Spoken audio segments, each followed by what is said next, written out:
All right, I'm here. Hello, hi.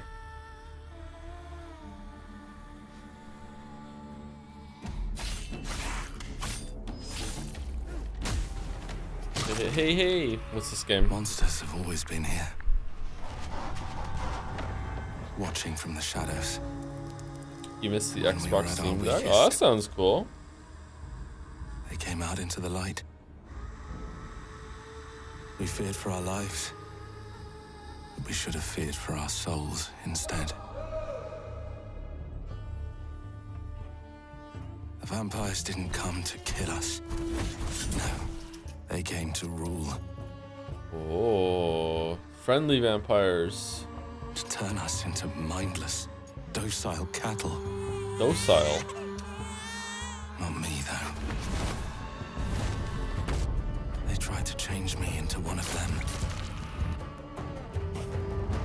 But I became Witcher something else music. instead.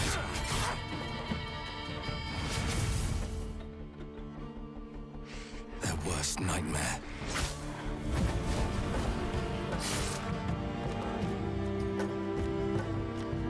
A dawn Watch the walker, YouTube stream. Twitch is super behind. This is the YouTube stream. trapped between the two worlds. Fighting to even the score. Fighting to understand the evil behind it all. He is out there watching, seeping, Whoa, frames. growing.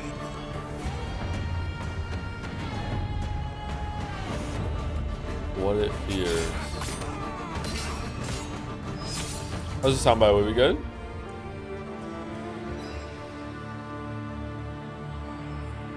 The blood of Dawnwalker. Okay, that could be fun. Looks kind of Vampire Witcher. If you go on times 2 for 30 seconds, you'll catch up. What do you mean times 2 speed? World premiere.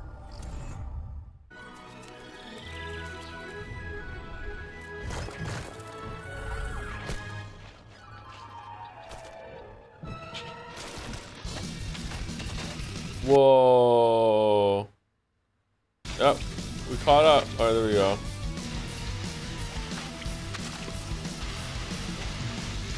Do I have to tell the Zoomers what character this is?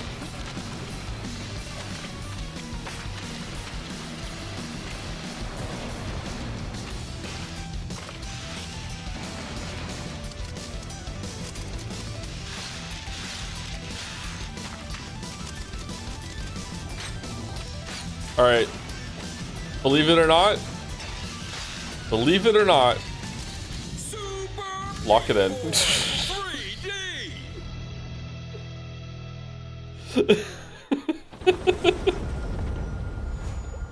Really? That's my shit, man. That's my shit.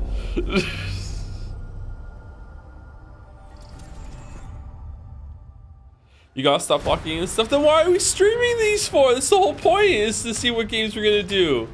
I'm gonna play it myself. Maybe we won't stream it then, but I'm playing that. You're a wanted criminal now. I'll kill the Dark Dragon myself. It's my mission. My duty as a Raven Ninja.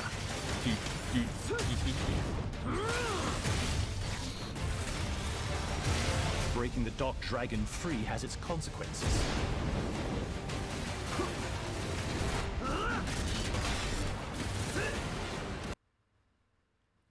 Uh-oh.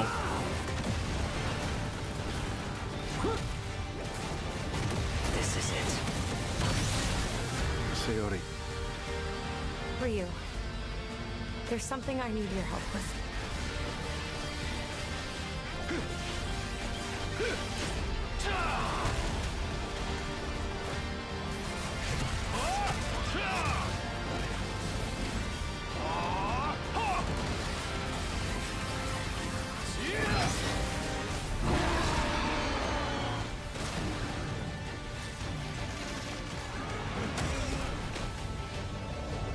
This looks pretty damn good. The Game Awards channel on YouTube is ahead by a fair bit still. Should we switch over to that one, or should we just watch this one instead? Does it though? Yeah, this is like spectacle fighter, Devil May Cry stuff. Like I like these kind of games. It's not my favorite, but I like them. I played a lot of Devil May Cry when I was a teenager.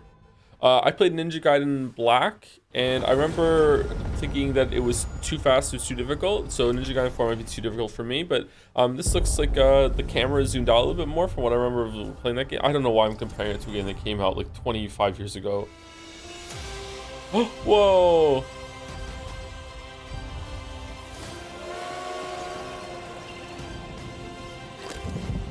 Here we go. Good luck, Indy. What are you doing, Jones? Are you crazy?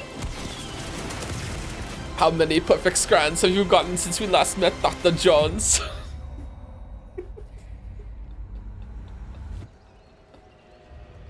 This is where it starts.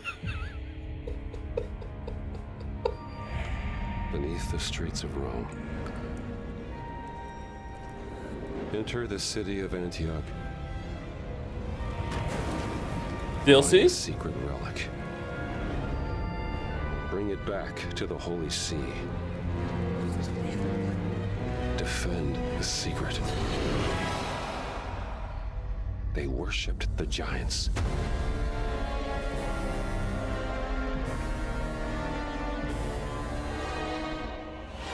The Great Square? Circle the Square? The Order of the Giants. Delivering them food. September 4, 2025. Cool.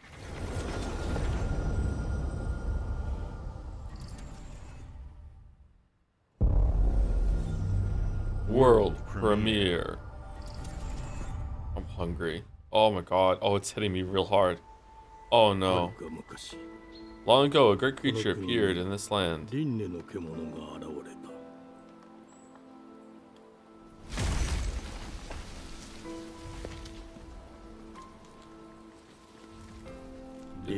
Is that the creature? The beast spewed forth blight, corrupting all living things.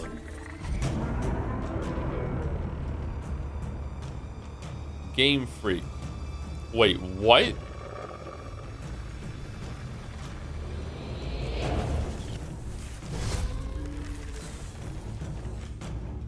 Whoa. Oh, roll and parry slap.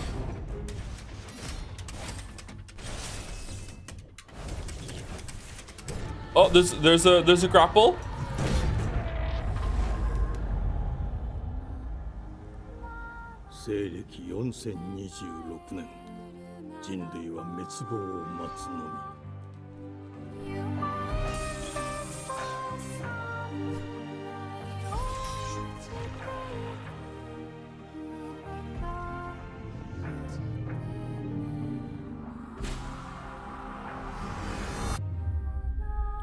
Beast of Reincarnation.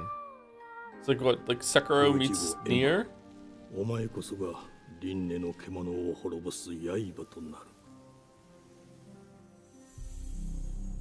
Beast of Reincarnation. Okay, that actually looks pretty good.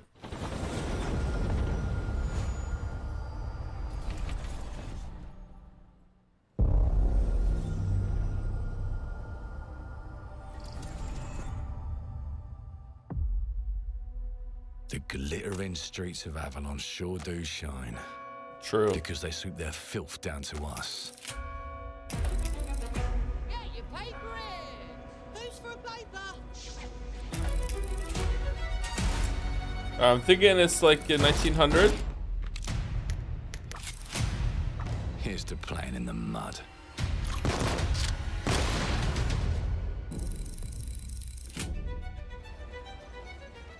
Life here ain't for the soft-hearted. You will be paying me back until you fucking rust. Whoa, It poor ain't for the robot. spineless, To keep your filthy pickers off me! and as sure as shite ain't for the decent. That's a clean sweep for one. The knob. There has been a crime! The Inner Worlds one? Itself has been affronted. I have been burgled! Lord Griswick. Bertolt! Yes, I got that part. Do you know anyone who might wish you ill?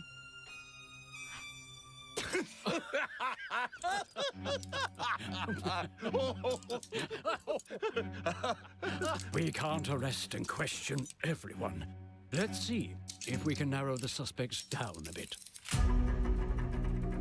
They were, Trust your instincts, sir. tall, Yes, sir. built rather slim, well, muscular. Wait, Very quick, agile. Go on. hold on. What is? Mustache. No, larger. I see. Quite fashionable. That's the fiend who robbed me. They got my good side this time. Breaking in is the easy part.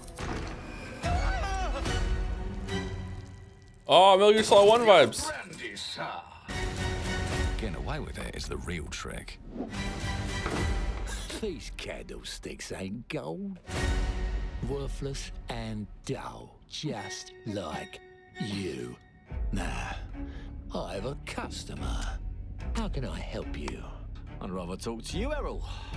Sounds like I'll get a better deal. You talk to me first, and him never. This is the same voice actor talking to Feels a each bit other. touchy, ain't he, Errol? Touchy! I say I'm touchy! Oh, There. Anything else you'd care to say to Errol? Brains. If I hadn't seen it with my own eyes, I wouldn't have believed it. Round here, it's all sharp edges, empty pockets, and blood on the cobbles. Goodbye, Silas. No, no! I'll hurt you, you fucking meatsack! I'll leave you with a pissing bed of peaches! You'd either got a gang oh, in that's your a back Paimon game. Okay. or a knife in it. We're family here. Family takes care of its own. Can't put a price on that, can you? Them's in charge. They don't keep order.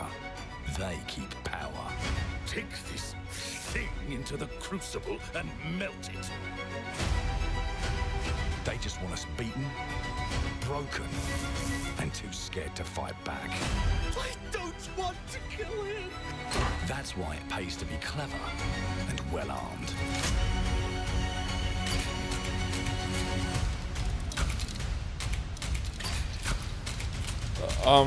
Let's go and end a few arguments.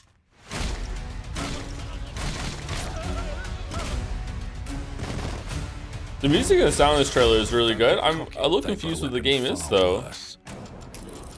Time. Oh, what can we do? And if they can rewrite history, they can rewrite us. But look who just found Mummy's keys. Now I can fiddle with time. Put the bullet back in the barrel. Bring the chaos to a crawl. Take a Yeah. mistake and make it like it never happened. We can change the world as we know it. One choice at a time. And I can even go back and change the past to change the future. And let me tell ya, the hunters don't like it when the rabbits got the gun.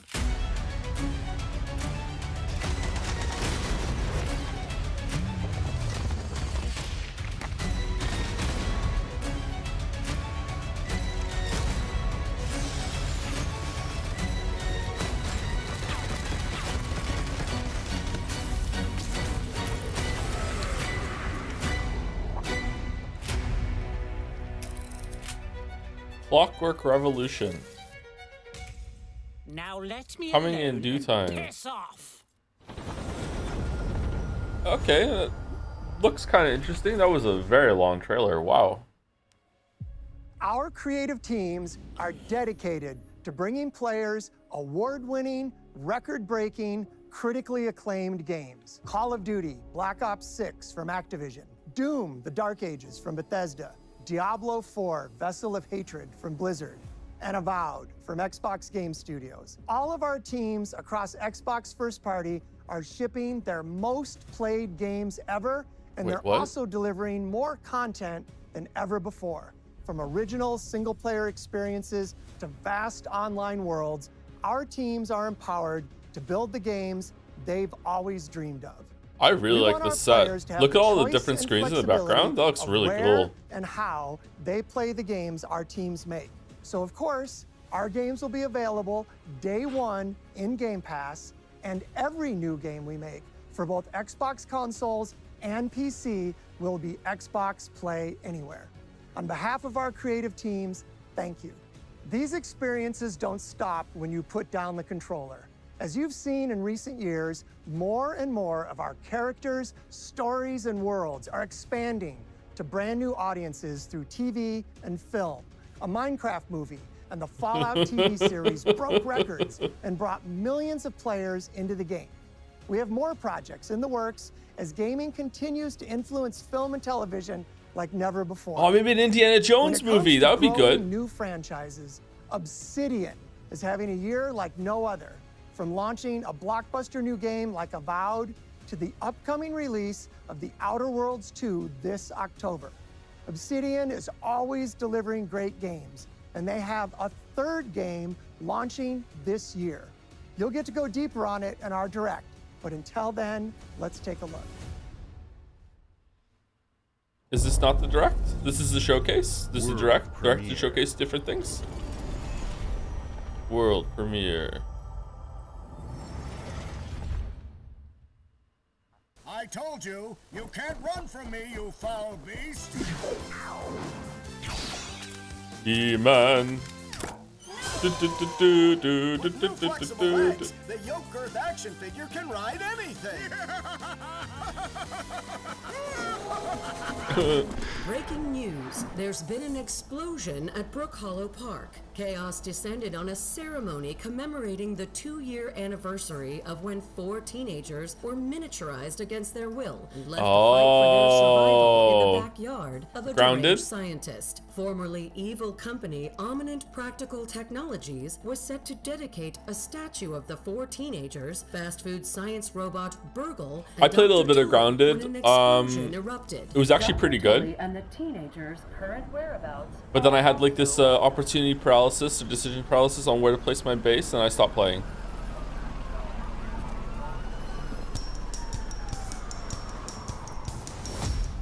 You gotta keep them separated. Offspring, really?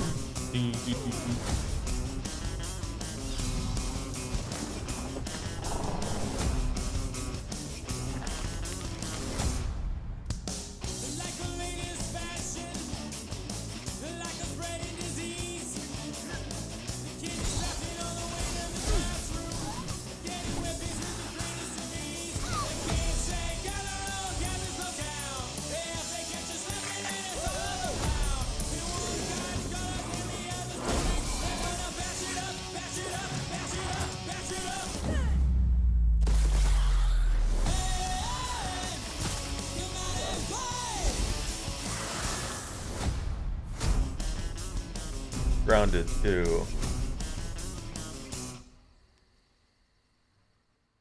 What's game preview? Early access?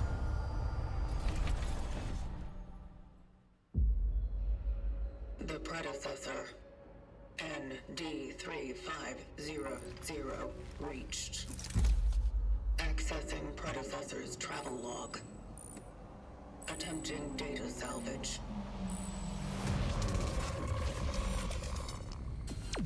I have encountered an unprecedented orphan. It was in a state of suppressed recomposition. The behavior pattern of the orphans populating the area is highly unusual. Oh, is this the game we saw? Or is the enemy design just similar?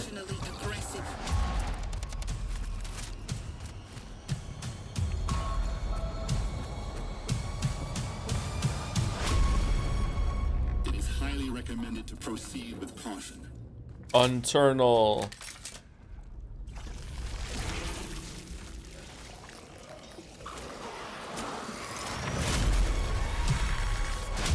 They seem to act more consistently, in coordination.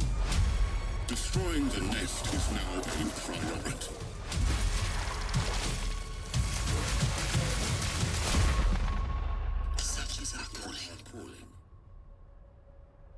Such is our calling. Such is our calling. That is a very strange helmet design. Okay, not sure how I feel about that one. Bethesda presents anything but Elder Scrolls 6.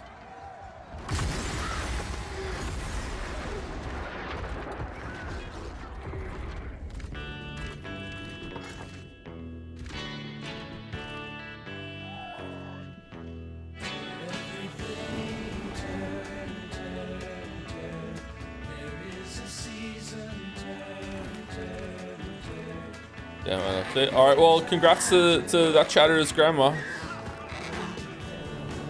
I hope she enjoys the new content.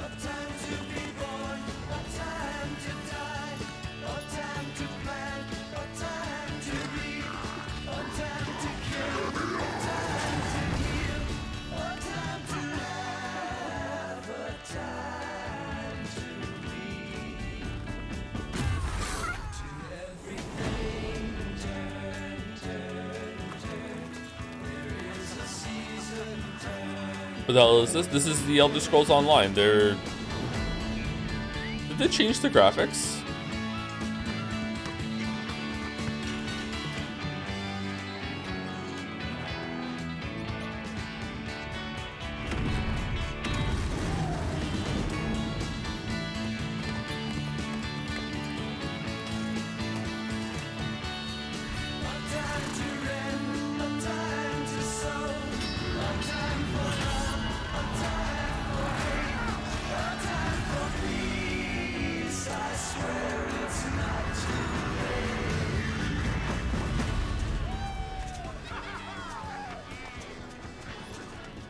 What's with the big water wall in the background? That looks interesting. Seasons of the Worm Cult. Oh, okay. They want the Baldur's Gate 3 audience. All right, coming. Oh, that's this month. Okay.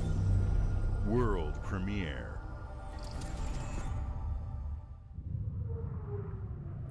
In-game footage and cinematics. Mayday! Mayday! Code 1 to mission control. We're falling.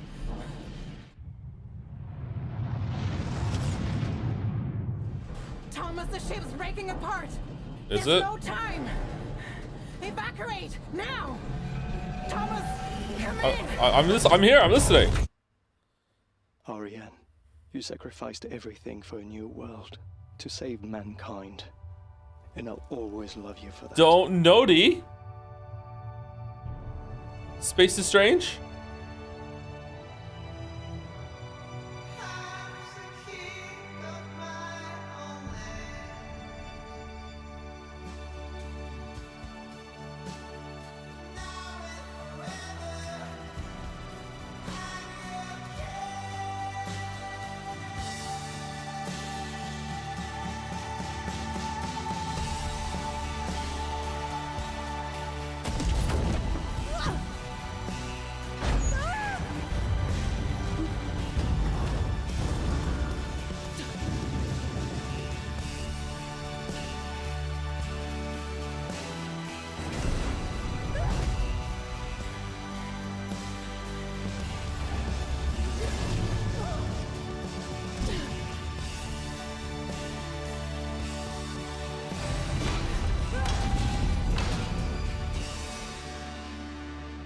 Thomas.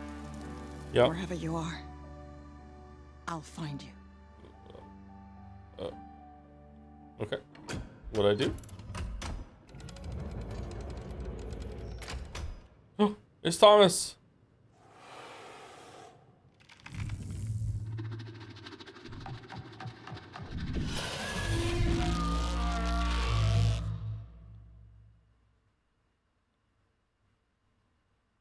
European Space Agency. Okay.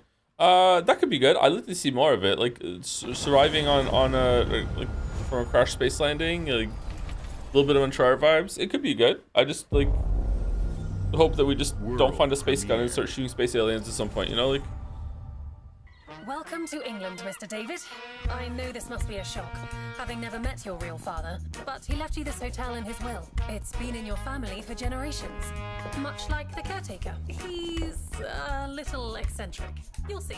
Let me welcome you to the Grand. What are we doing? A hotel famous across the land. Every room used to be in such high demand. Your wish I'll command here at the Grand. It looks like you're about to do some renovations. Would you like some help with that?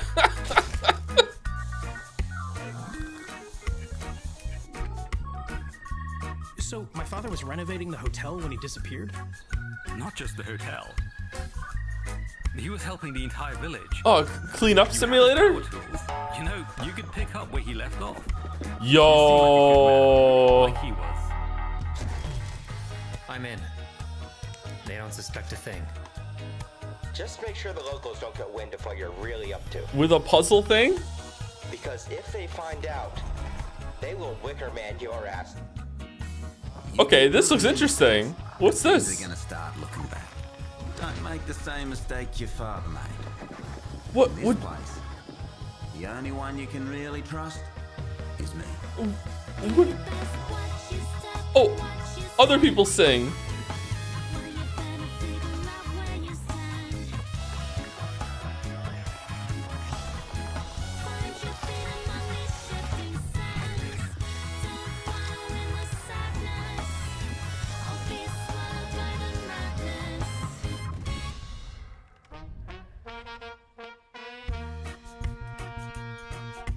There are no ghosts at the Grand. Okay, you know what? That looks pretty interesting. I don't know what the fuck you're doing in that game, but like that looks interesting. You're cleaning up and setting things right, but doing puzzles and doing exploration or whatever, and people sing at you. I like musicals. That looks interesting. There are as many gods in the world as there are stars in the heavens, and when we need their help, Are there? they send us a hero. That's too many gods. The defender of my homeland could be my daughter. Oh.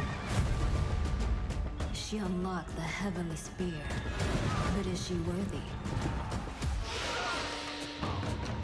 RTS game?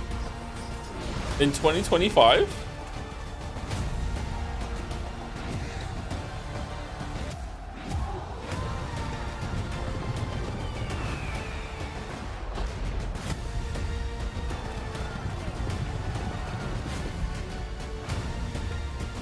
Oh, okay.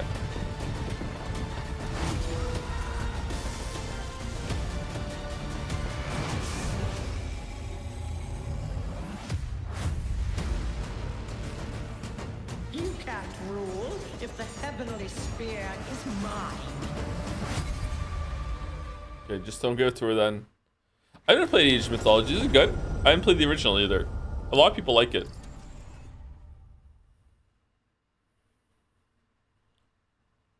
Ever Studio. I'm so tired, chat. Who grants a sovereign nation the right to make its own decisions? If those decisions went against the will of external political interests. It's only when you realize your actions have the potential to influence the decisions of others, and that someone may very well be trying to influence your own, that you can truly form your own opinions. Do you truly believe your opinions to be yours and yours alone? Maybe you do. Or just wish that you did.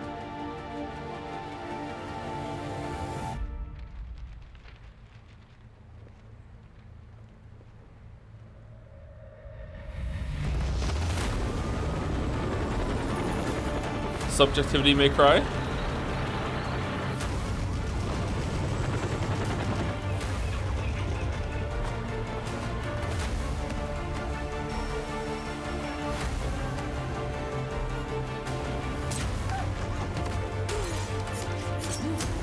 Okay, one of these characters is not like the others. What drives you to rage?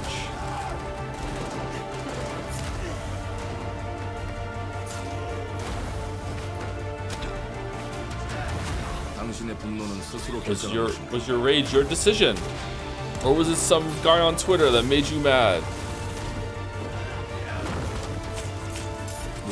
Someone is using your rage.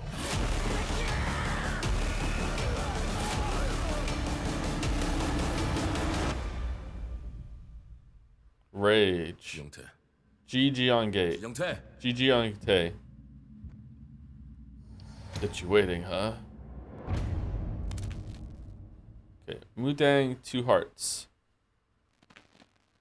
Alright, so I'm seeing a trend of the showcase is that a lot of the games, they look pretty cool, but it's not really clear what you do, even though they're showing some gameplay. I don't know what kind of game is that? What is it? Is it an extraction shooter? Is it just an FPS? Like what do we do? I guess it's getting interest, so it's working, but no gameplay. No, there is gameplay. That's the thing. I don't know, but I don't really know what to do. What do you do?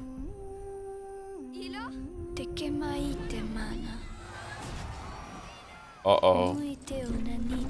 Oh, that looks cool. Yo.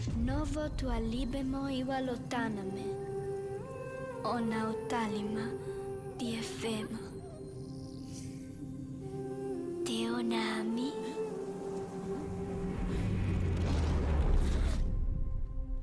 Toma tu accalio, Terali. 2026.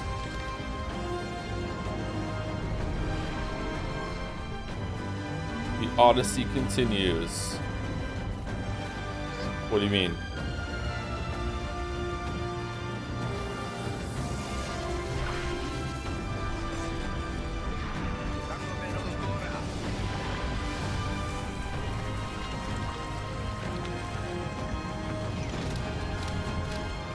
Limbo with the lights on.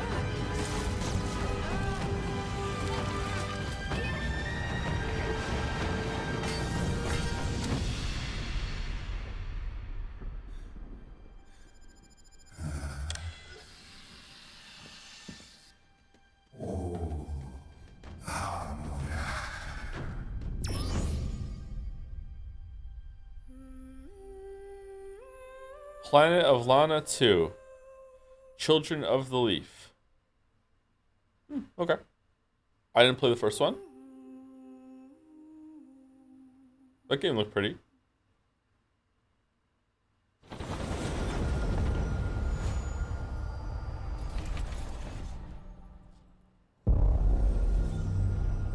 Bethesda presents anything except for Elder Scrolls 6. Oh no.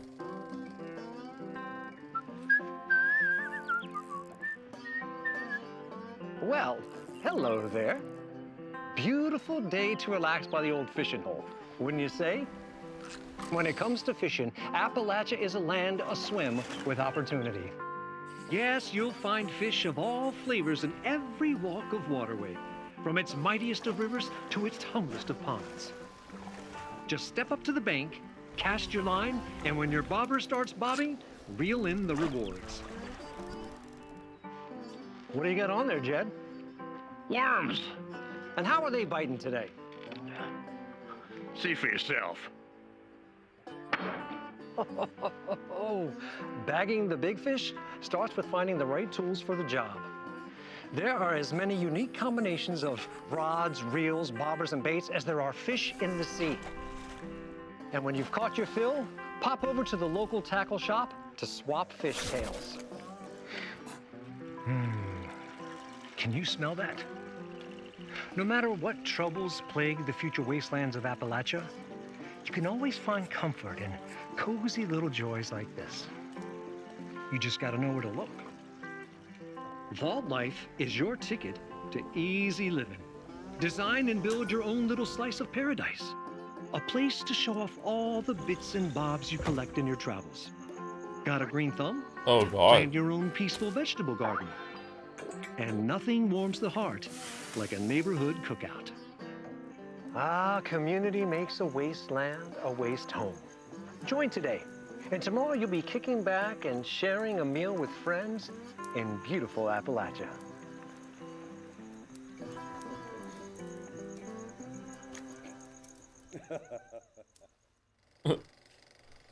Gone Fission. Alright, +2. World premiere. I wonder what Fallout 86 is like now.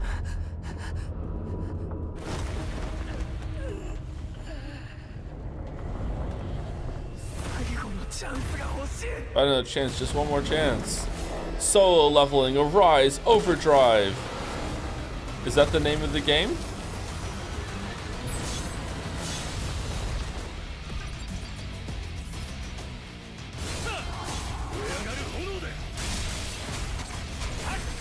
Attack. Defend. Jump. Use a potion. 4-player slot co-op. I thought it was solo leveling.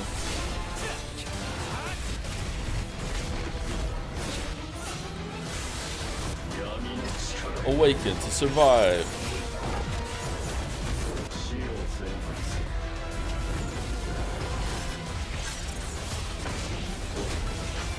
A lot of these like devil trigger fucking phases between games are starting to look very similar, don't you think?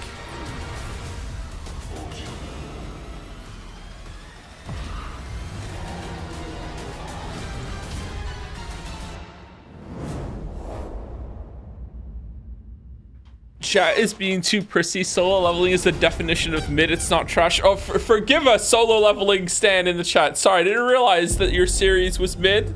We will now like recalibrate. Sorry, chat. It's not. It's not fucking slop. It's not trash. It's mid. It's mid. The community is upgrading this series from bad to okay.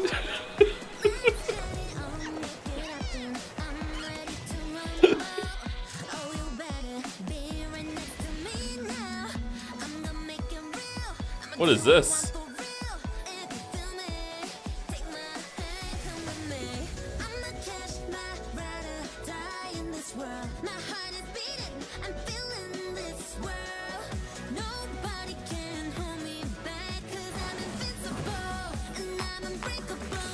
Barbie's Pokemon Adventure? Hold on. So you got Game Freak to make an open world Sekiro-like, but you got someone else to make. You know what? That tracks. Game Freak doesn't have a good record of making games like this.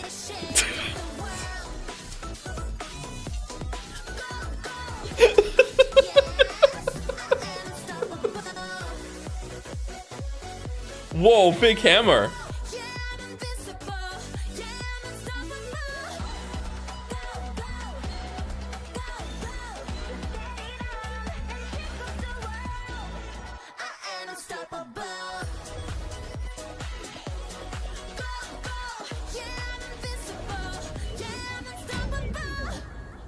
And Nemo coming 2026. Okay, I like the art style there. I hope it's not gotcha. Hey, what's up, everyone? It's Tony Hawk Pro Skater. I just want to say thanks to everyone for all the love and support we've seen. Man, I wonder what Tony Hawk is up to nowadays. 3 and 4 a few months ago.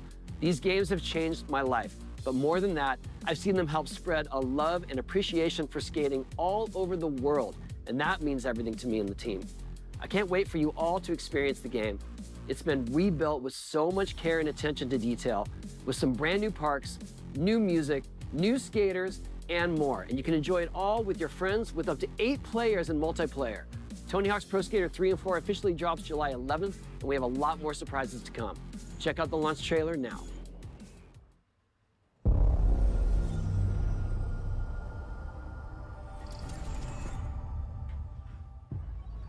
I'm with the skater boy, so see you later, boy.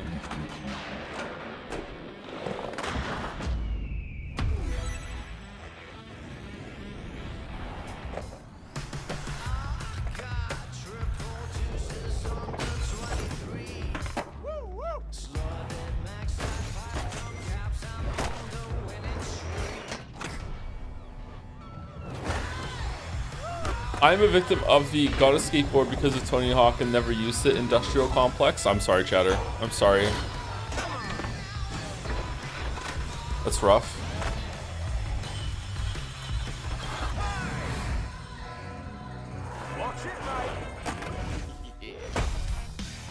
Do you think they have old Tony skin? I think he's still using it, so no. Oh man, the music.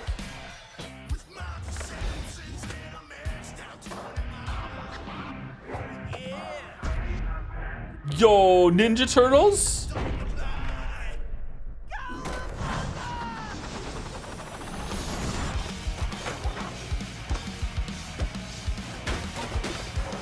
What the fuck? So the SpongeBob leak is real?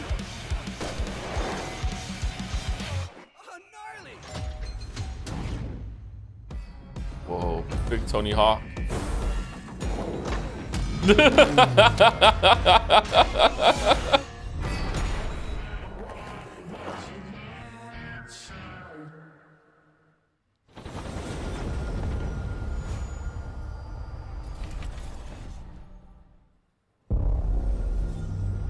World premiere. World premiere. How long is the show, by the way? Is it over in 8 minutes or is it going for 2 hours?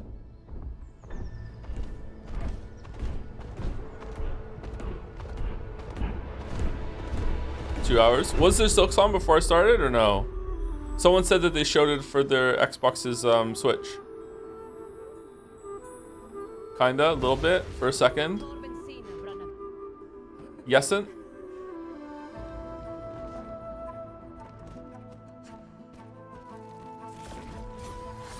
This looks familiar. Why does this look familiar?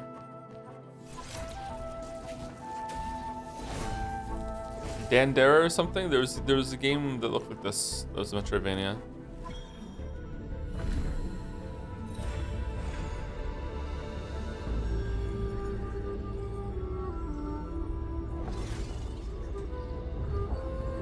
Sparefair?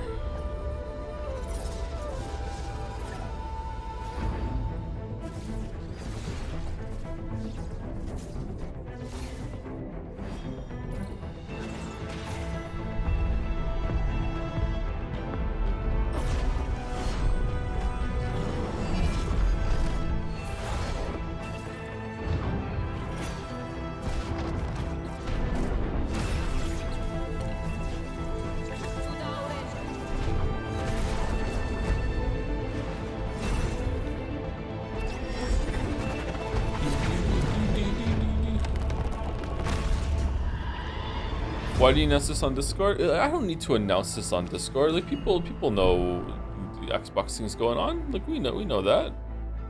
At Fate's End.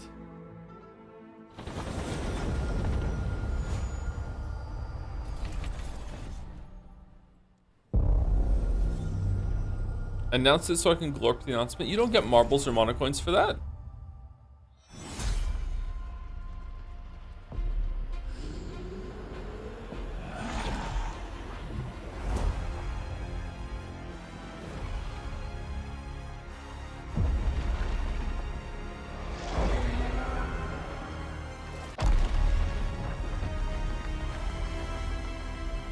Did it?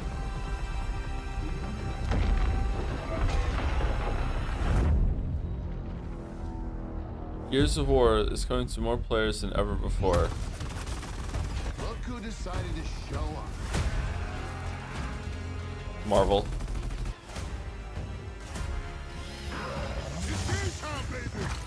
Gears of War was a pretty big deal when it came out. You think you can still find your way back home, Phoenix? I played it, I didn't like it, I didn't finish it. Not my thing. Looks like they upgraded. Who knows you, baby? Let's do this.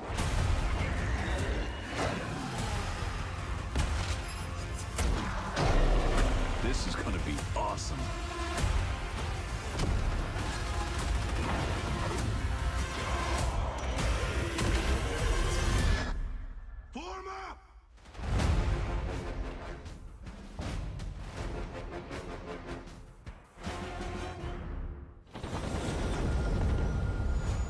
Jazz is going insane. Can't wait to see why. What's going on?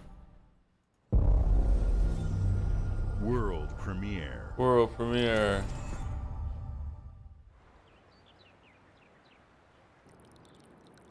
Jazz is going insane. You're right.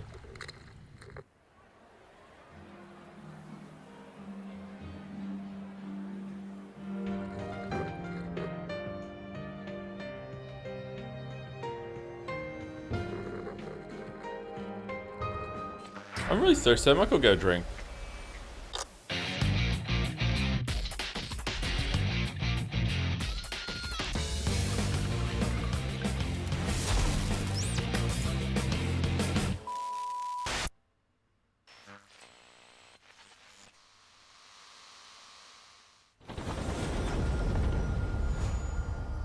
Okay.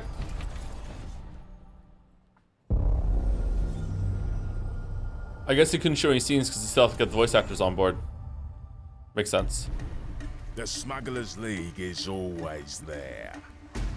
But you won't see us. You won't hear us. And the only way you'd ever know it is if that's what we wanted. Rare? As smugglers, we deal in the goods others are afraid to handle. Rare still Guns, making games? Explosives. And don't forget the rum. It's a life of danger like no other. So I guess my question is, can Are you handle in? that? Oh, okay. A new role to play. Getting your hands on gold is one thing, but you should know that this is what we're really after. The bigger the boom, the better. Yeah, barrelmancy. Smugglers need to be adaptable. It's more than moving under moonlight and shadows. You should be ready to take advantage of others' misfortune. Stealing, of course, is always an option. Just do whatever it takes to get the job done. You are pirates, after all. Welcome, my friends, to the Smugglers League.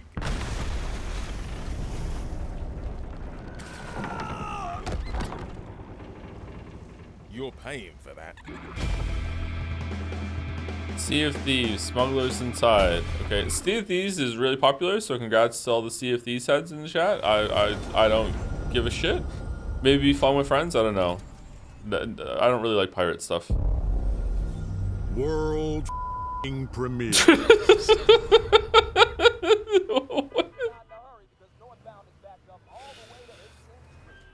Life is Strange 4, this time you're Chloe? Is that what's going on? Ridiculous. Please, come on. That chatter gets their wish! It's Wolverine!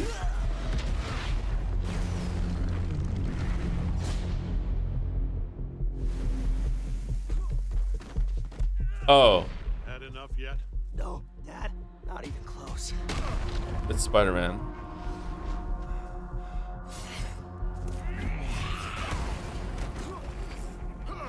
Wait, he fights his dad in the show? Spoilers?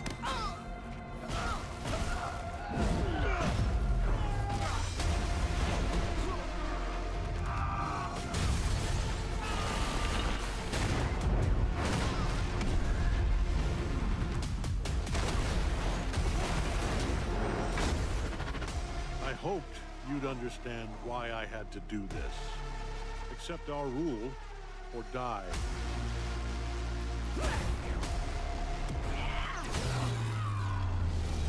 I'd like to propose a third option.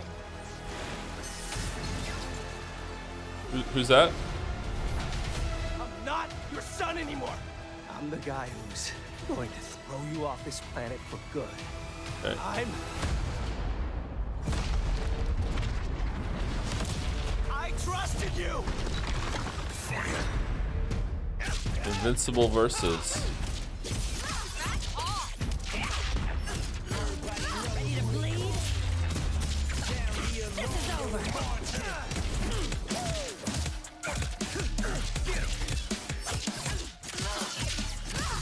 All right, coming through.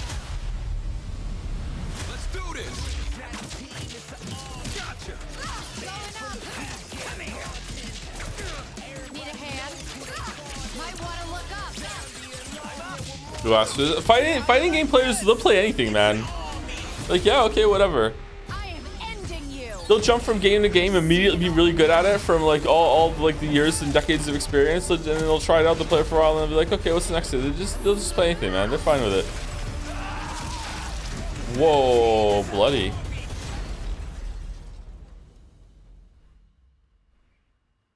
Invincible VS.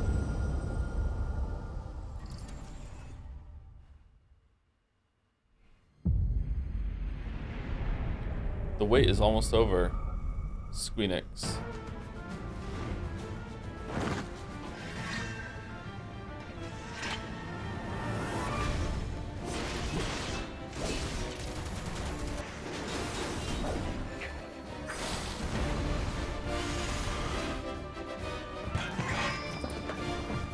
Damn, this game is pretty. Remake, integrate. Okay, I don't understand. Is it 3 games? Is it 2? Oh fuck. Know your place, little lamb. There's no one to save you now. She was the best villain in that game. Flames are around, and the blood has run.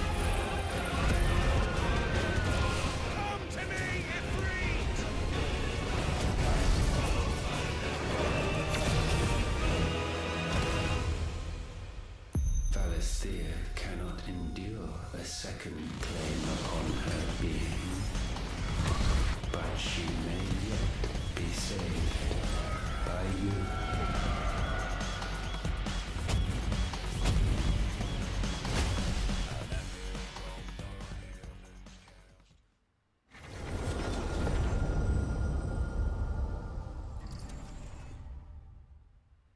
I thought we played that already. World premiere. I'm hungry.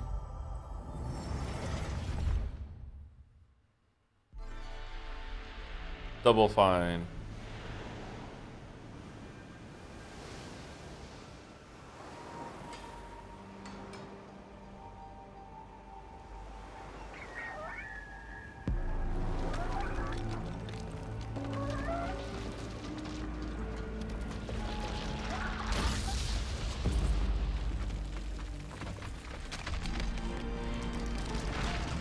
Cool. Do we play as the tower? We do. We play as a giant spider leg tower.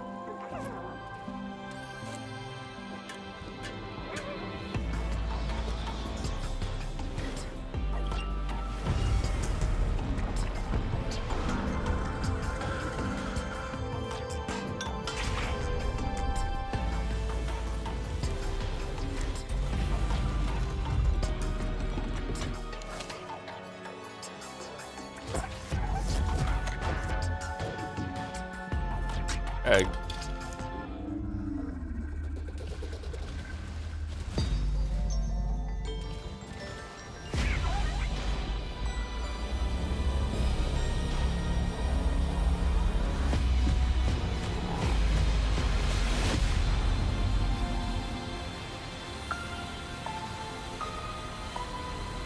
Keeper.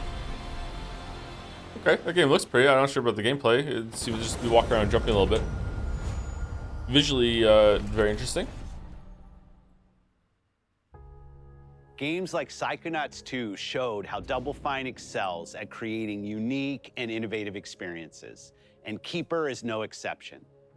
Looking ahead, next year marks 25 years of Xbox. It's a big milestone for the platform and franchise That's Phil Spencer? that you helped build and make popular. We couldn't have done this without everyone who's been with us on this journey. As we think about bringing a new generation of players to these iconic franchises, I'm excited to share that players will get to celebrate 25 years of Xbox with a new Fable, the next Forza, Gears of War E-Day, and the return of a classic that's been with us since the beginning. Today, you've seen an incredible range of games from creators across the globe. creators like In The Exile lighting must be really different in reaching this for room. new I can barely heights recognize them. with Clockwork Revolution.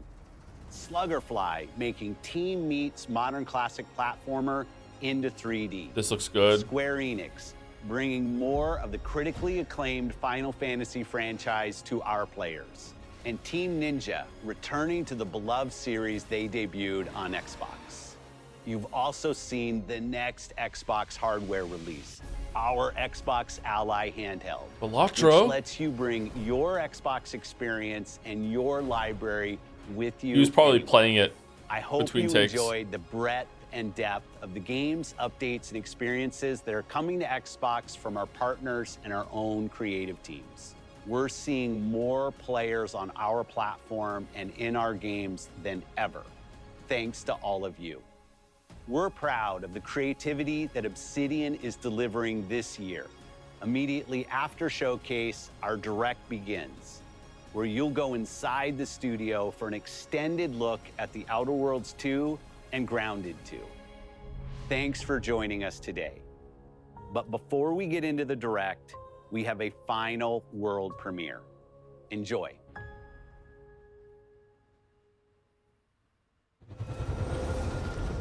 World premiere. This is not gonna be Silks on chat.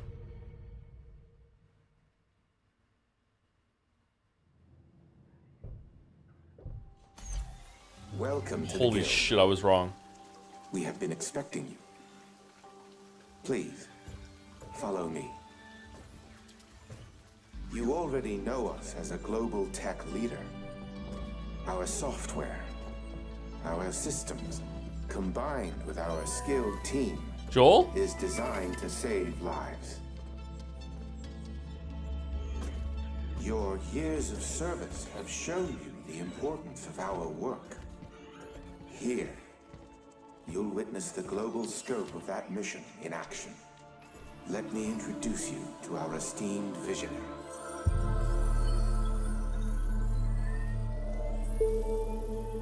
For too long, we have been bound by outdated systems, accepting limitations instead of redefining them.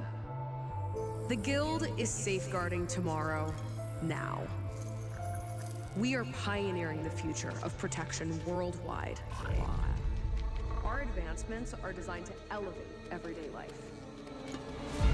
reshaping the future of technology on a global scale. I'm Emma Kagan, CEO of the Guild.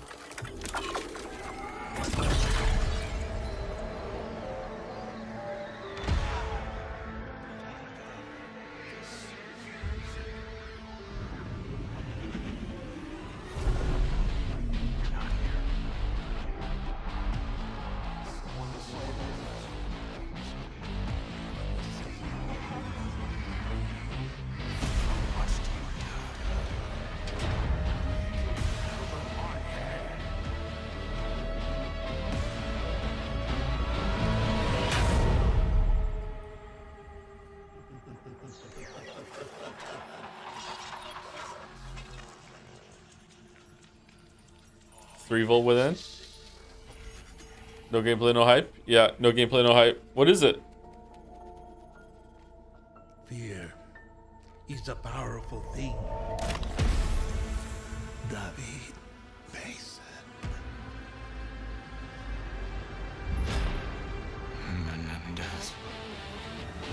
Oh, he's mad.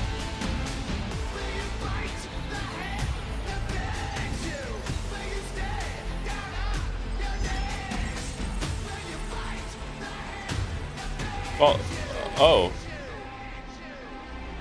What?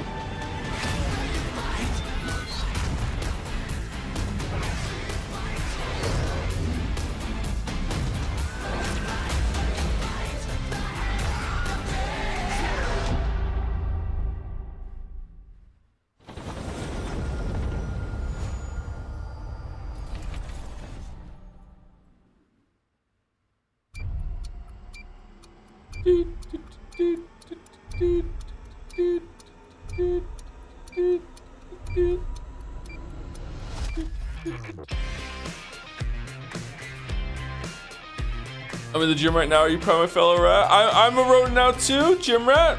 Very proud. Good job, mate. Treadmilling.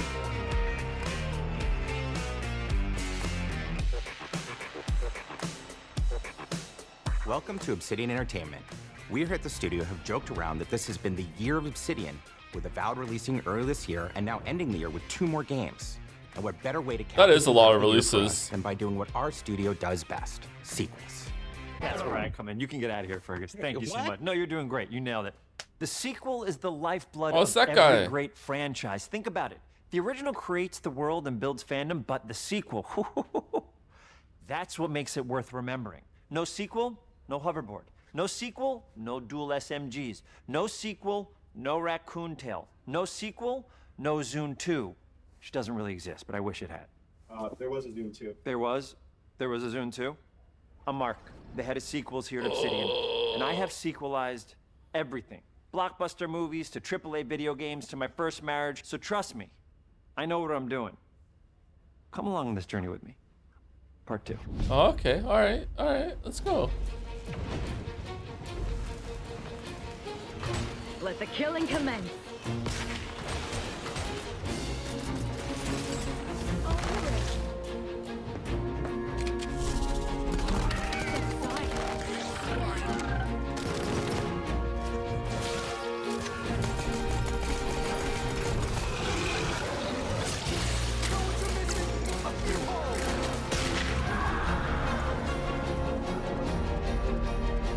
The Outer Worlds 2 is a sequel to The Outer Worlds 1.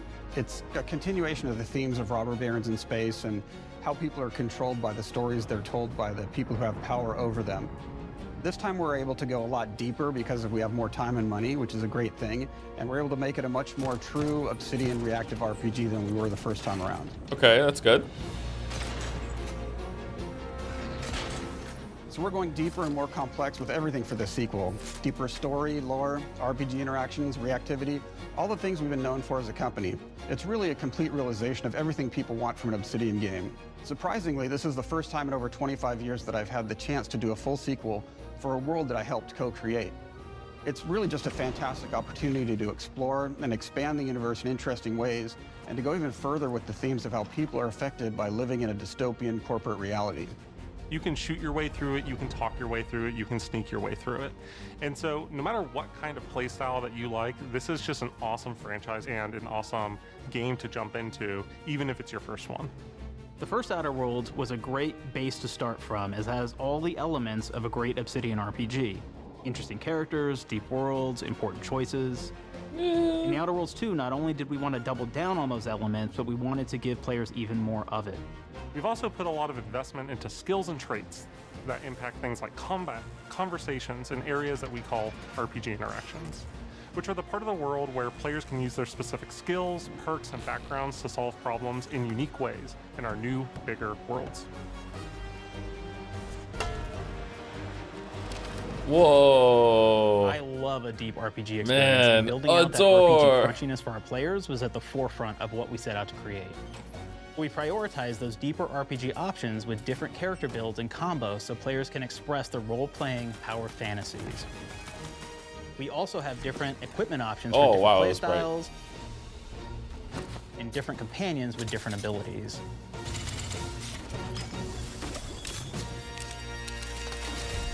Shut you had so much fun with airlocks in Starfield. I did. The doors were the best part of Starfield. That's true. In the first Outer Worlds, you start off as the Stranger. Obsidian should learn from basically Bethesda. A blank slate to build on top of with various attribute points that would begin to define your personal experience in the game. You can make any kind of character you want, but we've given you a role. That role is an Earth Directorate agent. You can think of them as kind of like space cowboys or space sky marshals. They're the good guys that go into places and kind of fix everything that's wrong. The good guys. You're gonna be one of those. But we don't tell you why you joined the Earth Directorate. There could have been a lot of different reasons, right? It could have been because you're an actual lawbringer and you want to go in there and spread law throughout the galaxy. I think I was gonna be an ex-soldier, or maybe because I was a lawyer. After you pick your background, one of the really important choices you have next is choosing your traits. While we had attributes in the first Outer Worlds, we've leaned into traits for the Outer Worlds 2, which are these big changes to your character depending on which ones you pick. I like traits in games. So it could be something like brilliant, where you can tag extra skills and you start getting extra skill points. And that's obviously really great if that's how you want to build your character. You can also go and do something like Lucky, where you get extra critical chance, and you also get a lot of really cool options throughout the game as well. Of course, we brought back Dumb, so players love the Dumb option. Dumb Terry. Tell me, do you believe in signs?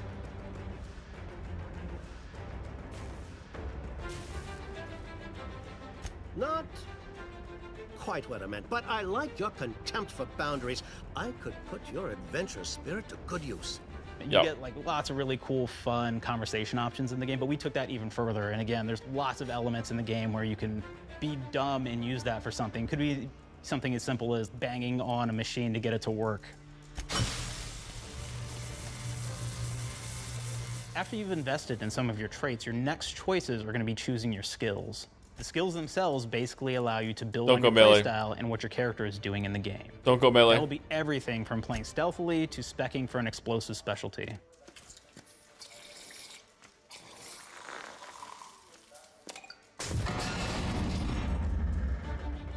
Throughout your entire journey, your character continues to change with the different choices you make.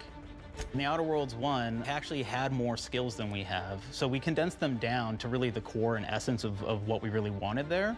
But we made each point that you put into a skill much more impactful. So instead of getting small percentage changes, we actually did much larger changes per point that you put into each skill. And again, all these things, because of how they're checked inside the 4% world armor itself, penetration. Whoa! You know, just even having one additional skill point in something can open up a lot more options in the world itself. I feel like I'm not doing my extra 4% damage to this enemy type. Oh, that's because it does have armor. What do you mean? It's like an armored. It's an armored monster. Like, no, monsters can't wear armor. That's just their skin. That doesn't count as armor.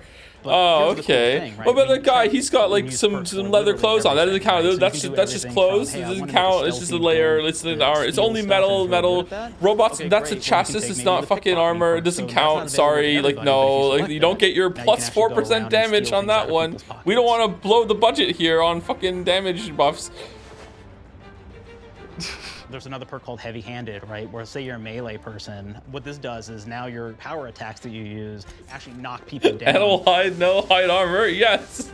The fucking infographic. Man, I really like the serial killer perk. As you start killing people, they will drop hearts. And you can take those hearts, and essentially you're taking these trophies, you could say, and it's actually giving you a permanent health bonus every time you do it. Oh. We have this perk called Assassin. Now, this is an early game perk that you can take, which every time you stealth attack an enemy, you're actually going to get a movement bonus for a certain amount of time. Oh. Like 4 seconds? Yeah, it's about 4 seconds. Okay.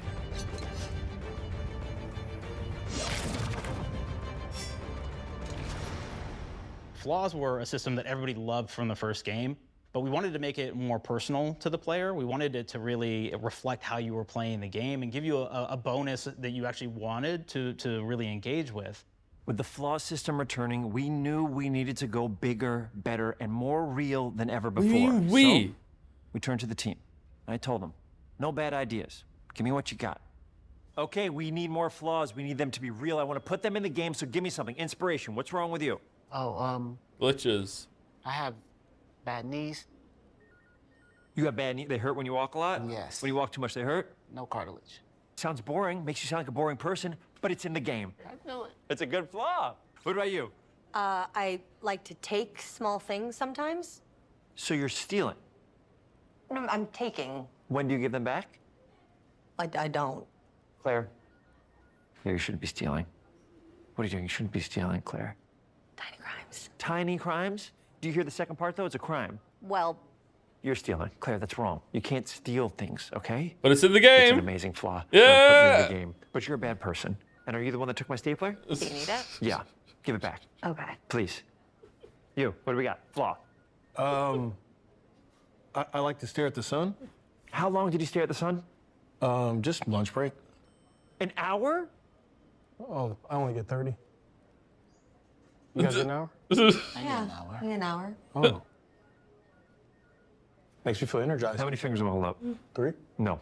Anything else? We'll put it in the game. We'll put it in the game because I feel bad for you. Anything else?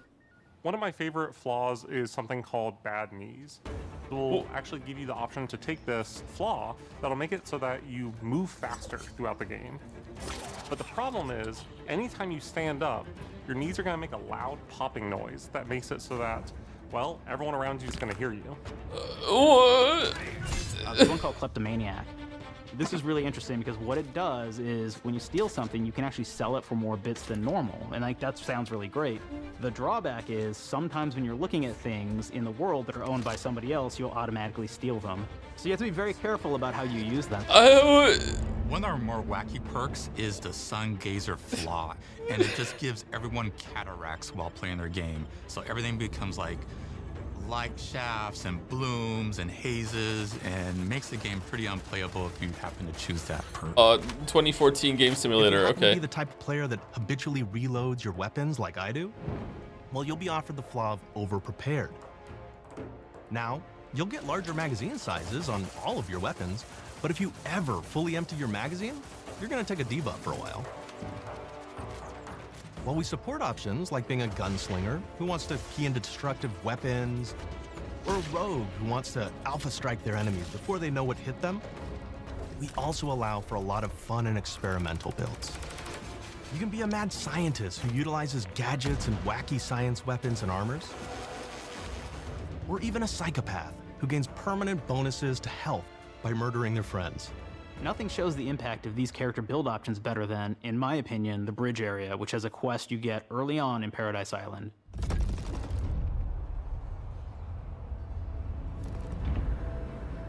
Not only do you kind of encounter this very early, and it's a very core one to the story, but it really expresses our philosophy of allowing the player to solve problems in a bunch of ways.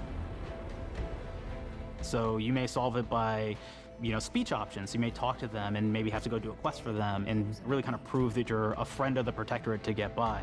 I may have need of your help, stranger, if you are ready to seize an opportunity to show fealty to the Protectorate. You could go guns blazing and you could just take everyone out inside the POI, lower the bridge itself, and kind of get across.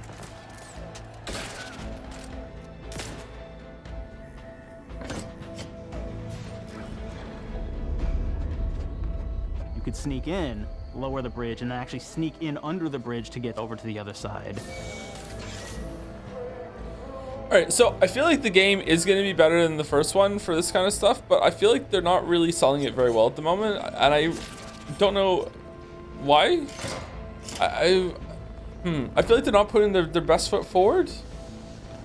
Like some of the flaw stuff looks interesting and they're cool ideas. Entirely, if you found like certain gadgets, like the shield gadget that oh god, protects you from poison gas as you go across, or the double jump boots, which kind of allow you to jump across the chasm and get across that way.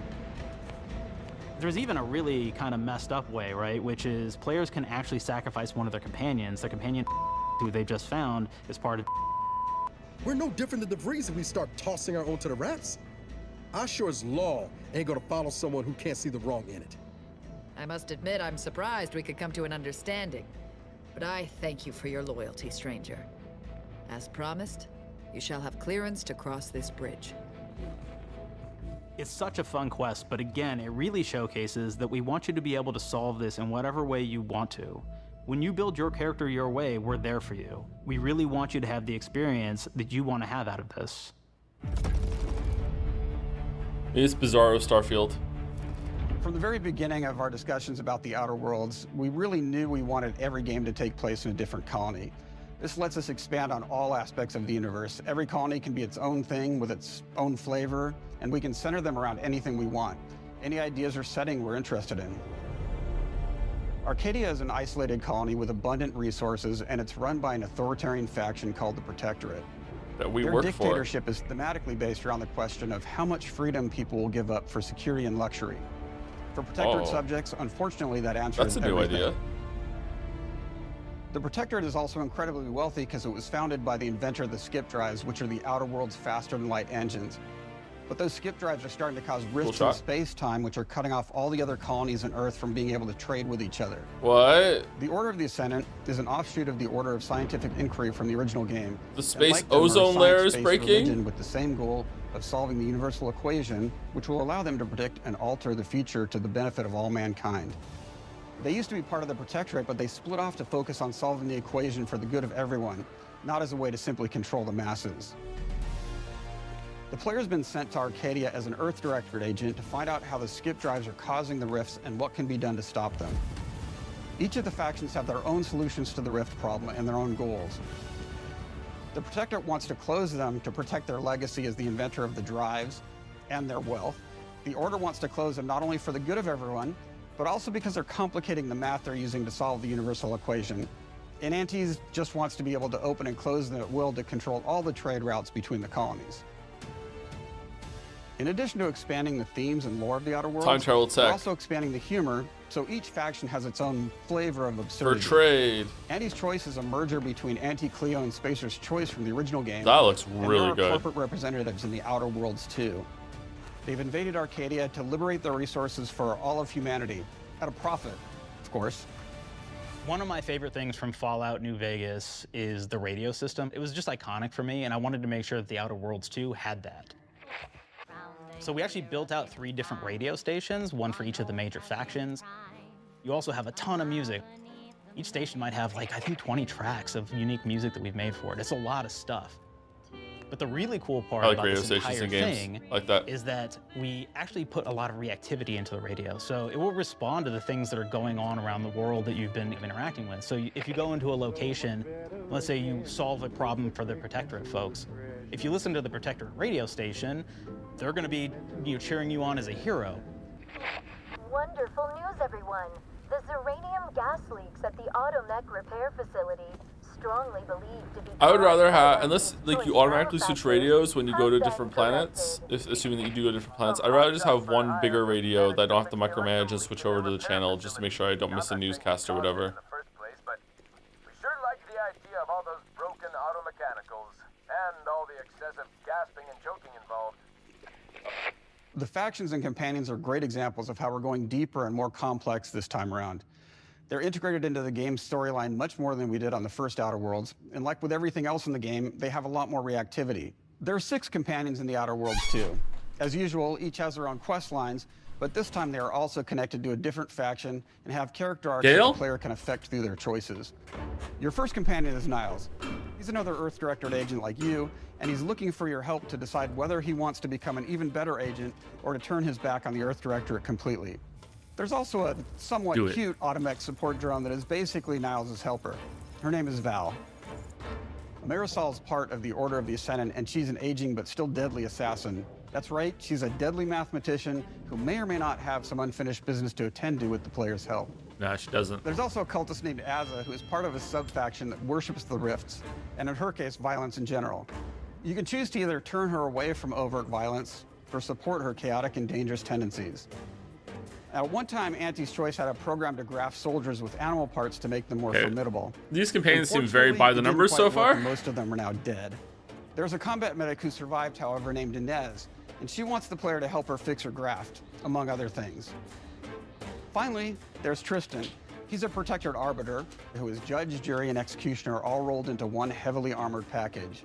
It is your choice to either help him judge wrongdoers or show him what true justice looks like. By shooting We him. definitely have reactivity in the game based on how you've been treating your companions. I won't reveal the end of the game, but let's say if you have not been treating them well, you will find out at the end of the game what that means.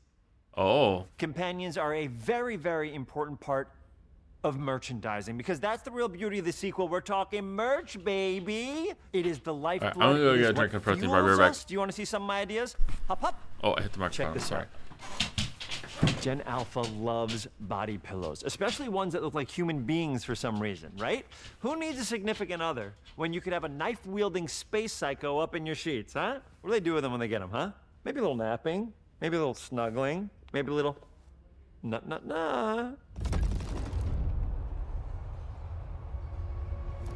The visuals of the first Outer Worlds depicted a frontier colony in space. The Outer Worlds 2 is driven by an invasion of the Arcadia colony system by Anti's Choice, which shifts the visuals to be more reminiscent of a World War I-like setting in space. That evolution is seen across all aspects of the game, starting with the factions. How do you militarize everything, including extreme capitalists or math-crazed scientists? In a World War I setting, war comes with propaganda. The Sovereign uses it to maintain control, Anti's Choice uses it to help their bottom line, the Order just wants to show how it exists within the grand plan. We want players to feel like Arcadia is a living, breathing place scarred by a long-standing war. Fairfield, one of the first towns you encounter, was once under protectorate control, but has recently been taken over by Auntie's Choice. They don't just occupy the town, they rebrand it with their signature style, repainting buildings, posting guards, and adding propaganda-based holograms featuring Auntie and the Moon Man. Showing the towns evolving after the invasion helps us push immersion for our players.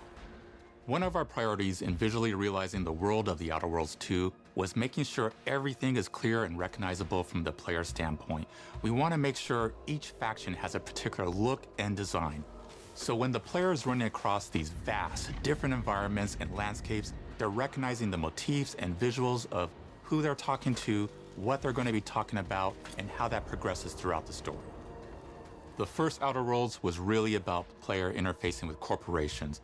And while we have that in The Outer Worlds 2, we really want to express not just the corporations, but how the player interacts with other facets of the world, like government entities or religious structures. Silksong, is it we'll out? Elaborate on those.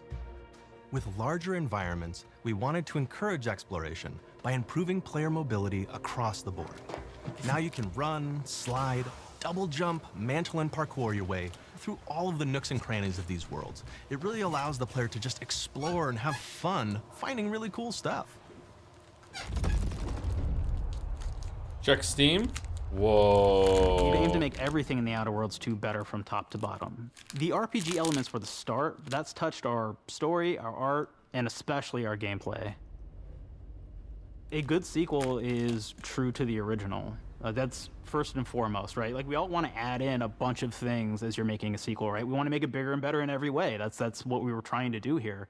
And I thought, we did not need this consultant. We've made enough sequels. We understand how to do this. And I will say, I don't think it's been entirely successful. I am very proud of the combat improvements we have made in The Outer Worlds 2, thanks to my patented combat system.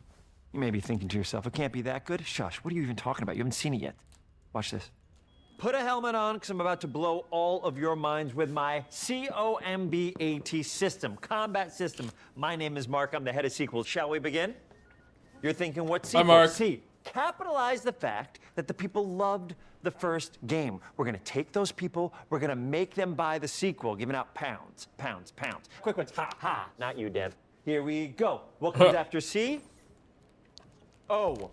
Optimize for player satisfaction. I am terrified of online gamers, okay? I want to make them happy. So let's, okay? All right.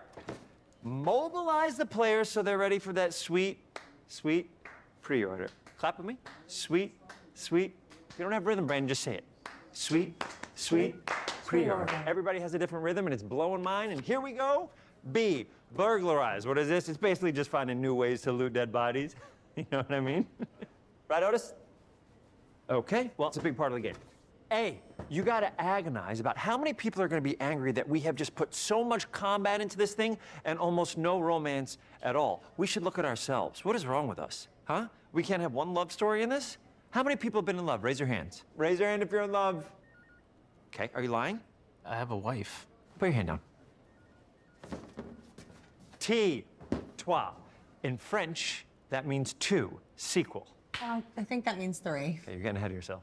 Come on, Claire, we're on 2. And how do we end it? Anything is possible. And we've established that we're the best there is, and there's no sequel better than us. And if I could just say one more thing, thank you very much. I know I've kind of changed the world of video games today. For The Outer Worlds 2, we wanted to improve gunplay in every way.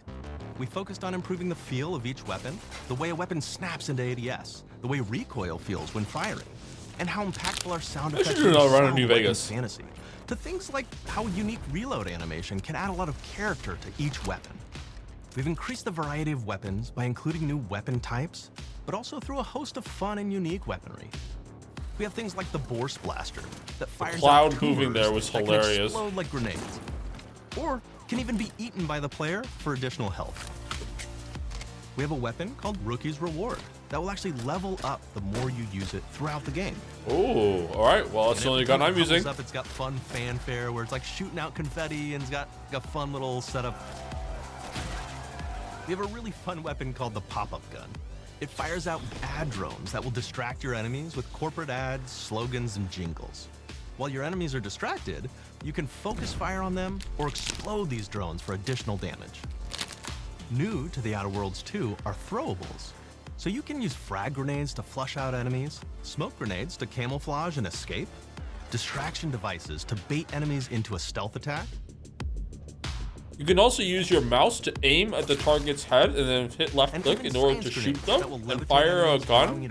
And the bullet will leave the gun's barrel and travel through the air, penetrating their skin and outer layers of skull, and then maybe go into their brain and deal damage. Science weapons are back. We have returning favorites, like the Shrink Ray. This time it's been upgraded, so you can shrink your enemy down to the size of a sprat. All right, that's pretty cool. Them, exploding them into bits. The Shrink Ray, that was probably my favorite one from the first game, so we brought it into the second game. Oh, it's the first game. Sorry, I'm eating. So instead of shrinking your enemies for a short period of time and having them re-expand, this time they stay shrunk, and we actually added in the ability to step on them and kind of squish them and kick them, because we knew that that was the player fantasy. We knew that's what everybody wanted to do. They wanted to step on the enemies. They wanted to kick them. No, that's not what players want to do. No. No. That is not what your players want to do with that gun. Favorites, we also have some really fun and unique new science weapons. One of them is called the Armageddon. This one's really cool because it actually shoots out these masses that are like these little arms that will stick to people or cover or all kinds of different things, and they will continue to just hit them until they get destroyed. And we have another one that's just super cool called the Spectrum Dance Saber. This is a melee weapon that actually lets you attack to a musical beat.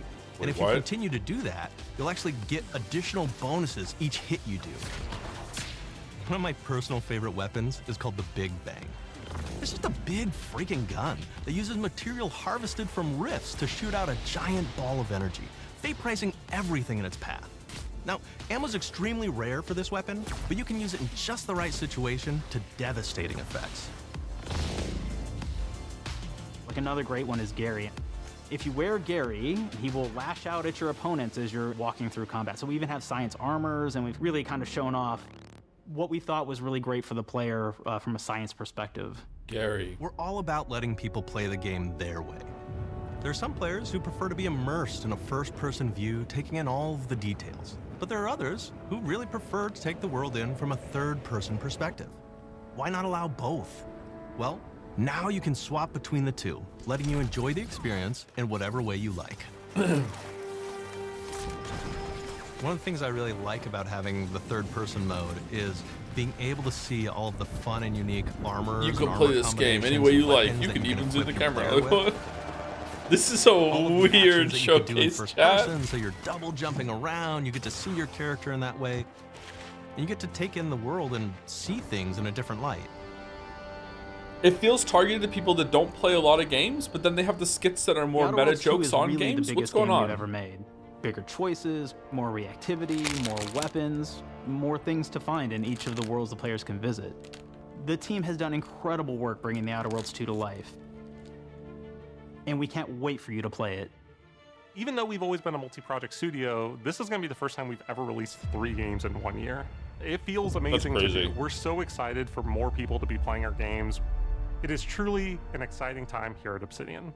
We're exploring worlds big and small while expanding on franchises that we've created, and we have no plans to slow down. We hope you all continue to come along with us as we do what we do best, make your worlds your way.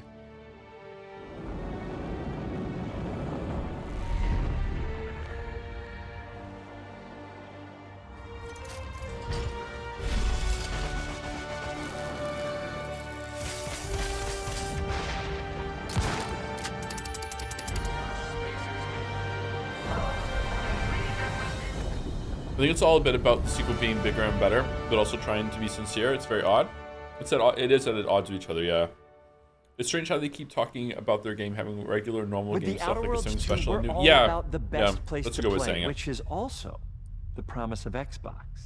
You can play the Outer Worlds 2 on this Xbox, but it may be hard to play it when you're staring at all these beautiful holes. Let's cut that. You can play the Outer Worlds 2 on this Xbox. Oh yeah. Now that's Microsoft. Or you can take a phone call on this Xbox, then play the Outer Worlds 2 right after. Excuse me, I'm getting a call. Hello? What am I doing? I'm playing the Outer Worlds. Hello? Yeah, this is Mark. I didn't know I had jury duty today. You could play the Outer Worlds 2 on this Xbox, but it takes 2 people to lug around safely. We're gonna go up to my apartment, okay? And this is an Xbox you actually wear that also plays the Outer Worlds 2. What do you think, Claire? This is amazing. Are you playing? I think so. Fantastic. So now this is actually not an Xbox, so you cannot play the Outer Worlds 2 on it. Can't play anything on this. I guess bread. You ever play bread where you take it out of one slot, you can put cook it in waffles. the other? I don't have friends. If you pre-order the premium edition now, you'll get early access, which is like a prequel to the sequel, or is launch the sequel to the pre-order, or like, why are any of us alive at any time? I want to go to the Doesn't tar. matter. Either way, my job here is done. It's time for the Grounded 2 portion of the Direct, which is sort of like the sequel to the Outer Worlds 2 portion of the Direct, which I absolutely just hit a home run with. You know, it's really nice to see my influence go on to other games. Take it away, team. All right, Grounded 2. I enjoyed Grounded 1 way more than I enjoyed Outer Worlds 1, but I only played it for like I think maybe 2 sessions. And like I said, I couldn't find a place to put my base down, and I stopped playing for some reason. Grounded 2. We're so proud of Grounded.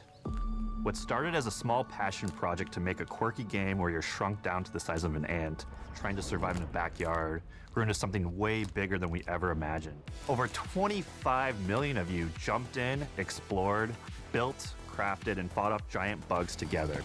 Y'all helped make the entire experience very special to us. The team's been cooking up a ton for Grounded 2, and we're so excited to talk about it. I had to grease some palms to steal a bit of time from the Direct to give you a deeper look. There were so many possibilities and ideas that didn't make it into the first game, so with the sequel, we have the chance to dream bigger. To achieve those dreams, we partnered with the amazing folks at Eidos Montreal. Together, we're taking Grounded from the backyard to an even larger world, the Brook Hollow Community Park. A park? Ooh. When we started working on Grounded 2, we knew that we wanted to make a bigger world. Fortunately for us, Eidos Montreal became our main partner on developing Grounded 2. They have a lot of similarities to the sorts of things that are important to us at Obsidian. They tend to make very narratively strong games. They make games with really deep characters and great character progression. They make games with great gameplay.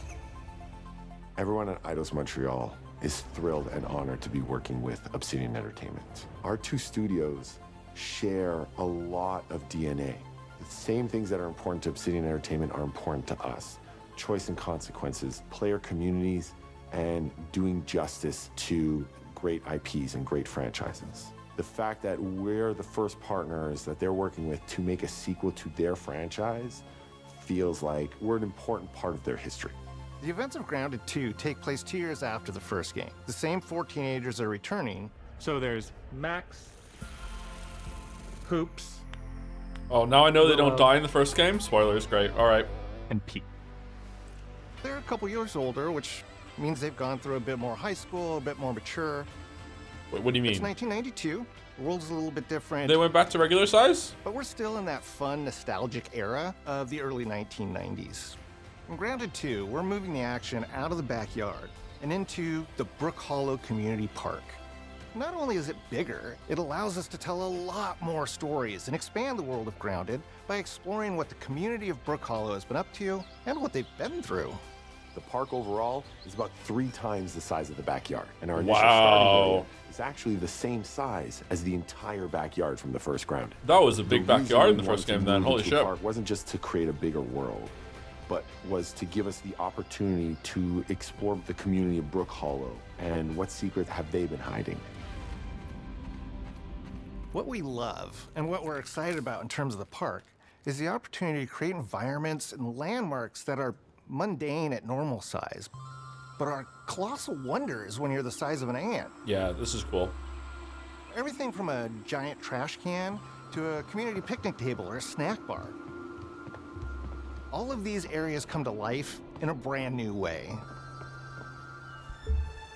Part of the fun in Grounded 2 is that the park was evacuated really quickly right before our teens were shrunk. And that means that the park has been sort of turned upside down and is in a topsy-turvy state. Wait, they got shrunk again? Not again? It leads to really fun environmental storytelling, but it also leads into the creation of amazing biomes for our characters to explore. One of my favorite examples of this is the ice cream cart. In all of the commotion, the ice cream vendor's cart has been knocked over and its contents have spilled out into the ground. And what this means for our young adventurers is that they'll be able to explore this frozen cave of interesting challenges and colorful Lovecraftian horror. What? We have one anthill that's actually somebody decided to bury a bunch of toxic stuff in the park. And so there's all these toxic chemicals under the ground. The environment looks very cool and very spooky with all of these sort of chemical pools. And of course, nothing can live down there except for one type of insect, the cockroach. We're oftentimes reinventing environments, and in future updates, you're gonna see a ton of new stuff. You do a lot of fighting against insects of all shapes and sizes. We didn't just want it to look better, we also knew we wanted to add a new layer of strategy. The changes that we've made aren't limited to tuning animations or adjusting attack or defense numbers or making characters or insects move faster or slower. But we did all that too, but there's also an entire sort of rock, paper, scissors strategy involving light attacks, heavy attacks, and blocking. Or you can just parry everything. It's kind of hard, We've also though. added dashing as a new way to both get out of danger quickly or jump in for a quick attack.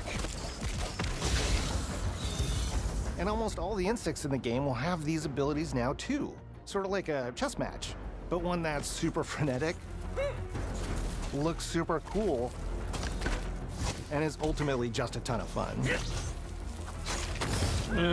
We're leaning into clear play styles for tanky warriors, low defense, high damage rogues, effect-wielding mages, and ranged hunters.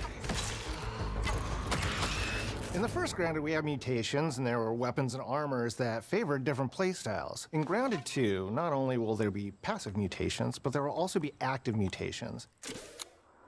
And a lot of those mutations support these archetypes. My favorite way to play pretty much any game is chasing after those game-breaking builds. And that's why I'm so excited for what we're doing with archetypes in Grounded 2. I'm all in on the rogue. Now, you can even dual-wield daggers. I've been dialing in this glass cannon build that stacks ambush, assassin, and cardiofan mutations with the wolfbane daggers and the wolf spider armor. It lets me open up combat with massive backstab damage that also inflicts venom. Then, I can use the extra stamina to reposition and try to dodge, rinse, and repeat. It's high risk, high reward, and absolute chaos in all the best way. I'm looking forward to seeing what wild combos the community comes up with and what they inevitably break once they get their hands on the archetype system. It's going to be awesome watching it evolve with player feedback and watching us try to keep up with all of your game-breaking builds. One of the great things about Grounded is the variety of players it attracts, from builders to crafters and everything in between. If you've ever watched me on Casually Grounded livestream, you'd know that I'm neither. I am a murderer of insects. Personally, I prefer the term harvester. I love going out, hitting things, and bringing the materials like insect body parts back to my friends to use. This way, we keep progressing and playing together. We're also trying to make sure that armor and equipment are easily understood by the player, especially when they're playing co-op with their friends. Friends? It's really, really important for us to deliver on all of that for the bigger space and experience, because that was the only way we could truly support the feature the community has been asking for since the very first Grounded release. Mounts. Have they? Our mounts, we call them buggies, have an entire suite of moves and have their own special abilities and attacks. We really wanted the buggies to be an extension of the player in every way possible. And that meant making sure that buggies had unique and valuable abilities across all the core pillars of Grounded. So that doesn't just mean exploration and travel. That has gameplay implications for combat, crafting, and building as well. Just like how we wanted to expand on player playstyles throughout the game, we're going to make sure that every buggy that we add has its own personality. The Red Ant Soldier can enlist up to 2 Red Ant workers to follow you around and help you out. If you get into combat and you don't want to fight while you're saddled on your buggy, you can jump off and they'll fight right alongside you and provide support. The Orb Weaver buggies are a little less useful when it comes to general utility, like building a base or harvesting, but they're awesome when it comes to combat. Sure, their defenses aren't super strong, but they're heavy hitters. They're also super fast and they have some great special abilities, like a scream that allows them to stun lesser-powered insects, and the ability to shoot webs and entangle other creatures. So the Orb Weavers won't be your base-building buggy. You should use the Red Ant Soldier for that. But they're super fun for exploration and combat. Red Ant Soldiers and Orb Weaver Spiders will be available at Game Preview launch. There will be others in the future, but those are the 2 we're starting with.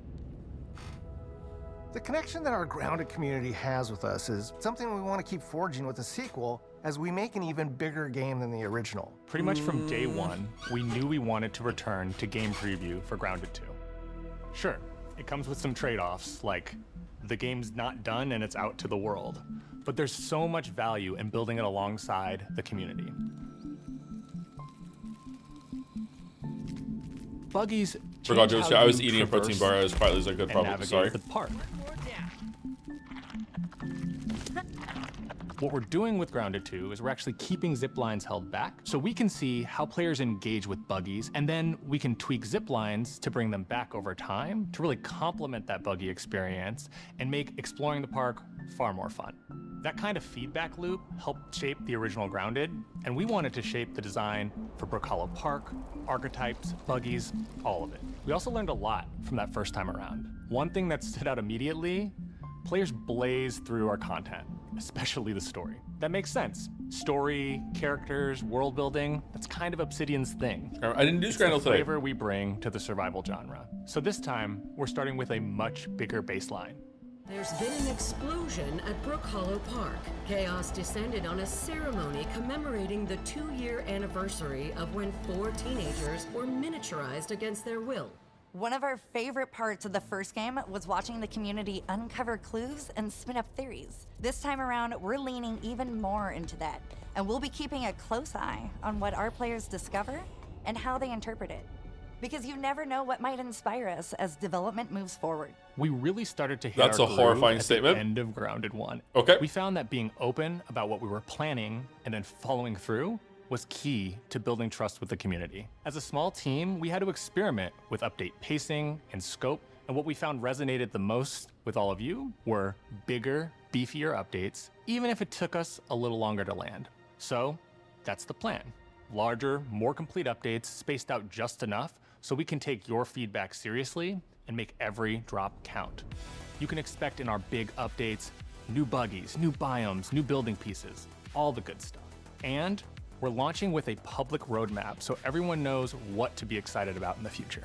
All of us at Obsidian Entertainment and IDOS Montreal are super excited about how close we are to letting all of you players get shrunk a second time and explore the all-new park on buggies in Grounded 2.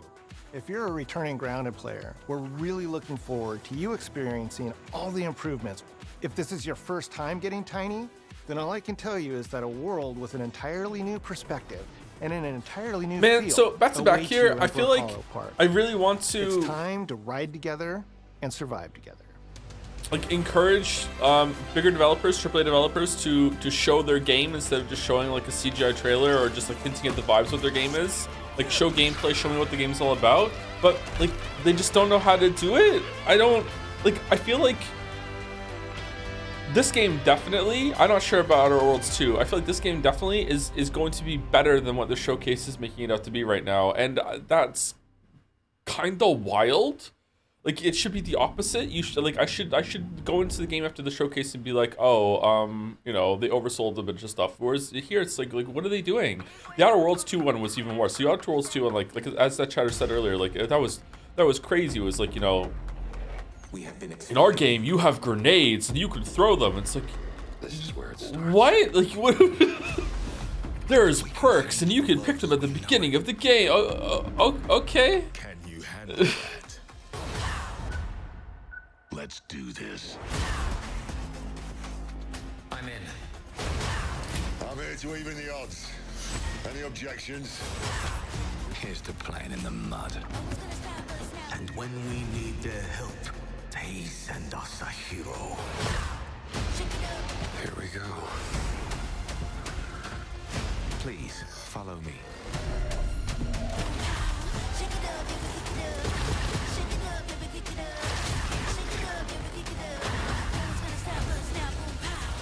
Well, hello there. It looks like you're about to do some renovations. Keep your filthy pickers off me! You think I care? This is gonna be. I will say, as someone who enjoyed Outer Wilds 1 a decent amount and thought Grounded was neat, if anything, those extended showcases anti-sold me on them. Yeah. Yeah, those were odd.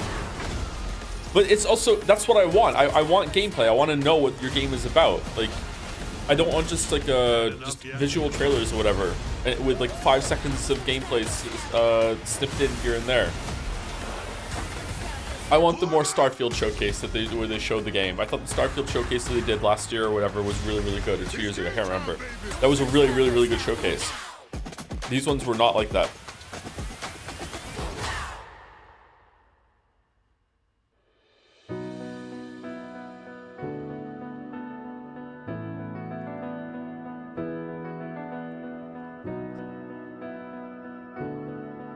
Thank you for watching. Hope you love Starfield. No, the Starfield showcase was better than Starfield. But like they really like they knew what to show, and like they showed it in a pretty good way, and I was like, oh, they're really confident in their game. You know, they understand what it makes. Yeah. Thank you for watching. All right, we're all done. All right, what's next?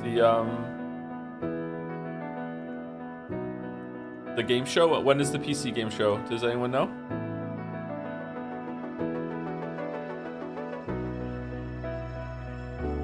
It's now? On what channel? The Game Awards channel? Do you think Path of Exile style presentations can work for other games? It works really well for Path of Exile itself. Yeah. But the thing is, and this is where I hate to say this because it's a very like arrogant statement. It's probably not true. It's probably just a communication issue. But here's where my brain is going. Path of Exile devs really understand their own game. They don't perfectly understand it. Sometimes the players can still understand it more than Path of Exile devs. But Grinding Gear Games really understand their game and how to. Otherwise, they couldn't add. Path of Exile is an extremely fucking complicated game.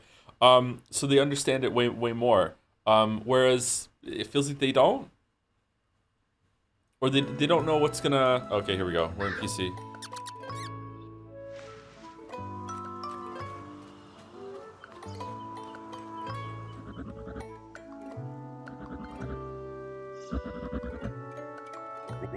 Is this it?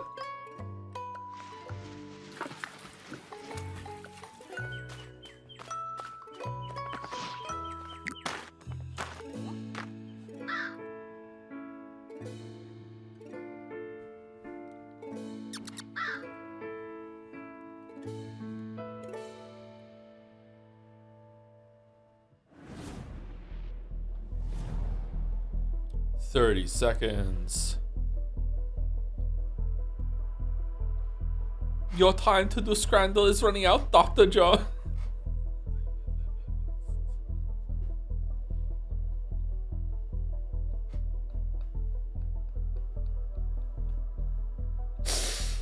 Is Day 9 here again this year, or is it someone else?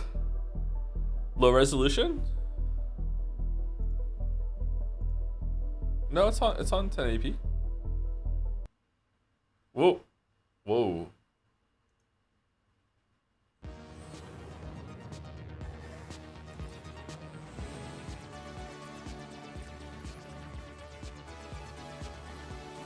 Is it quiet?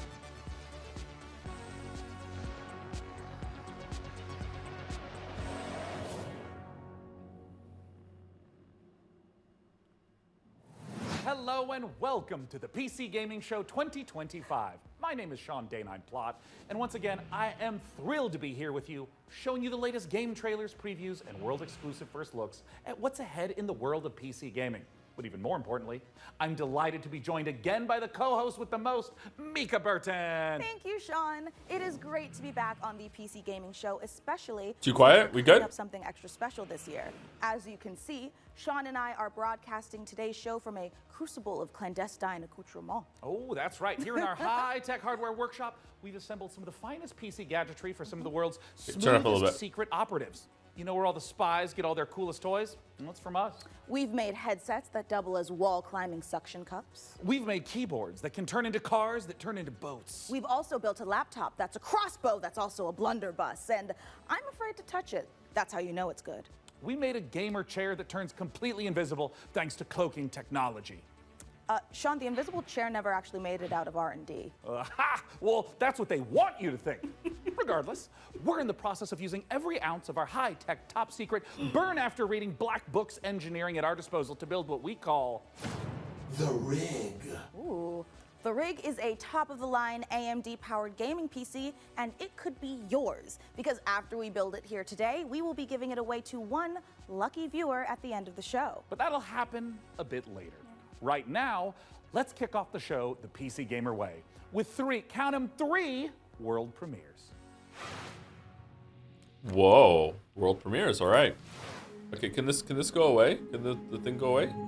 Dahlia, I know you're nervous about going home, but you're going to be fine. We don't know the state of the crisis. Work in progress gameplay footage. Is it organs? A job's a job, right? Get in, get out. Don't get sucked back in.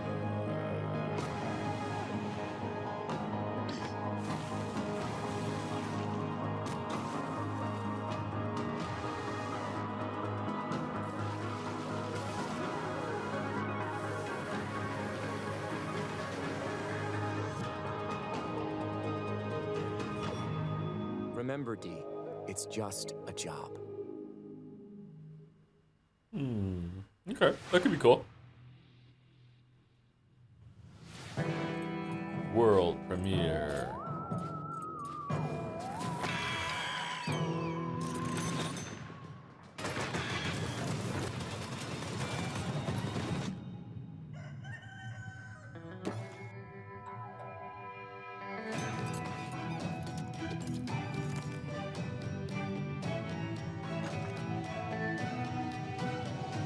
Oh, VR hands.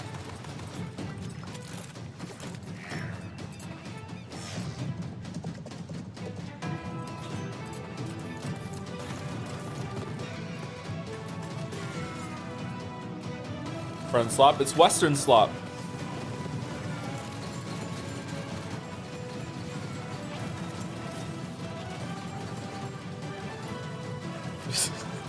Tw 20 years from now, slop is going to be the new word for genre. It will have lost all original meaning. There will be someone on stage at a fucking announcement show being like, all right, really the world premiere of our new Soul Slop title. Here we go. And everyone's going to be like, yeah, more Soul Slop. Like, I fucking love Soul Slop. Oh, this time the Soul Slop is Fantasy Slop. All these places will be consumed. Wait, what? They call you the Shard Bearer, a piece of Gith's blade within you. The only one who can help us defeating the King of Shadows. Bring What, in the 100 accused. hours? Did you really think you could keep such relics of my people? Man, I do not remember the game looking this dated. Holy shit. Wow.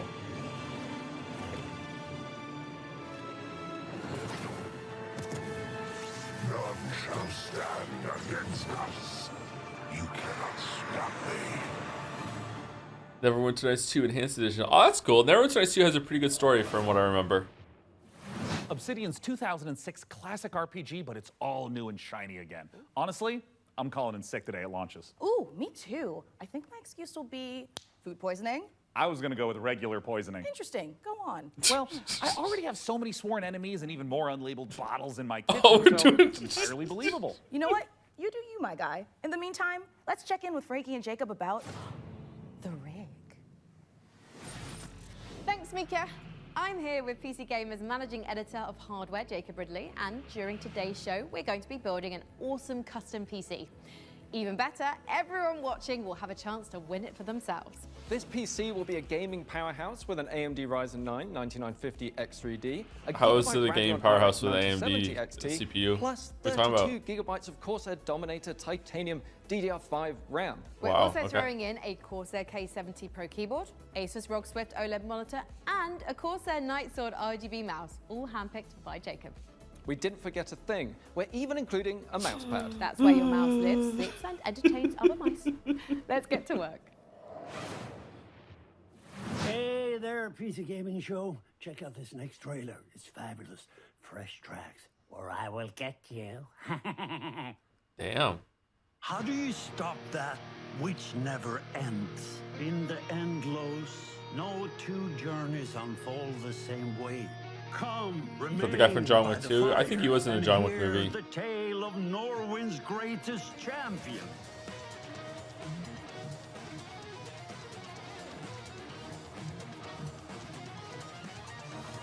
VR game? Doesn't look like it actually.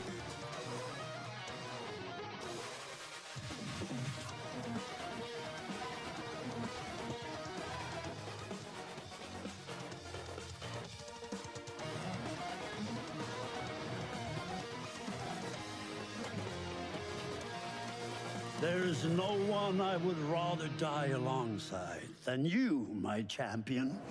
Whoa, that's a bit harsh for a fucking rhythm game about being on a set of skis. What?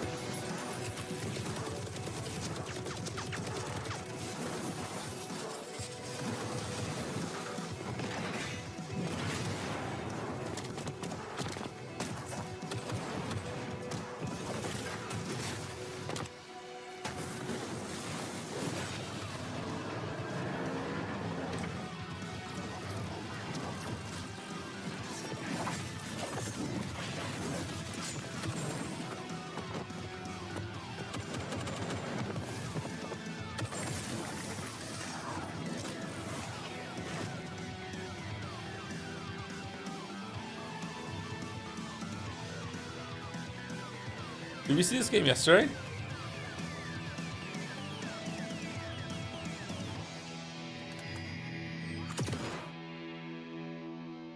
Terminal Brigade.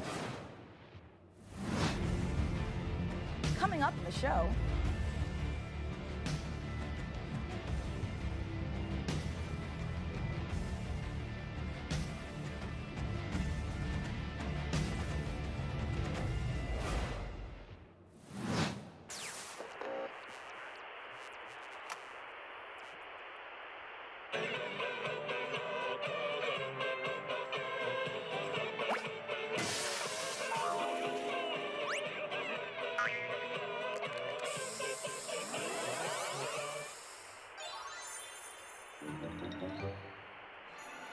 Oh, available now. Excuse me.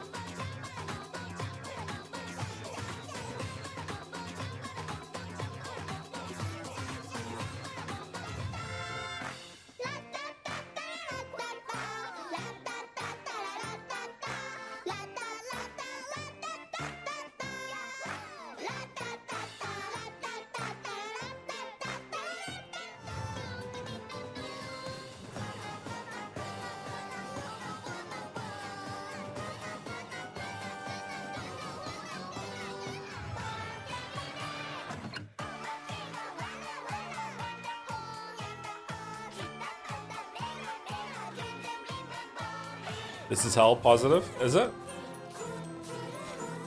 Think you do where spend more for the resub? Between streams, secret resub for secret stream. Secret stream, what are we talking about? Thank you, Shadowlink57 for the resub. Welcome. Thank you, Small Tooth for the resub. Made this today for the resub too. Jandro101 and Rima Ranzu for the resub too. Not sure if the Fate Stay Night bit is annoying now. Still catching up on VODs. Chilling for people to play it because it's awesome and it also sucks. My favorite of all time. Oh god. Thank you, JVegas97 for the resub also. Thank you very much. Did you see Outer Worlds 2 is $80? Yeah, isn't that what AAA games cost now? Yeah, that doesn't surprise me.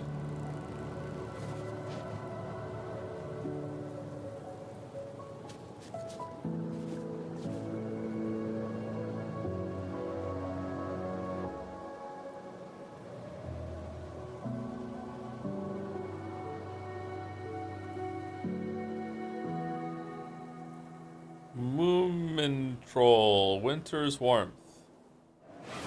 Okay.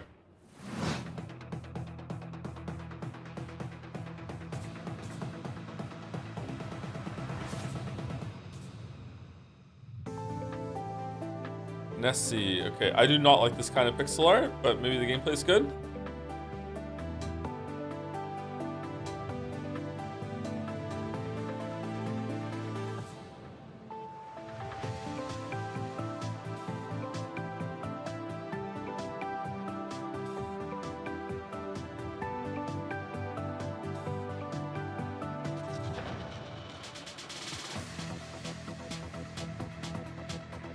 Vast endgame incursion system. That sounds cool.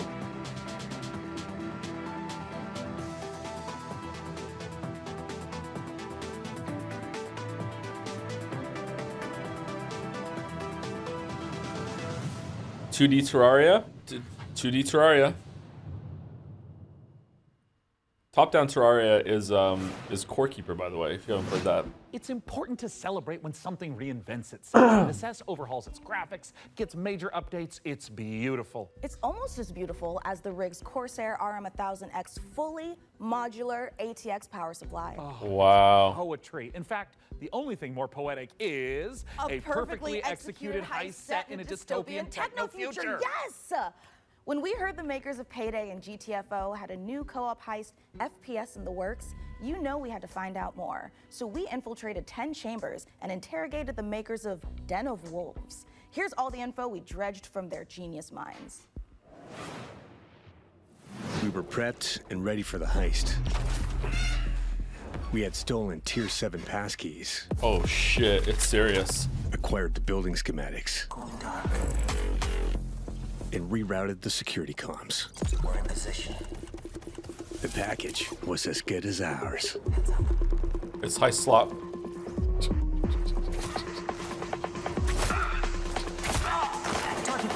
Every variable accounted for, but we fucked it up anyway. Oh no!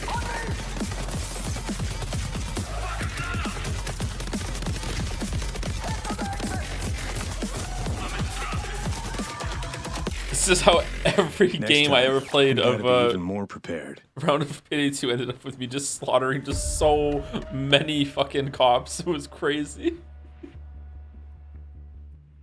I could not play that game stealth to save my life. There's hundreds of people killed while I'm trying to rob this bank.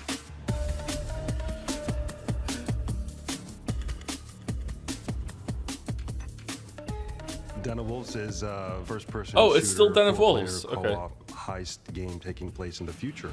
We focus a lot on player agency, story, and keeping the player on their toes with some interesting elements that take you out of the brick-and-mortar world of Midway City, where the game takes place. It's a power fantasy, even though there's obviously tension as well with like stealth segments and stuff. But the identity of Den of Wolves primarily is balls to the wall. Den of Wolves is stepping back into our Payday roots. The big difference is, of course, the sci-fi area, where we can play around a lot with design. The freedom we have with this sci-fi space is a bit terrifying, actually, because you can go nuts, basically. We've actually told ourselves to not try to over-design stuff, but not limit us creativity. So designing the Midway City from the start, we knew we wanted big mega-structure buildings to actually place our levels within and be free of how big levels we want them to be. It's this very large city arising from the sea. You want to look out at the city and see, like, okay, so this is a living, breathing city and it works. That's the city.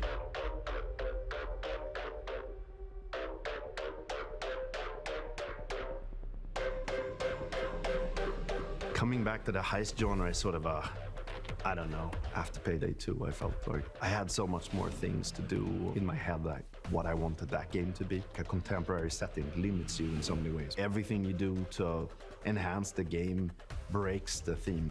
With a sort of a sci-fi theme on it, it enables you to stay in the pocket of thematics and still solve things from a gameplay angle. When making a game concept or a world, you have to think about what tools it gives you to solve problems in the future. And the sci-fi thriller theme gives us a lot of tools to play with. Midway is just a corporate haven. There's no rules, there's nothing. It's divided up into districts. There's even like district wars and this kind of thing within the city. So it's a very classical in a way. Near future then, take, okay. Kind of like a classic role-playing game of saying like, oh, this is the backdrop.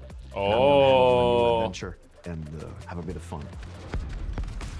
So there's something called dives in the game. It's basically a neural heist. In the middle of whatever you're doing in the normal mission, you can basically jump to this other place. Thematically, there's these architects that build these defense mechanisms that gets injected into people's minds, and then you're trying to break into one of those. Inception. Dives allows us to this is kind of cool. With visual art design and gameplay design. Just tracking down this specific person that you need to make a dive into to extract information. We don't need a bank vault for that. It could be a suburban, gritty area, or it can be a very high-end luxury apartment or of some sort. The dives provide change of pace and change of intensity in the gameplay and change of scenery, and it could be a nightmarish sort of abstract thing. Imagine trying to navigate a forest or something like this. But it could also be a Japanese temple or fortress in the Swiss Alps. We could just mix a lot of different stuff together because it's this very abstract place. And also with gameplay, we could go from a shooter to a platformer to a horror theme. Or we can have sort of parkour experimentation where you can run on walls. We make the rules for what the dives are and what they can be. Yeah, you make the game. Yeah.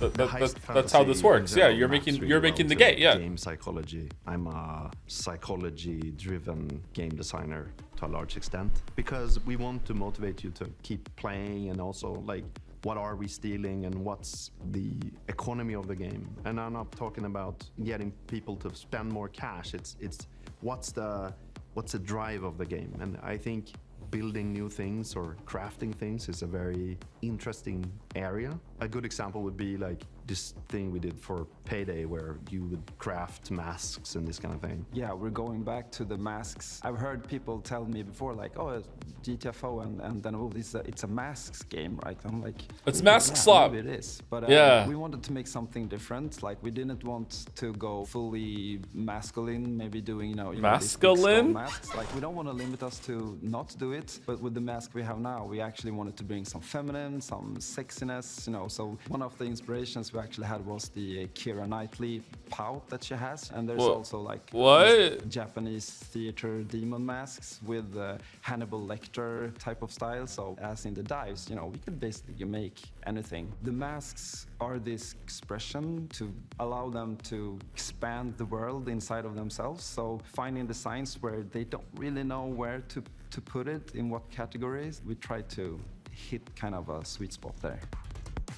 This is gonna be a high-paced, intense, and a very fun, collaborative game. Playing together with friends is a beautiful thing, right? Especially when we have these situations where shit hits the fan. Feminine means sexy and nothing else, chat. Yeah, that's true. Yeah. So if you put 4 people in a room and they play it, and you start to hear the voices go up, and they start to be loud in the room, then like, yeah, it's something, If you want to find out more about Den of Wolves, head to our Steam page and make sure to wishlist now.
Puzzle game?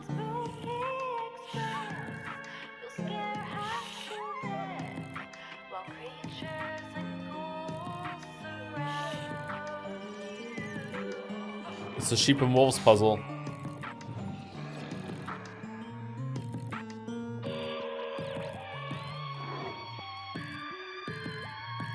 Oh, I see rules? Okay, this looks like it could be fun.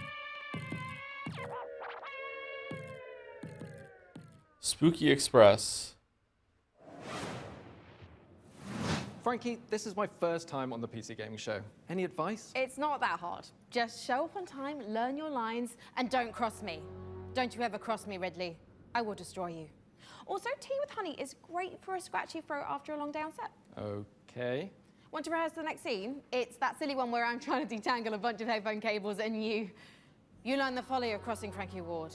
I have powerful friends and a long reach. Or you could tell us about the next part you're going to install. Yep, let's do that, please. Right, the X870E Aorus Master has a few special features to make PC building easier. My favorite is this tool-free SSD slot. Press a button and this is so horrible. It's meant to be horrible. On the latch to install your SSD. No screw required, which means no more crawling on the floor looking for said screw. It's like Umineko episode 5. Then there's this Wi-Fi antenna. This combines standard 2 Wi-Fi connections into one easy to install or remove connector. No need to screw anything in. Lastly, if you want to disconnect your GPU, hit the button in the corner and pull it out. Job done. It's that easy. Welcome to Evil Empire, where we've been working on the Rogue Prince of Persia's early access for over a year now, pushing the game way further than we ever imagined. I mean, just look at me playing. I'm happy, the team is happy, and our boss is happy. And the players, well, they seem happy too. Our 1.0 launch is fast approaching, so here's where we're at.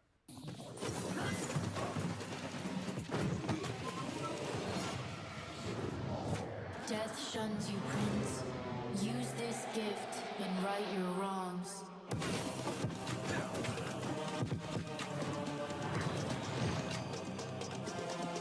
What game is this? This is like a different version of the one that just came out.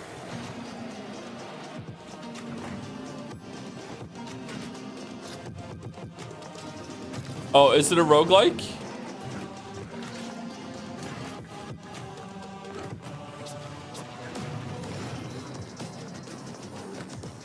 Okay, this could be fun.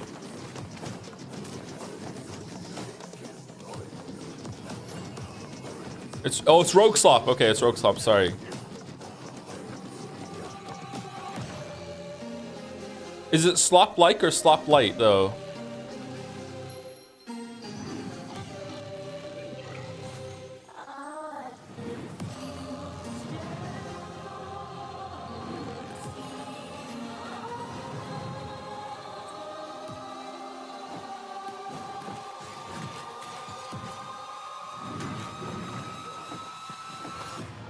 You have the opportunity to save your kingdom as the worthy Prince of Persia.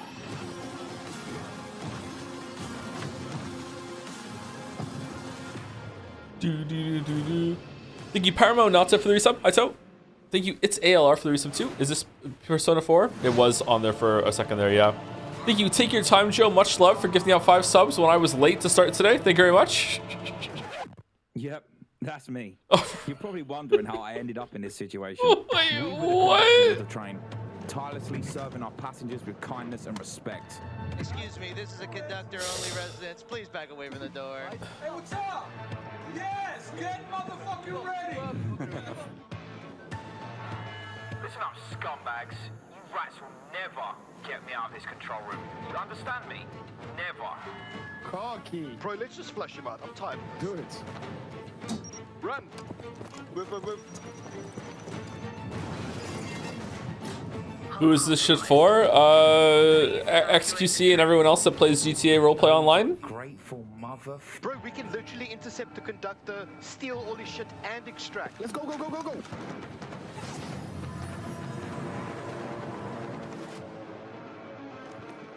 Train man. I'll take right, you take left. Say go. Go, go, go, go, go. There. We got them. We got everyone. Engine fall in 10, 9, 8. Carabao, we gotta move. 6, 5, 4, 3, 2, 1.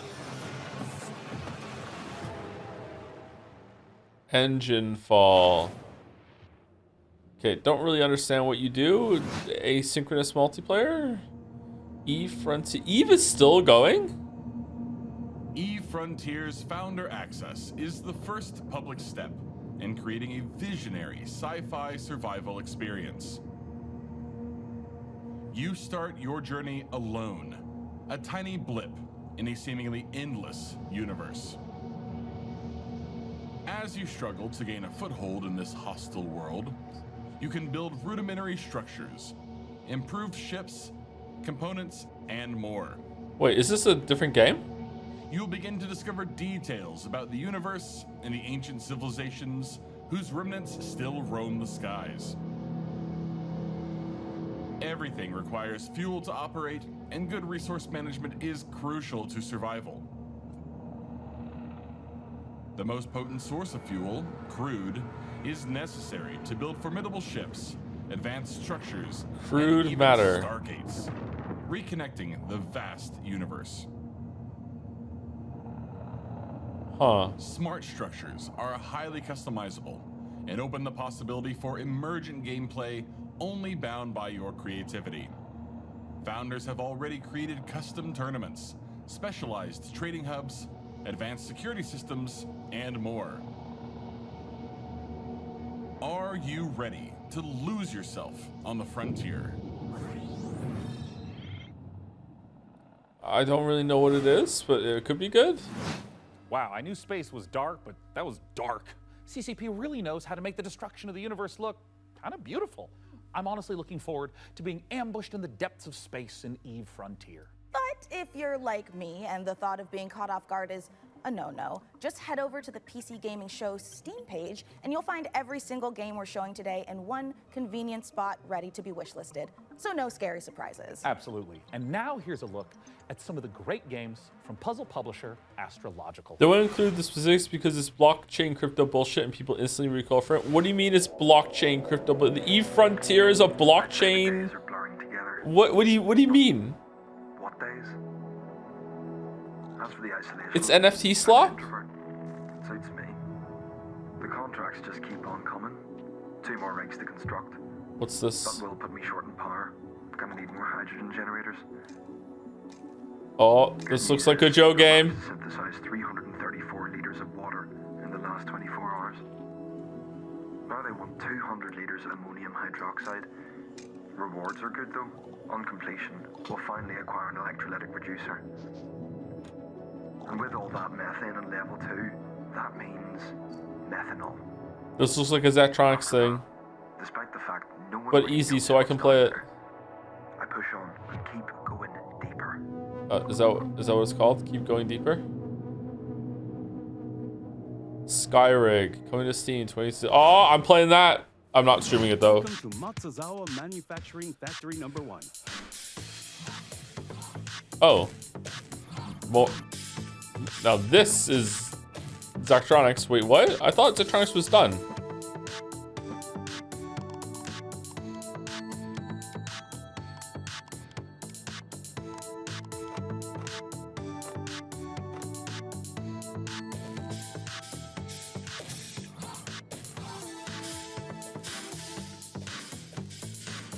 They did Zectronics, but this is a different name. I thought the guy behind Zectronics retired. They're continuing on without the main guy?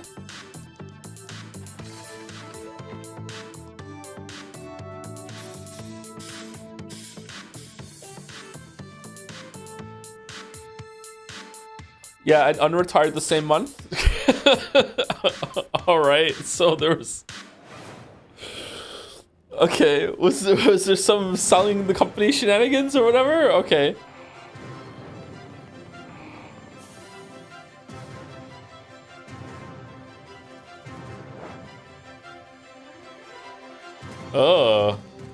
Oh God, I don't like it.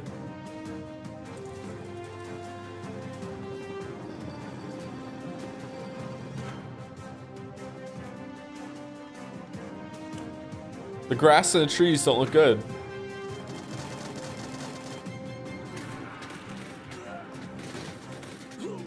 Oh, everything's breakable? Okay, welcome, Voxel Man.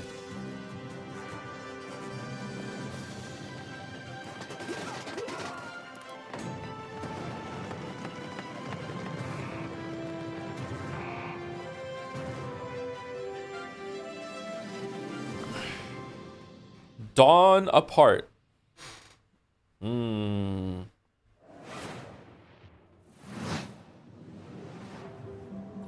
This is a factory in Modulus. Here, we're producing blue cores. Let's see how we got here. Is this still Dawn apart? This facility was built out of these 3 modules. Okay. Which were joined, stamped, and dyed with pigment. Oh no. In our blue pigment refinery, which was constructed from these modules, made by combining these modules. Oh no. Cut from cubes, which were melted from polyrock, extracted here.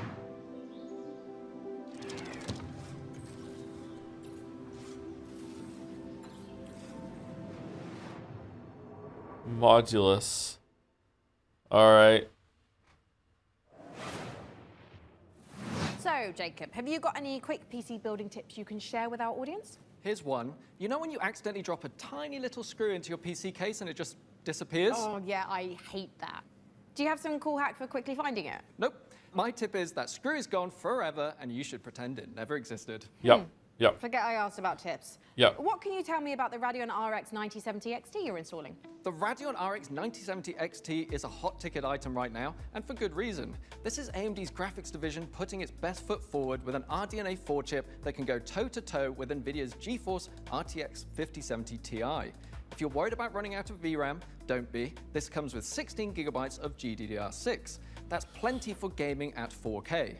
Plus, it supports FSR4, the latest version of AMD's upscaling technology, to help your frame rate. AMD makes graphics cards? cards? What I like about it most is how easy it is to undervolt.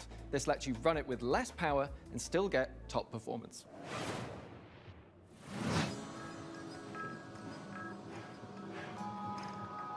This generation ship with a second chance to save nature from ruined Earth. I see hexagons, IPOG. What are we doing with these hexagons? Okay, another Joe game. What are we doing? Can we go to different planets to set up trade routes? Mark of the Ninja, Firewatch. Okay, I didn't have time. Restore the land.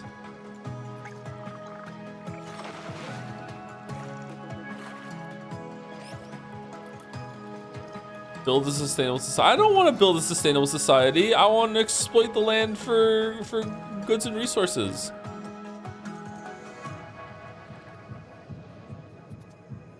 Whoa. Oh, the story stuff. Let them eat the flower. Eat the flowers. It's a dead body. Dead body looks just like you. All right, what's this game?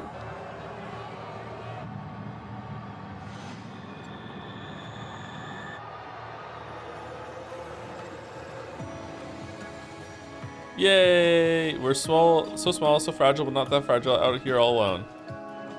We have to get it right this time.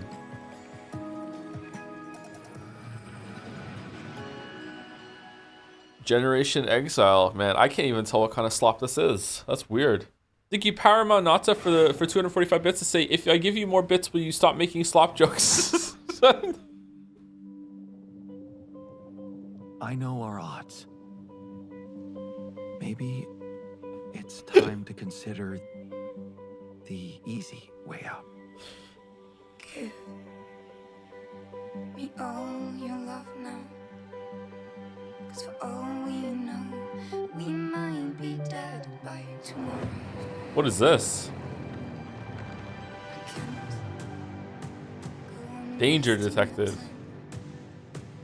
Adding scars to my heart, 'cause all I hear is I'm not ready now. You were always one of us. From day one. Yeah. What if deciding, making choices was never anything more than just an illusion? Yeah, that's gaming for you, yeah. You're still making it about yourself. Just look at us. I can be ready.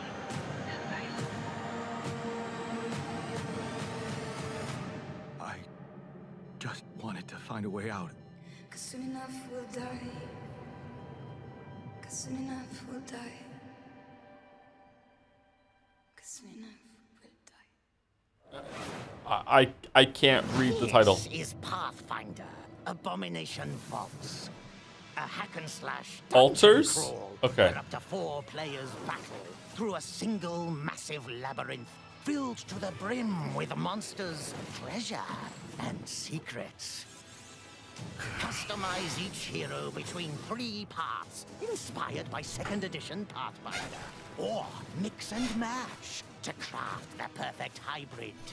Whether adventuring solo or with friends, switch between the party's heroes on the fly to unleash almighty combo attacks to annihilate the forces of darkness.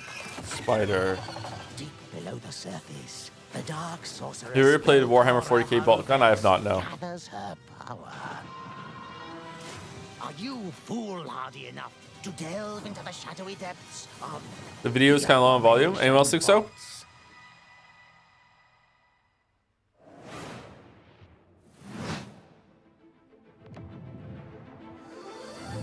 We meet again, little merchant. Still taking up the challenge of a double life. Torn between one endeavor and another. 2 sides of the same precious coin. Yeah, this was announced yesterday. You brave dangers, while in the other, you put your skills and hustle to the test. To grow your store. As you chase that vision, you may pause. And Shop slop. Okay, alright, we do need to stop with the slop. More important than its destination? That answer lies within you, little merchant. Computers aren't the only thing we build here at our hardware workshop. While Frankie and Jacob are working on the rig, Mika and I have been preparing some more elegant equipment for fieldwork, spy gadgets. See here, this might appear to be a standard ATX full tower personal gaming computer. In actuality, every component is also an extremely cool spy gadget. Take, for instance, this CPU fan. In reality, Ninja Star. Huh, that did a real number when we tried it on an intern. Well, moving on, we have our range of hidden tasers. To the untrained eye, a coffee mug. Yeah. In reality, a taser. Ooh, or how about this? To the untrained derriere, a roll of toilet paper. But in actuality, you guessed it, it's a taser. Hey, what about this? Is this like a hidden listening device, USB, or is it maybe a spy camera? That is, of course, also a taser. Don't worry, he'll be fine. Eventually. For now, let's check out our next exciting world premiere. Taser. Show feels kind of different this year, huh? Bit more corporate, bit more about the ads than anything else. I don't know what's going on.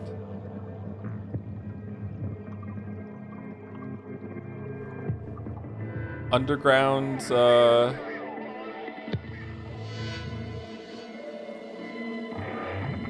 bunker farming? Whoa, what are those? How was the Volvo show this year? They just showed one game. Ball pit, that was it.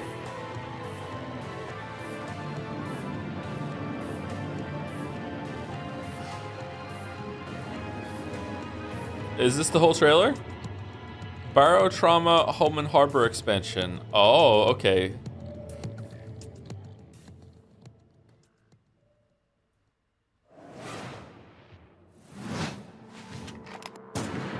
What the fuck? Your safety is your own responsibility. Sharing a roof with someone, make sure they're humans. Check their eyes and teeth. An overlooked visitor will kill you.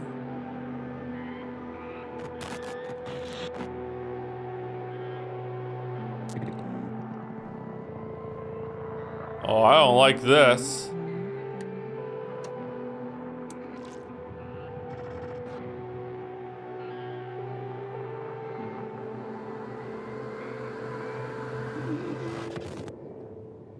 No, I'm not a human. Demo out tomorrow. Interesting. Devolver Digital. Hi, I'm Oscar, a solo developer, and this is my game, Botsu. It's an online multiplayer game Woody? where you control a ragdoll robot and compete in some very silly physics-based competitions. I started making this game in my spare time, and now you can play the free demo on Steam. You'll start off in a lobby area called Bot Central, where you can meet up with your friends and mess around with the sandbox while they arrive. When you're ready, mind the gap and hop on the matchmaking train to your Botsu tournament. Your team will compete in bonkers box ball matches, steal boxes and drag your team to victory in Stockpile, and try to be the last bot standing in Sumo. It's even got physics-based power-ups, like sticky bombs, balloons that work on anything, and grappling hooks to swing the match in your favor. You can play both online and split screen at the same time, and you can create crazy custom matches in the Steam demo right now. I hope you have fun.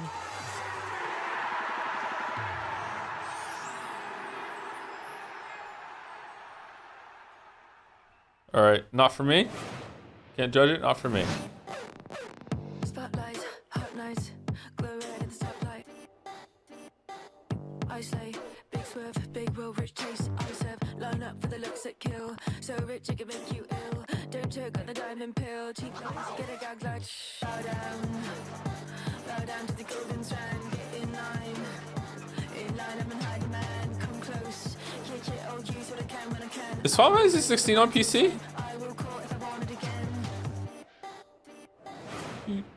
Oh, that computer looked good. Coming up in the show. It is now? Okay.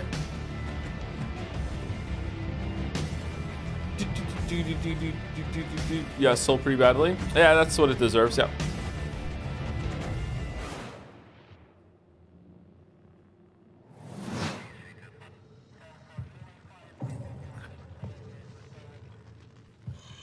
No More Room in Hell 2? Should it be No More Room in Hell still? Coming July.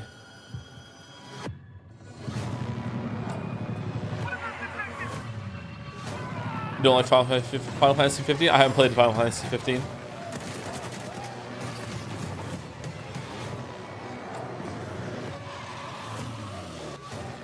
Maybe I'd like it.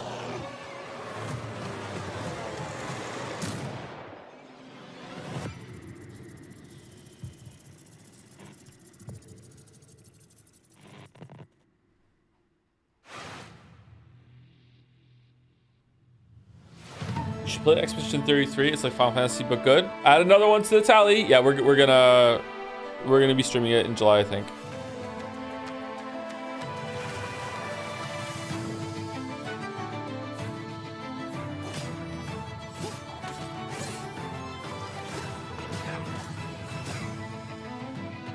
All right, show me building a little town and I'm in.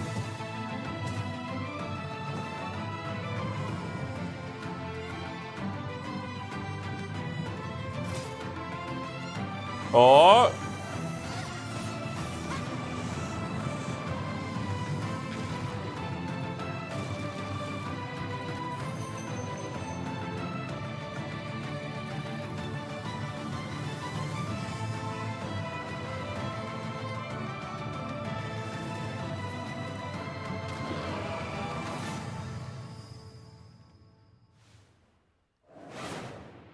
Fair ever. What an amazing collection of games we've already seen. Mika, Far we ever? are really turning up the heat this year. We sure are.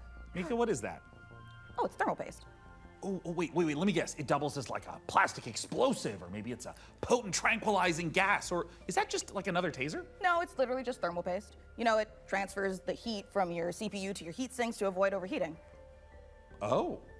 Plus, it is an amazing cookie filler. It's like forbidden icing. Mika, you can't eat thermal paste. Of course you can, especially not with milk. Okay, let's check in on that build again. Can we put it in the computer? I want one of those. Absolutely not, but I'm certainly going to try.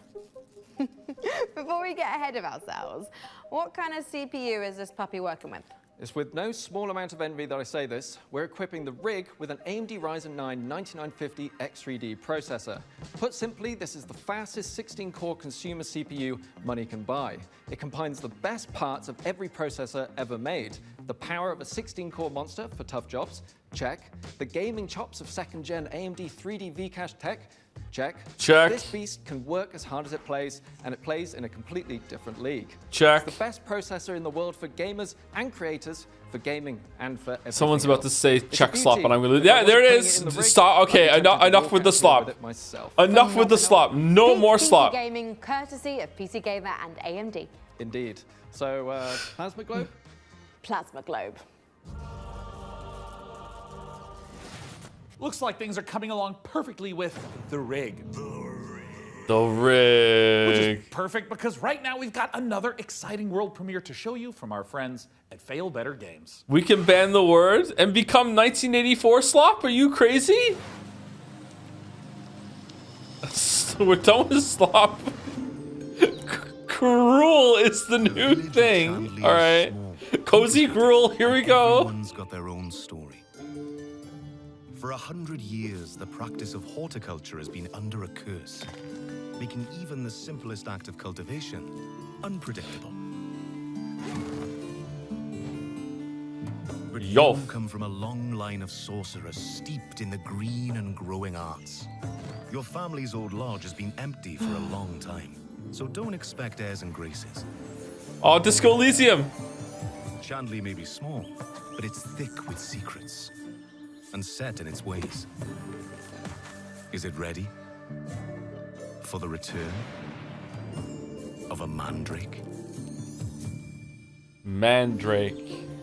The Mandrake setting is based on British history and folklore. For research, we've walked in a temperate rainforest and visited an ancient coal mine beneath the Forest of Dean. It's a world where overfishing might cause a river to put a curse on you, and where you'll go delving into bright minerals. Sorry. For research, we went for a walk. Have some light cannibalism in them. You can't eat people in this Light one, but that cannibalism. doesn't mean Wait, it's what? safe.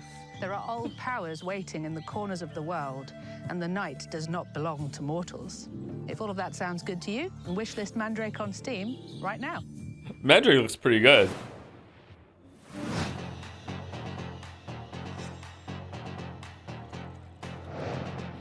Aw, Cyberpunk Pizza? Kinzo wants his Domino's? No, I must make this pizza. Oh, now it's ruined.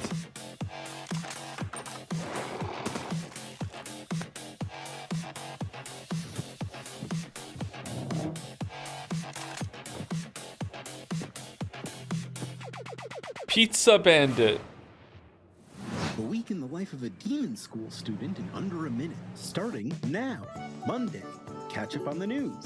Get a new assignment. Fight some guys using tactics. Check your diary. Tuesday, investigate a spook classroom. Gain a rival.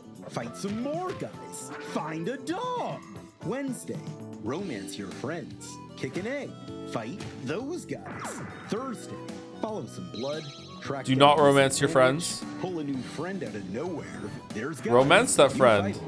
Friday, find a cursed dog. Learn a terrible secret. Fight a really big guy. The weekend, sing karaoke, race beetles, rent some tapes, and generally just relax. That's 1 week down, many to go.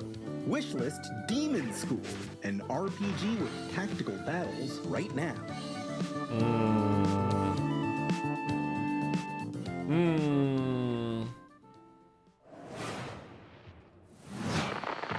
Congratulations on your assignment. You have been selected to oversee a caretaker deployment in Sector 43A. Slop is peaking, Gruel is slop? Unit and its sacred directive, the preservation and propagation of the human species. After global hydrosaturation, Wait, what are we doing? Earth became uninhabitable. Humanity moved to orbit, but reproduction in space proved impossible. Moses responded with the Human Seed Program. Cryogenic embryos are grown to maturity in surface-based Lazarus pods, then transferred to orbital colonies for immediate workforce integration. Your caretaker unit manages every step: retrieval, growth, and orbital transfer.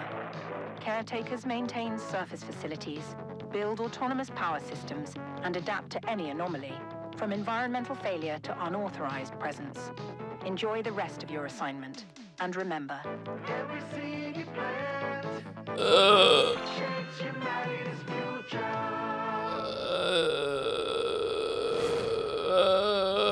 You're the only one who can safeguard the future of humanity in The Last Caretaker. So, you know, no pressure or anything. Hey, Sean, what was that? I am so sorry. I may have eaten a light snack that just didn't really agree with me. Wait a second. Did you get into my thermal paste stash again? I prefer the term computer hummus. No, that's definitely a train, which means we are right on track for our next world premiere. Sean, no.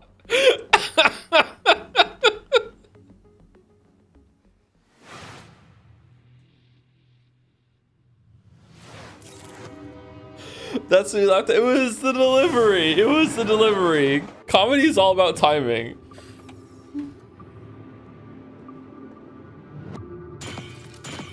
What's this? Oh, I'm in? I'm already in. I'm already in?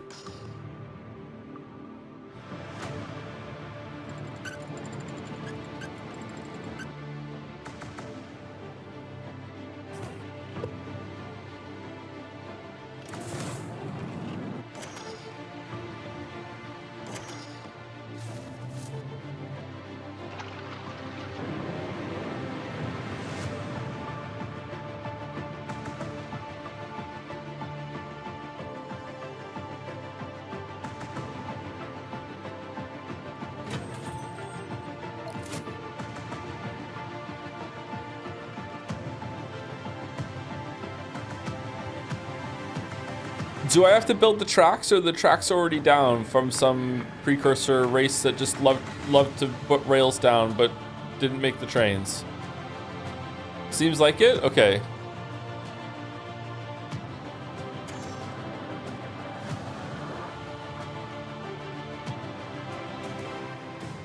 Railborn. But there's one they fear. Oh, is that a loop? Do you do a loop on the train?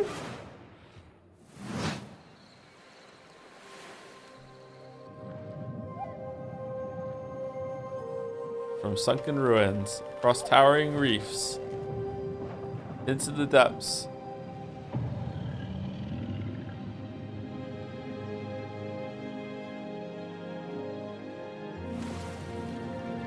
Your voyage begins. Thank you, Solo Stampede, for the resub. Thank you very much. Thank you, Glistening, for the resub too. Sleepers for the week. I know, right? Thank you, It's Sesh, for the resub. Zeph Logo for the resub too. When are they showing the next Skylanders game? Don't. We don't want that. We don't want that. Thank you, Combustible Lemons, for the resub. Joined at the beginning of some kind of musical hotel game thing, and it looked like the worst shit ever, and then by the end it looked like the peakest peak ever. Yeah, that does look good, doesn't it? Yeah, I want to play that. Thank you for the raid, Hypothetical Walrus. Thank you for the Umi News yesterday too. It was a funny segment. You got me with one of your with your guest speakers. Prospector, Norex would like to offer you an opportunity. We have some dirty work we need you to take care of. At your own risk, of course.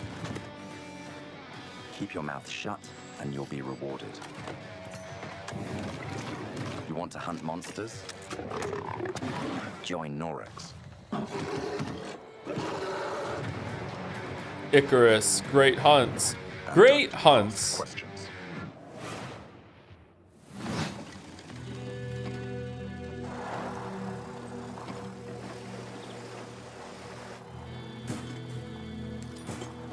You could loot things in the car? Oh, you are the car.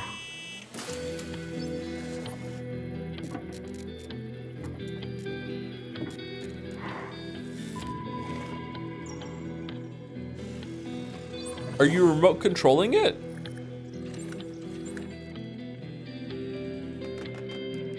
Wait, what are we doing? What tower defense?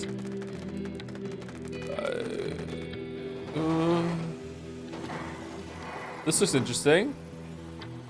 Garbage country. Oh, garbage country. Okay. So you're good at building PCs, but can you build other things? Like a car? No, Frankie. I can't build a car.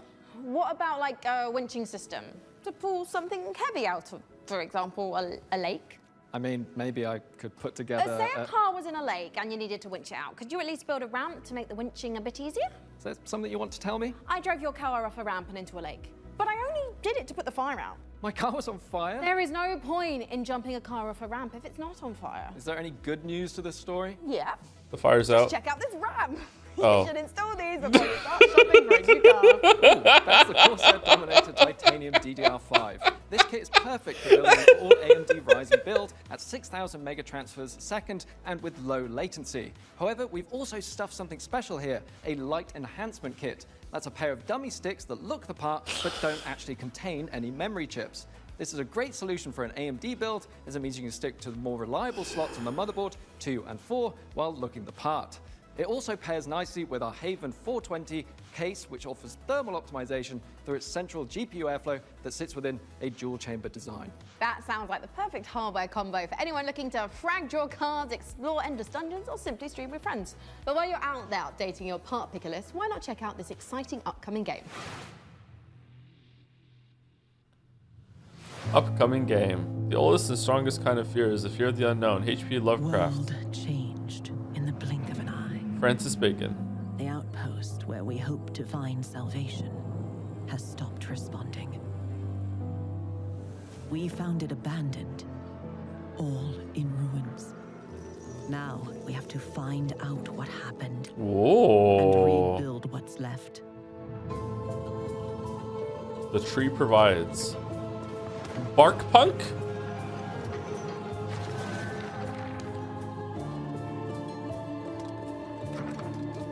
Oh, slop is just another word for punk. The little space the tree afford. We live under a constant threat from the fog. Not an ordinary mist that we knew before, but one that overwhelms us with the worst kind of fear.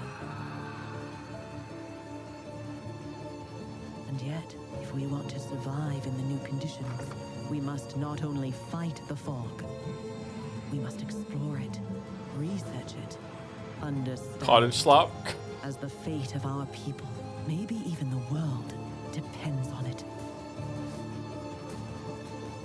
I think there's some people in chat right now that are like genuinely getting angry. You must not give in to fear. The tree provides. The tree provides. The tree protects. Whoa, what are we doing? Dark switch. Huh? Okay, that could be cool. I don't really understand exactly what you're doing, but I'm getting a gist. It looks interesting. Coming soon. Spirit Strike. Sifu Gaiden. Thank you, Dangster337 for the resub. Spare Goose 1 for the resub too. Hey Alessa for the resub with Queer Ass. Sphinx PhD for the resub. Ari Lins with the message, your space ozone layer collapsed. Thanks for the streams. You're welcome. Thanks for watching. Outer Worlds 2, it might be a good time. Thank you, Ratty, for the resub, and As a Bubble also for the resub. First we Silk, then we Song, Silk Song. When's it getting announced? When's it happening? Thank you, Dune Absb, for the resub too. WSG J Andy, Warsong Gulch J Andy, that's me. Thank you, River Harvest, for the resub, and Archon Zach for the resub too. Thank you very much.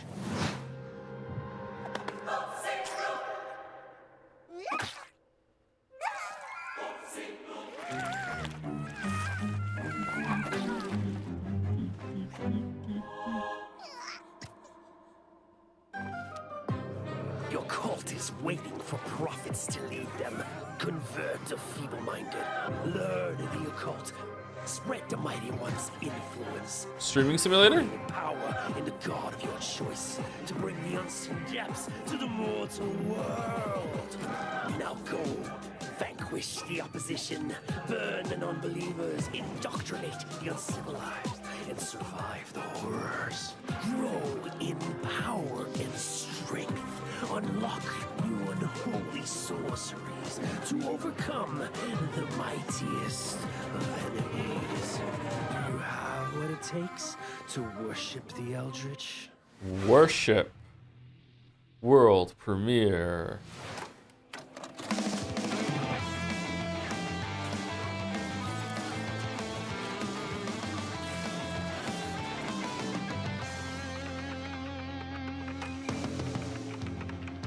From the creators of Guns of Icarus Online comes Guns of Icarus Offline. Oh, no, it's still online. Never mind. Idle. It's an idle game? No. Okay. Anime?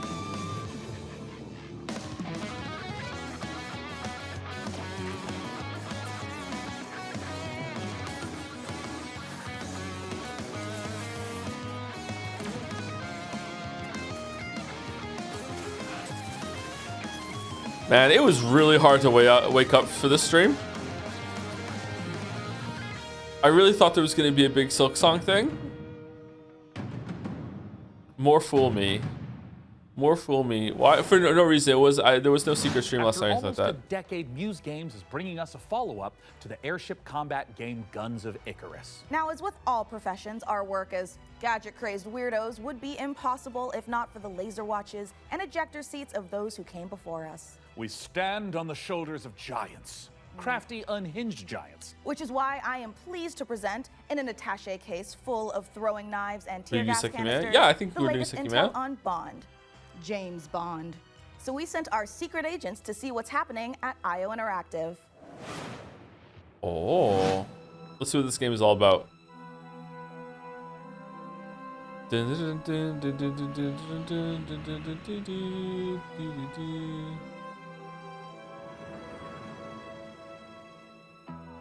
Copenhagen. I know where that is.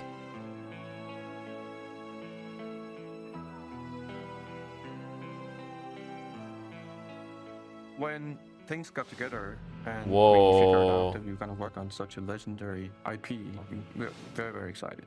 It's a huge opportunity, and also the fact that it hasn't been a game for 14 years just adds to the excitement of a comeback of this game in gaming. The colleagues that we have here are phenomenal, and I think taking all of their experience from the sort of agent fantasy that they've been building for all these years and applying it to the Bond franchise has been incredible to see and to be a part of. We're making a standalone James Bond game. Have you seen the trailer? It looks silly. I haven't seen the trailer, no. And locations that I think are going to make the fans of the novels and the fans of the movies and the cinematic history really smile. In any kind of IP where there's some known aspects of the character, Does it look like you can Hitman? initially view these as constraints, but really they're strengths because we get to work with all these amazing partners. Aston Martin and Land Rover, collaborations with Omega, and all of these things lends itself a sense of credibility to the player that this is a real James Bond experience. Crafting this character has been both exciting and extremely challenging because it's a balance between being very true to Ian Fleming's novels on the character, yet bringing some part of IO into that. The most special thing about our version of Bond is that it's an IO reimagination of the origin of Bond himself, and it allows us to really dive in and learn about what it takes to enter this world of espionage. I love the idea that you must have a watch ad in your game for it to be real James Bond. We didn't want to synthesize That's an interesting idea, yeah. From different aspects of stories or whatever. We wanted to make something that was. What a crazy ritual. So he's young. He's someone who young doesn't James yet Bond. know all the things we know about James Bond. He has all the core qualities. So he is irreverent. He's inherently charming. He's funny, but he's not yet cold. He's not callous. He's a more energetic. He has that impatience of youth built into him. Somewhere in between. Any for press said in chat. I feel like chat is just stimming at this point by just combining words with slop. And then someone in chat said slop for press. He is very true to his North Star. And, and the story is very much about when you meet the harsh, political, dangerous world out there, how does a young man fare while still retaining his values? Okay, this is almost done. Try settle down a bit, chat. But after this, we're not doing it anymore. Okay, we're gonna have to ban a word if we don't be able to calm down. All right. Using the environment and weapons and charm and obviously gadgets is a huge part of that. Chat is never all that readable during these shows anyway, so it's not a big deal. But the chat has to go back to being readable after this. Do you understand? Oh, it's Hitman. So our long-time fans from our Hitman franchise can expect to recognize some of these core elements from our interactive in our James Bond game. A really core aspect of this game is what we call creative approach. And it has to do with standing outside a lavish location. We're going to give you an objective in here.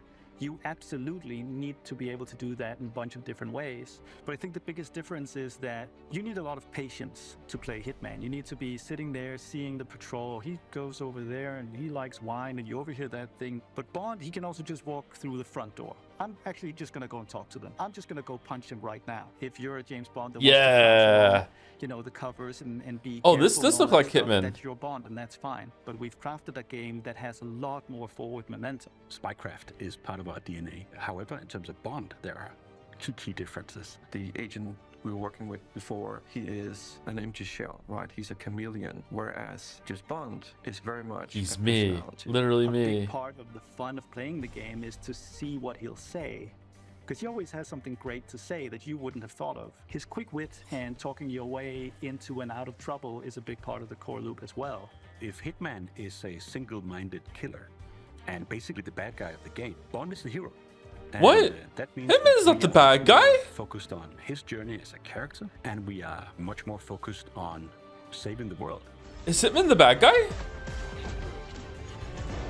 I think it's whoa, sound. We're dialing the action to 12 on this one. We wanted a physical Bond. We wanted fighting to be visceral and brutal and violent and super fun and exciting. So we spent a great amount of energy on making a system. Okay, this game looks actually decent. Combat where you're fighting multiple opponents at once.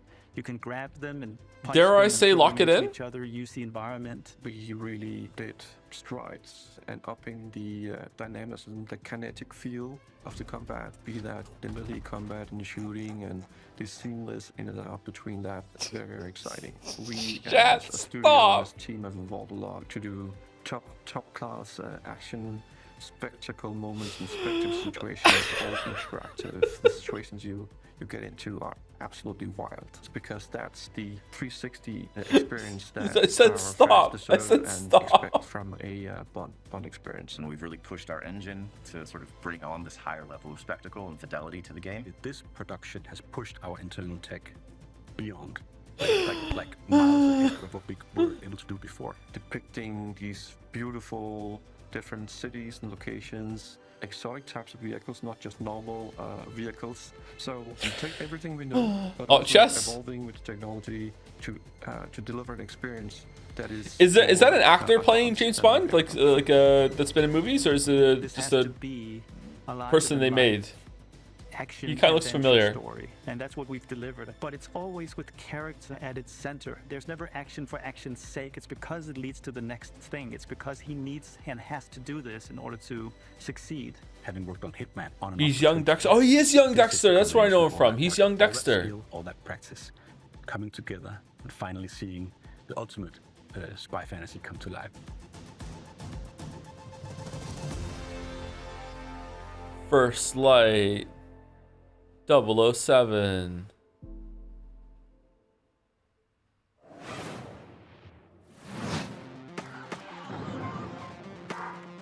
Whoa.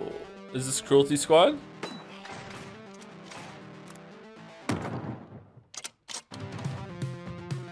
You have the motive?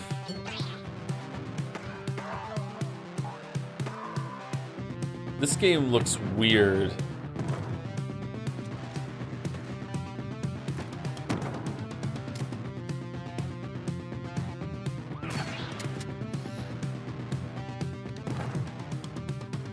You are the president.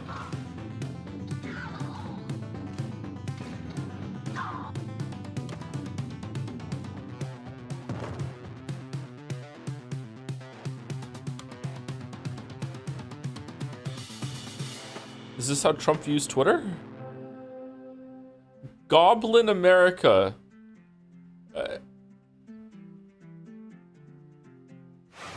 Okay. When the world ended, we shielded our city. Safe but trapped, we endured. Until now, until you, time traveler. Only you can shatter our chains, guide our armies, defend our kingdom, propel the evil hordes. Rebuild what the enemy shattered and restore the might of our city.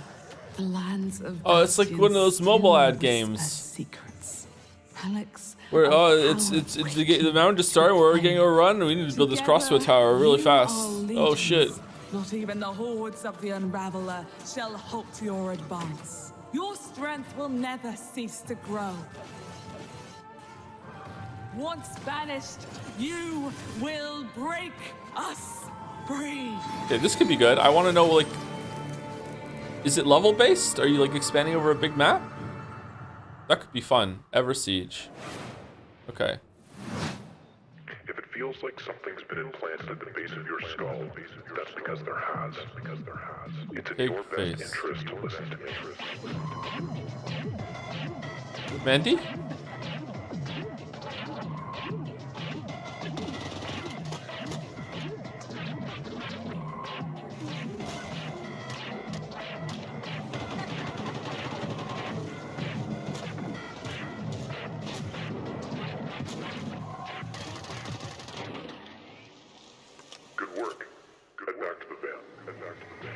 Dread XP. Pig face. Wait. Dread. Okay. As you can see, we are running a fine-tuned engine of gaming goodness. Oh, speaking of, Sean, what's going on with the rig? Let's find out. Frankie, Jacob, status report? We're doing great down here. Jacob is about to fill us in on what we're installing next. I'm just wiring up everything with our Gigabyte Aorus X870E motherboard. It's got a suite of features for reliable overclocking and memory performance, and its built-in thermal armor and heat sinks will keep our Ryzen X3D rig running great without running hot. And of course, our GPU, a Gigabyte Radeon RX 9070 XT with RDNA 4 architecture, and 3rd gen AMD ray tracing tech for competitive 4K performance. Awesome. And for those of you who want to speed up your own PC build, I've got a technique I always use. A montage. A what? A montage.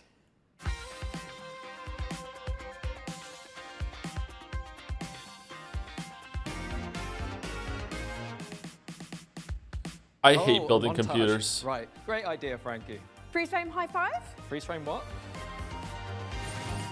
Not gonna lie, I'm starting to get a little bit worried about the rig booting, but oh, perfect.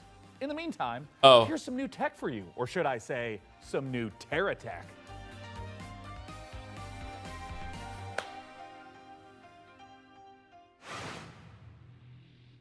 Well, how did she hold still so well?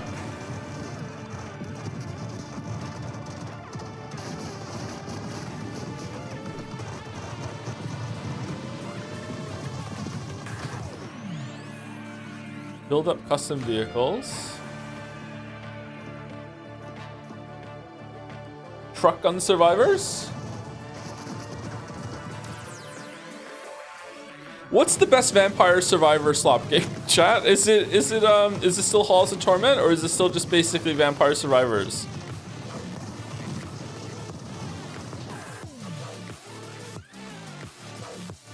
Hollow Cure?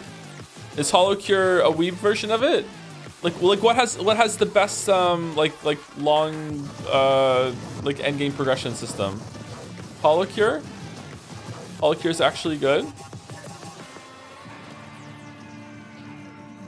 Hollow Cure still, really?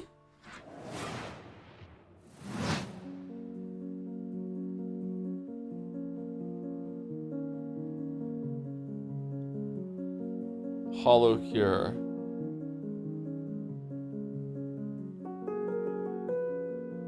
Chad, this game looks like ass. What are you talking about?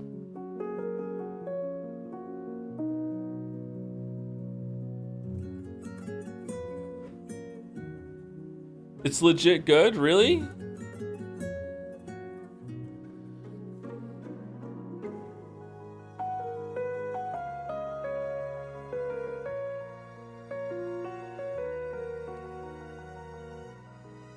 All right.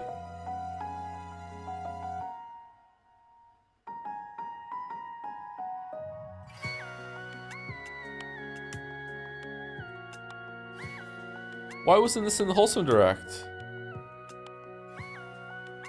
Oh. Oh, that's why. Oh, okay.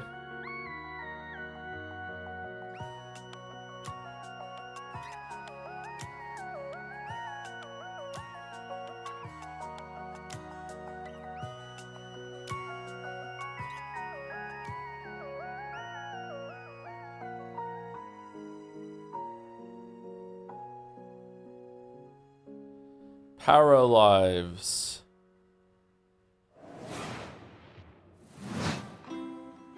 Welcome to Lost Rift. People can fly.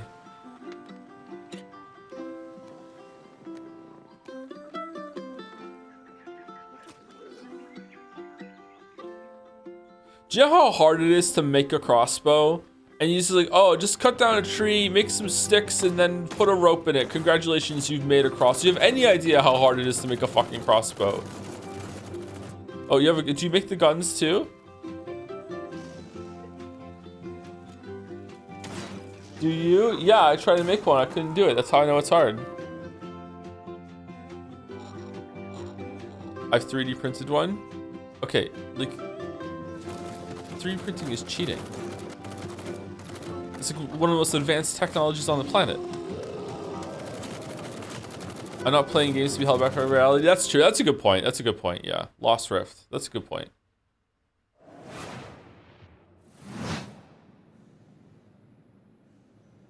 Oh,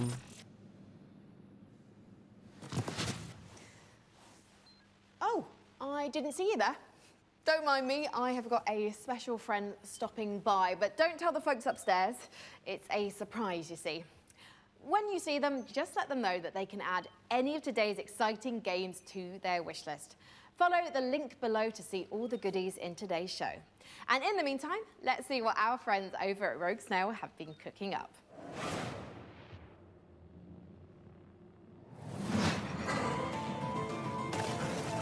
Meu Deus.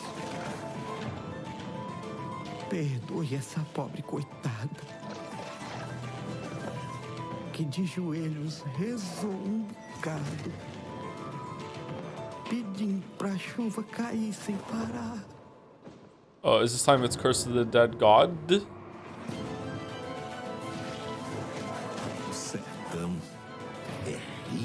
Exile Life. Oh god. Roguelike.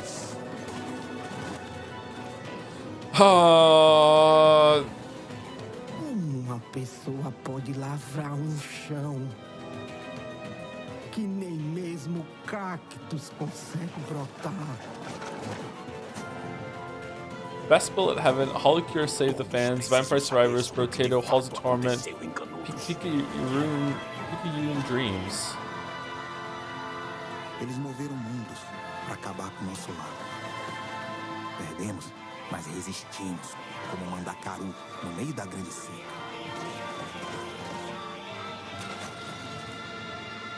Hell Clock. Eles vão nos massacrar novamente, Pajé. Eles vão nos massacrar. Hell Comes, July 22nd. I rolled high. Thank you, River Harvest and Archon Zach for the resubs. Thank you, Tiny Peanuts for the new sub. Aggravated vandalism. Oh, never mind. I have to stop now. Someone stop. What? No. Theft. And worst of all, you've tried to flee.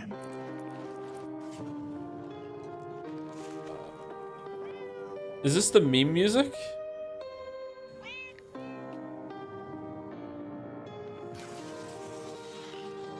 And it pains me deeply.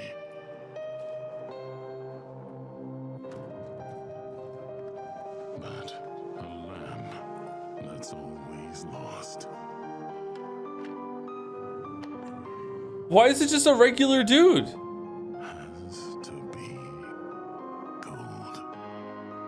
I'm getting some big Hello Neighbor vibes right now.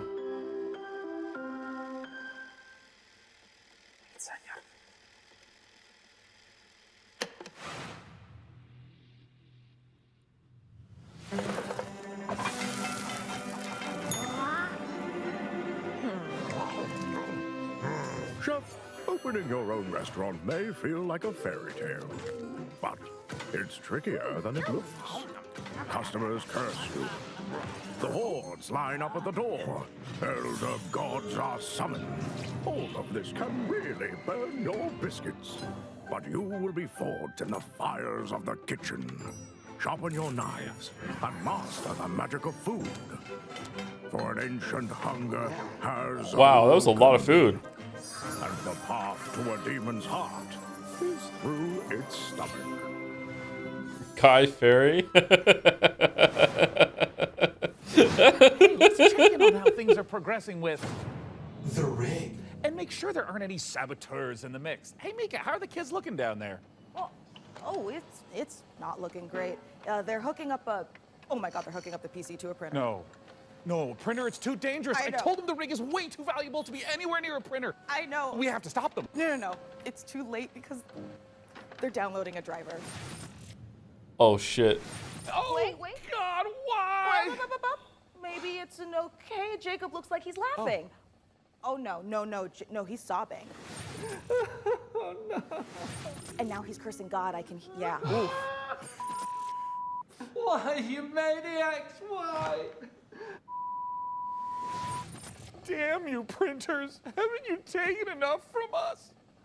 Well, while our team does some troubleshooting, let's take back the post-apocalypse from hordes of mutants in co-op roguelite Guntouchables. If you're watching this tape, it means the world has ended. Welcome to Guntouchables. It's not a game, it's a state of mind. It's about having such a cool gun, you're untouchable. That's why they call it Guntouchables. Collect crates in the wasteland to help you kick more ass. But your enemies are getting upgraded too, and that's where things heat up. So get ready to blow stuff up, and smack stuff with a shovel, and shred stuff with a bone saw, and snipe stuff. Survival is about sticking together. It's about getting badass guns and even more badasser upgrades. It's about killing whatever this thing is. Because here in the apocalypse, you're up against a million maniacal mutants that want nothing more than to pound you into hamburger meat. There's only one way to survive, and that's to become Guntouchable. Coming to early access on June 17th. Okay, it could be fun. Don't really like the art style very much, but it could be fun. New Blood Interactive. New Blood? Isn't that, the Dusk People?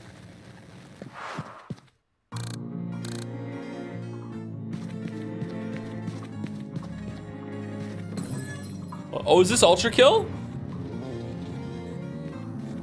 Alright, let's see if we want to lock it in. Is this a release date for the full thing?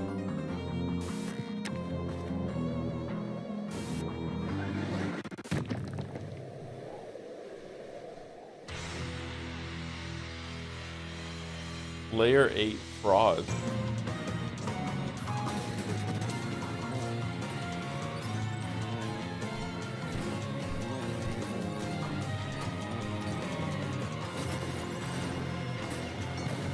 All right, I might not be good enough for this game, chat. There's a lot going on the screen. Oh my god, the particle effects. Soon. All right, no change then? Okay. Coming up in the show. Again, thank you, Tiny Peanuts, for the new sub. Thank you very much. Welcome, welcome. Thank you, Sharktopus, for the resub. I'm on the Joe Express. Choo choo. Thank you, that great Peanut, for the bits. Can't wait for Metal Gear Slop It. Fucking hell. Thank you, Avercrucius, for the resub as well. Avercrucius. There you go. I did it. Cus sub slop. You have to play all first 7 Ultra Kills first? Isn't it just like the one game with all different episodes?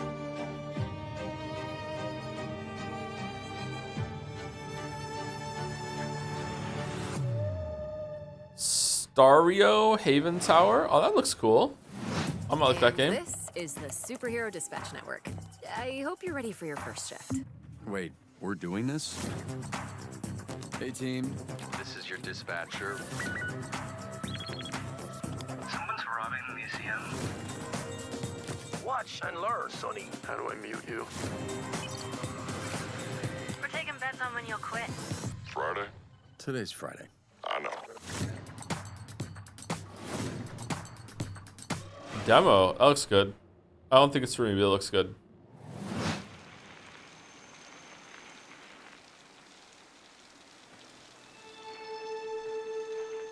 Thank you, Dr. PM, for the bits with Dono Slot. Thank you, Tomek, for the bits with here. Have these bits to help fund the next installment of your Witcher 3 Critique Slop series. Take it easy, Slop man. Just going all in on this stuff, huh? Just all in.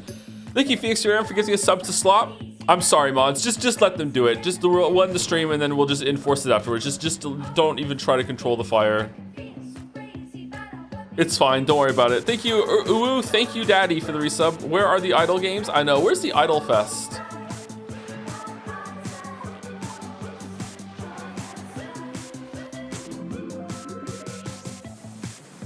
I can't even read chat right now. I can't even read chat. Thank you, Kaz Makes Games, for the resub.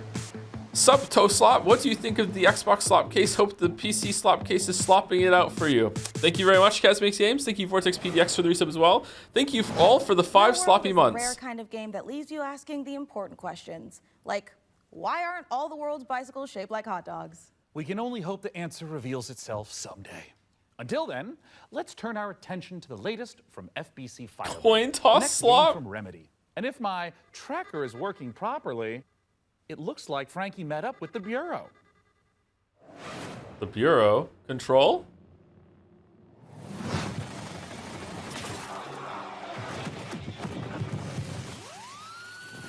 It's been 6 years now since we've been locked in with the Hiss. I don't care about your day job. If you Wait, what? And use a tool. Firebreak needs you. I'll be frank with you. This ain't an easy shift, but at least you won't be alone. Your fellow firebreakers will have your back. Fighting together, fixing together, and hell, even showering together. If you can stand your ground and stick together, it'll be more than enough to survive.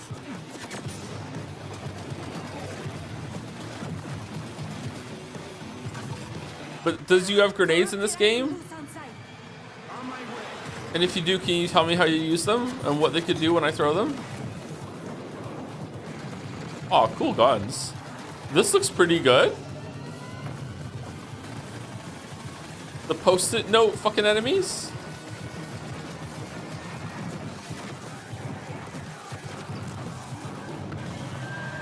So, that's the job. Sounds simple enough. Good. I've got a liability waiver here with your name on it. Big change in That tone. trailer was absolutely epic. Delivered on all fronts, but it did take me back to my student days. It might have been the post-it notes, the traffic lights, and the slight feeling of regret in the shower. What have we signed up to? Mike Ayata, you're the game director of FBC Firebreak from Remedy Games. Thank you so much for joining us. Yeah, but yeah, what absolutely. have we signed up to here? Yeah, lots. So that was our big launch trailer. We're coming out in just over a week now, so we're really excited to share a lot more of the game Oh, stuff damn. that we haven't shown. A little bit of all of the 5 jobs in the game, which are kind of different crises that you have to deal with. But yeah, so we're getting close now.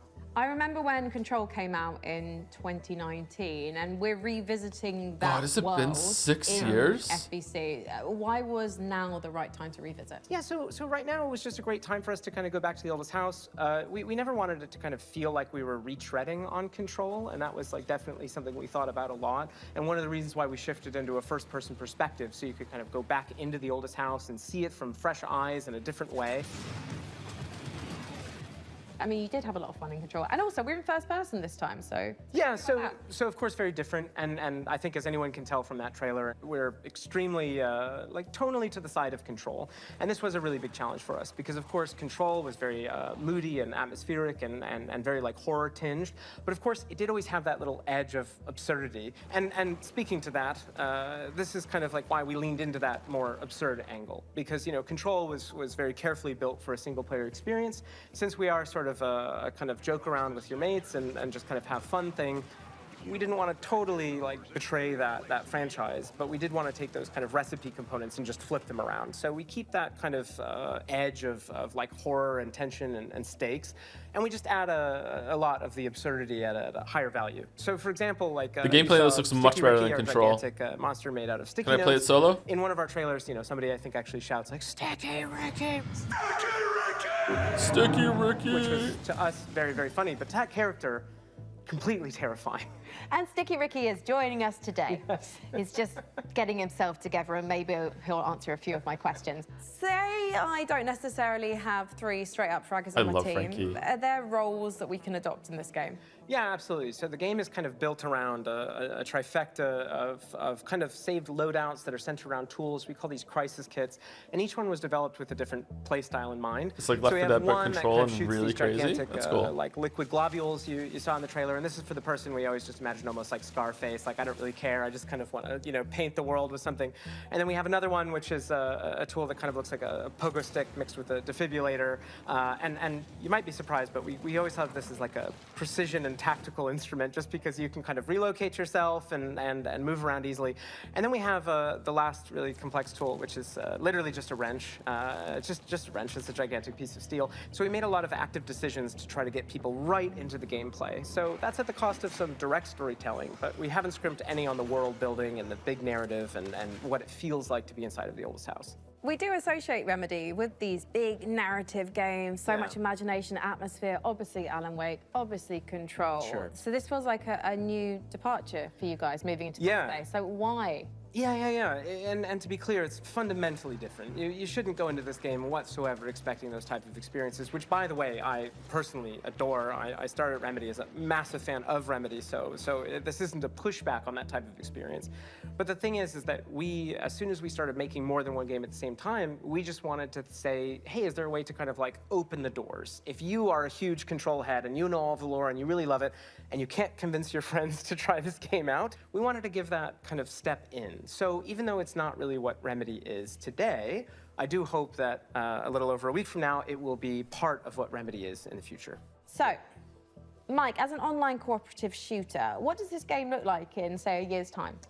Yeah, that's a great question, especially because, you know, the online space, I think a lot of people treat it very differently. One of the big things that we're about is avoiding kind of like FOMO, like engagement. You know, you don't need to check in every day. We're not going to kind of add a timed battle pass. So if you come in on day one and you come back to us a year from now, all you're going to see is all the great stuff that we add. And speaking of that, already in this year, we're going to add 2 more jobs. That adds to the other 5 game modes that we ship with, already growing it by about 40% by the end of the year. We've got additional endgame systems and lots of plans. I'm just pitching it's a stapler, like opened out, and it just... Okay, I have news for you. There is a stapler in the game. I'm a genius. So in the game, actually in that trailer, you probably saw that big traffic light. That's actually called the red light. It's an altered item you may have seen in Control. It's now corrupted by the hiss, and in certain settings, it can show up and kind of hit you with a big red light. You're not allowed to move until it gives you a green light. There's another one, which is a stapler. I like shit like If you are that. a super Control nerd, you might remember from some of the posters in the oldest house, is that Alder a does. stapler and altered item, and then you see a nice little clip art of a stapler. Well, that stapler actually shows up, and it kind of behaves like a fly. It sort of like buzzes around your face and gives all the enemies a lot of additional health. So yeah, there you go. Where can we sign up? I'll be real, I forgot the stapler. Lots of ways With to a play this capital game. S though, Of course, Balder? we're on Are all you major sure? Consoles, on Epic Game Store, or you can head over to Steam, where you can wishlist the game today. It comes out June 17th. Grab your friends, and we hope to see you there. Well, go on then. Go clean the oldest house. Sign up today. Thank you so much, Mike, and good luck. Oh man, this way I'm not gonna have time to play any Liza P before Sekimea. Ah, the FBC. Lovely bunch over there for as long as they last. Hey, didn't we cook up a few trinkets for FBC personnel at some point? I mean, we offered, but spy gadgets just don't hit the same way when you spend your whole day working with evil typewriters and turn your bones backwards. Yeah, that's a fair point. Well, up next, if you've been looking for the perfect excuse to wear a toga, and who hasn't, here's a look at Ubisoft's next entry in the Toga. long-running strategy city Toga. builder, Anno 117, Pax Romana. Whoa, okay, this might be good. Hold on, everyone shut up with the slop.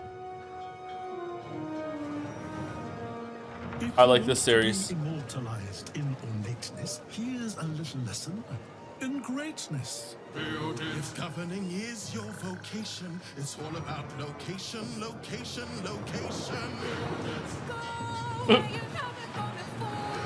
Find a religion or five or more. Here's Sinja. I love musicals. I'm into this. I'd prefer Pax Romana instead.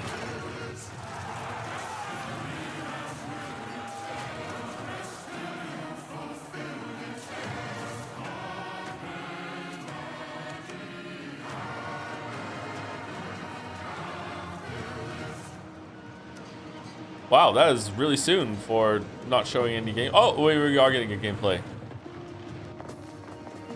Oh, damn, that looks nice. What the fuck?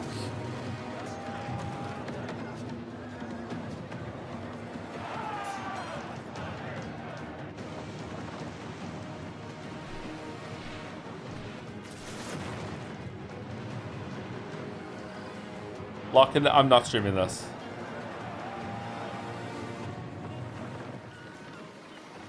$117. That adds up to 9. Okay, the rule is being abided by. Okay.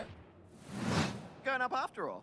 Yeah, no, I'm Nate, and I was gonna. I thought I told you there's nothing up there. Like, what's up there though? Nothing. There's a tower. Yeah, that's it. What? When you get to the top of the tower, what's there? It's like a top of a tower.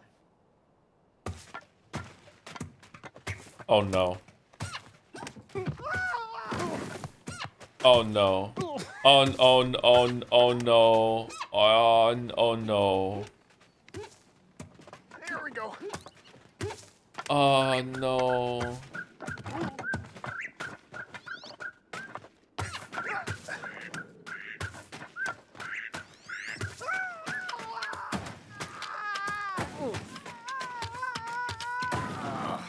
Oh, I'm done. Probably nothing up there. Hey. Yep.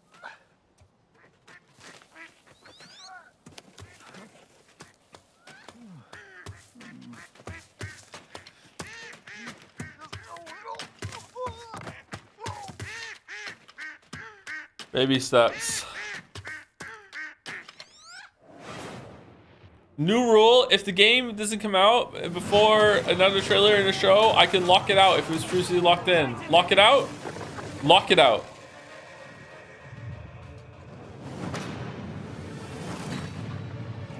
No, hey, if Umineko could make rules up as it goes along about a murder mystery, that's the high literature book, I can make rules up about my fucking stream, alright? Lock it out.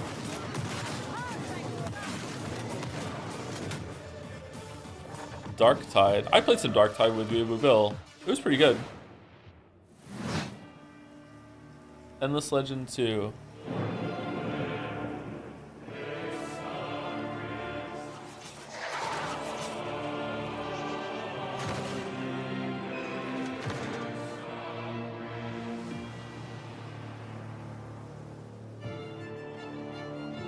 Build an empire.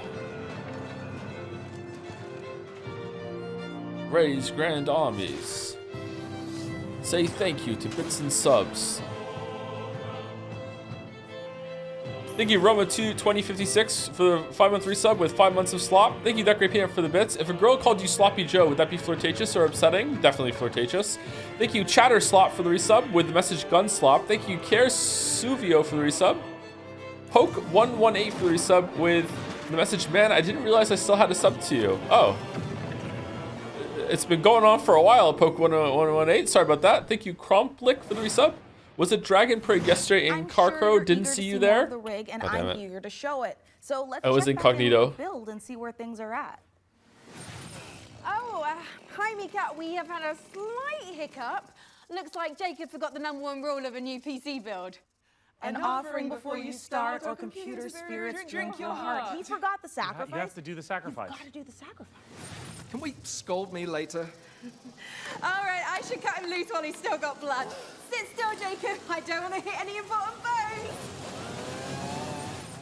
I am loving how normal things are today. And a quick reminder, you can find every single game from today's show in one place at the PC Gamer Steam page over at pcgamer.com/wishlist. My own wishlist is currently buckling under the strain of so many amazing games. And you know what? Speaking Too of many amazing games. Here's our next world premiere. A brand new game published by Punkle, the creator of Vampire Survivors. Get ready to go. What? What? What are we doing? Is it a Souls-like? What are we doing? What are we doing? What are we doing? What are we doing?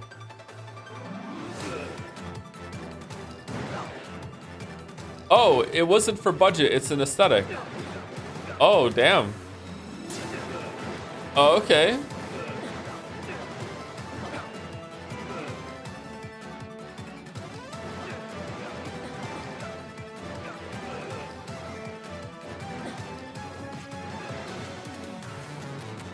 All right, not feeling it, Chief. I'm not feeling it.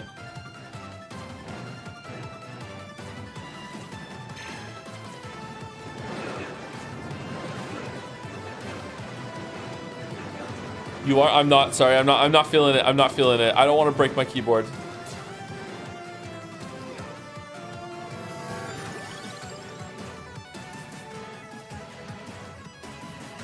Still no vampires. Berserk or die.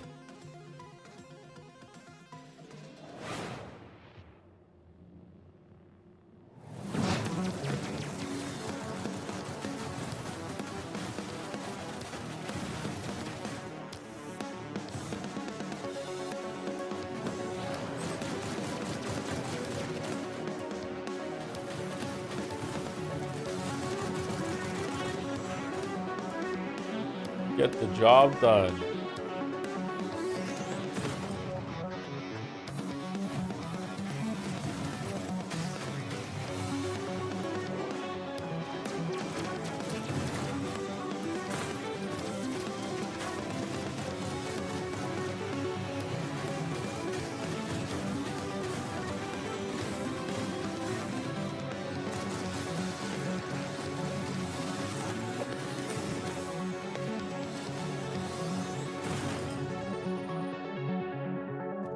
Might go punk. I feel like we saw it somewhere before.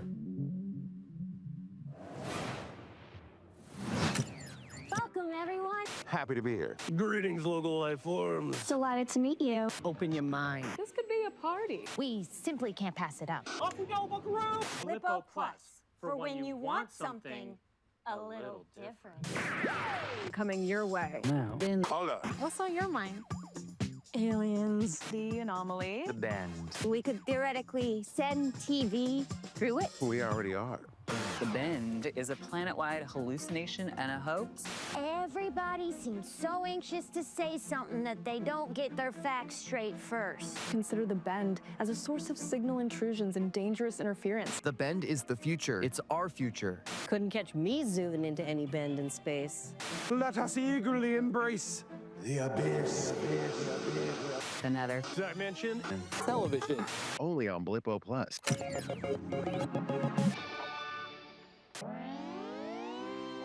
All right, that could be interesting. All those games have looked great, and wouldn't you know it, we've got even more to show you. Check this out. Hey, I'm Felix Schade. Hey. I started Morbid Metal a few years ago as a solo dev, and what began as a small passion project has evolved into something far more ambitious. It hit Steam Early Access this summer, and I can't wait to show you more. Morbid Metal is a fast-paced, roguelite hack and slash that is built for intense combo-driven combat. Yeah, how many people made the game though? It's really important. AI, trapped inside a deadly simulation. Your mission? Explore its beautiful and brutal iterations, grow stronger, and prove your worth to your creator. You'll control up to 3 characters. It's a bit like switching weapons in a shooter, except here, you're switching full-on playstyles. Each character has their own unique combat style and active abilities, which are unlocked as you explore the simulation. You can even chain attacks between different characters. Start with Vector to quickly dispatch enemies, switch to Flux for a flurry of hits, and finish your combo with Echo's special attack. Which character has the grenades and what do the grenades do? Each playstyle will be essential, as you'll face a variety of powerful enemies, each with their own attack patterns and weaknesses. And at the end of every biome, you'll face powerful bosses. These are dramatic, high-stakes encounters. This is pretty good. Tough but rewarding. Each new run reshapes the world. Layouts shift, enemy types change, and you'll have to adapt and make strategic choices to succeed. Choose character Iteration upgrades, 3. buffs, or curses that change how you play. Some of these choices push you to take risks, others offer abilities, rewards, and modifiers, which alter your combat style. Why is every game a roguelike? Because level design is hard. Truly unique. Play the free demo tomorrow during Steam Next Fest. Morbid Metal? For early access on August 20th.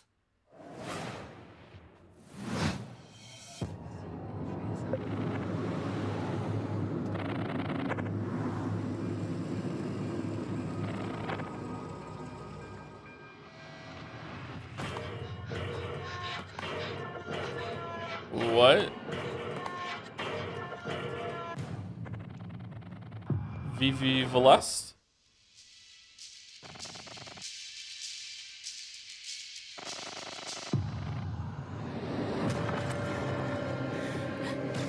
Ooh.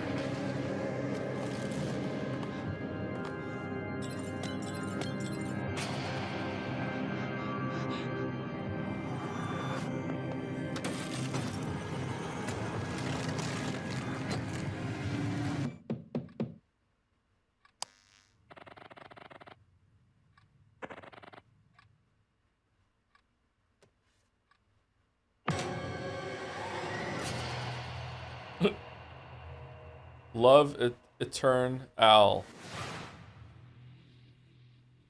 That's a weird name. Peggy 3.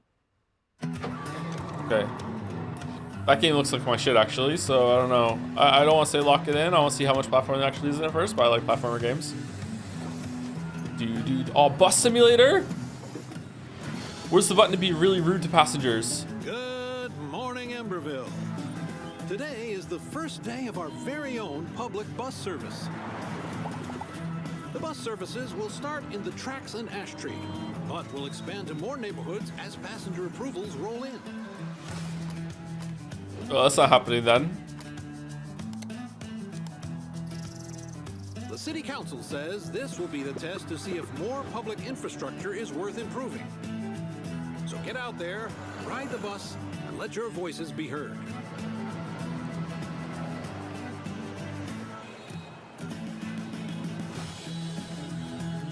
Hey Sean, should we see what's going on the factory floor? Make sure there's no production line issues holding up the rig? Well, that's a great idea, and I've invented the perfect spy gadget for just that. Hey Sean, there is a big window right behind us. We could just look through that. Oh, look through a window? What is this, the Stone Age? You know, I'm pretty sure they didn't have windows in the Stone Age, Sean. Why would I use an obsolete Stone Age technology when the wristwatch I invented is capable of tracking my steps and hacking into any camera system on the planet instantly? Okay, that's actually really amazing, Sean. Well, I'm glad you like it because I took the liberty of making a Mika model a gift from me to you. Here, tap on the icon and you'll instantly hack into the warehouse cameras. Okay, Sean, this is a little bit much. Wait, I have to make an account to use this? Well, it's a free trial for 7 days, but then it's only $9.99 a month after that. What? And look, two-factor authentication for safety. Sean, this is and now I have to connect my Steam account? It's plot vision as a service.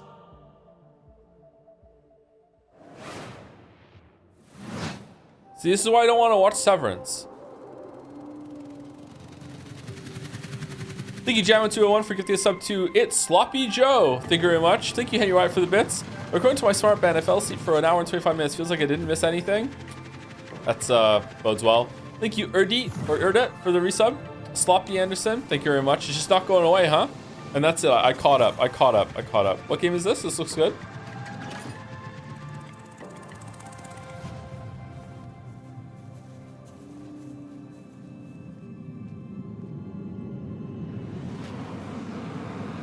Atmosphere. That could be good.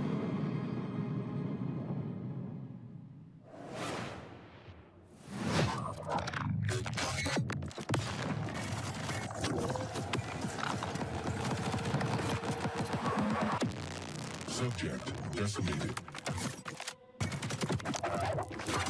It's a roguelike.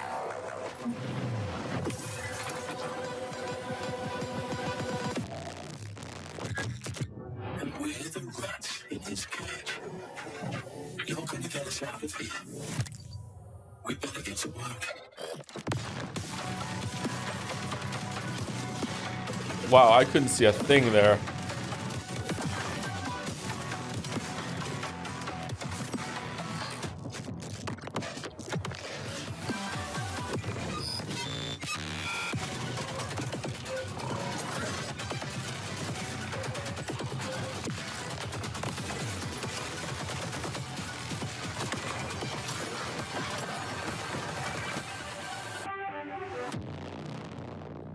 Void Breaker.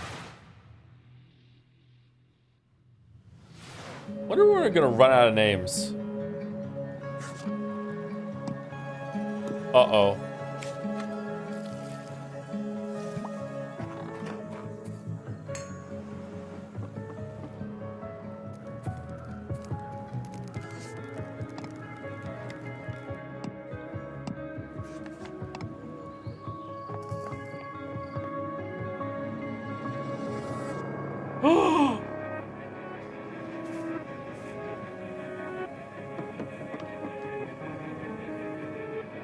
Farm game murder mystery? I've had a game idea of this for a long time. This could be good.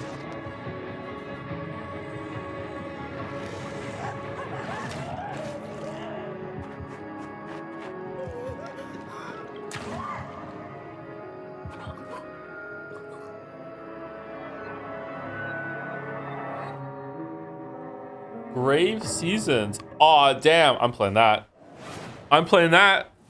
You know, it's about time someone made a cozy life sim filled with supernatural horrors, just like my everyday to day life. And of course, it's from Blumhouse Games. You know, I often felt that the only thing missing from Stardew Valley was the ever-present danger of murder. Yes. So this should hopefully scratch an itch. Exactly. And Grave Seasons isn't the only world premiere horror game we've got for you. Feast your eyes on this, if you dare.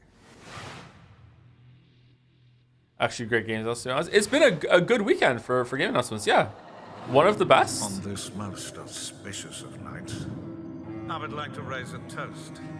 New friends, I bid you welcome to the club. We've got to get out of here. This will help. I'll keep an eye out for anything dangerous. I'll check for anything on the floor. A terrible curse has drawn you together, but fear threatens to drive you apart. Did you seriously rob me? Is that blood? God! Oh, God! Keep your cards close to your chest. You will die. This isn't right. For you'll need to decide who you can trust. Is somebody there? I'm getting some big Eternal Requiem vibes, or whatever the fuck that GameCube game was called. Eyes of Hellfire. All right, that could be excellent. I don't know. I'd like to see how it's pulls together. That is a cool concept. I like the concept a lot. Eternal Darkness, thank you. Patch, Doom 3 Phobos, and more mods join GOG. Pre-installed and ready to play, smooth as never before. Just add the mod to your library, click download, and install it. It's that simple. GOG has teamed up with modding communities to bring you iconic fan creations, which by restoring cut content, fixing long-standing bugs, to introducing entirely new quests, characters, and experiences, breathe new life into classic titles. That's cool.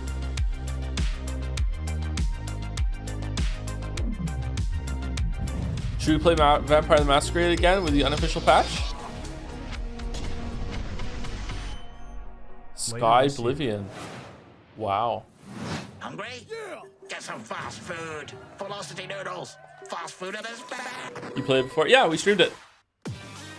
It was a very, very funny time. I enjoyed myself. Not a big, not a heavy hitter with chat, but I enjoyed myself.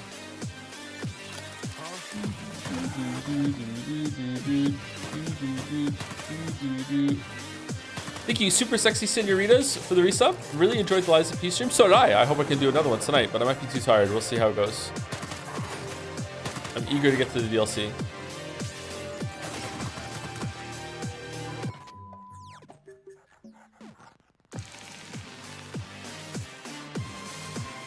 The deleting your email meme is highly underrated. Oh, I'm deleting your emails. Nosferatu tech support.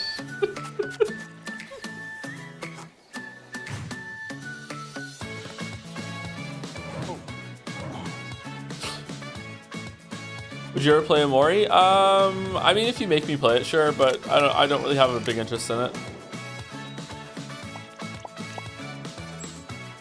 There's something about this game that makes me not want to play it.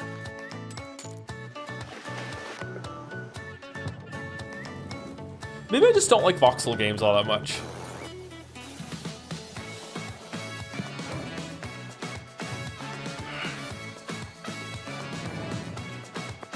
They look like me's, maybe that's why.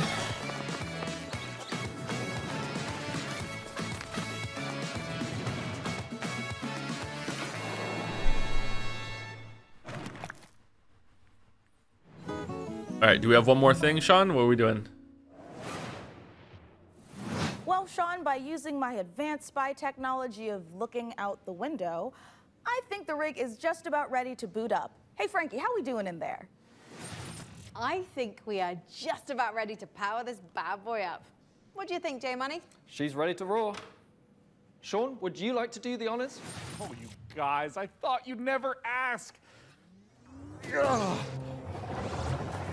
It's alive!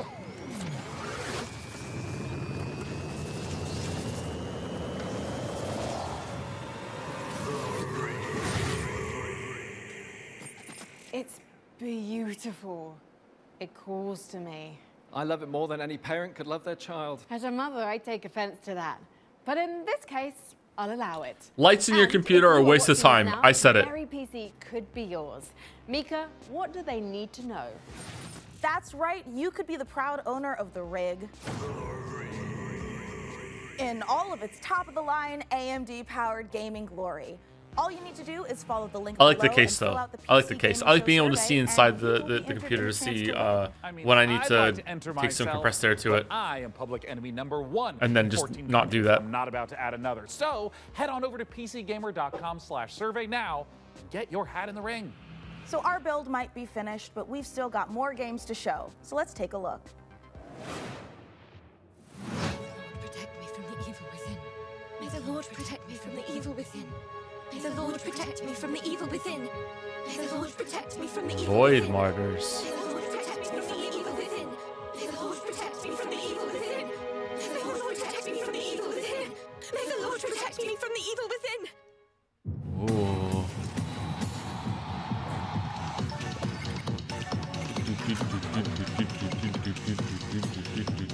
What's with all the peeing in games lately? Fucking Kojima.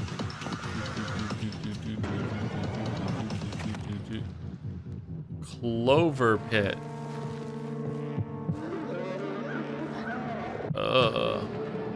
It's a bit hard on the eyes.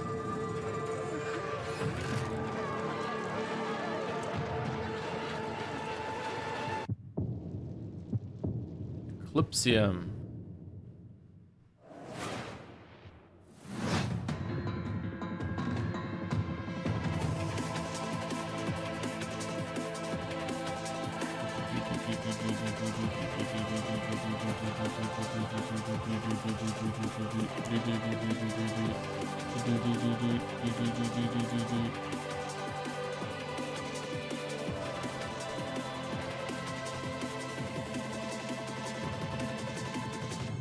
Lately, Death Stranding was a half decade ago. Yeah, and it took that long for gaming to catch up, you know?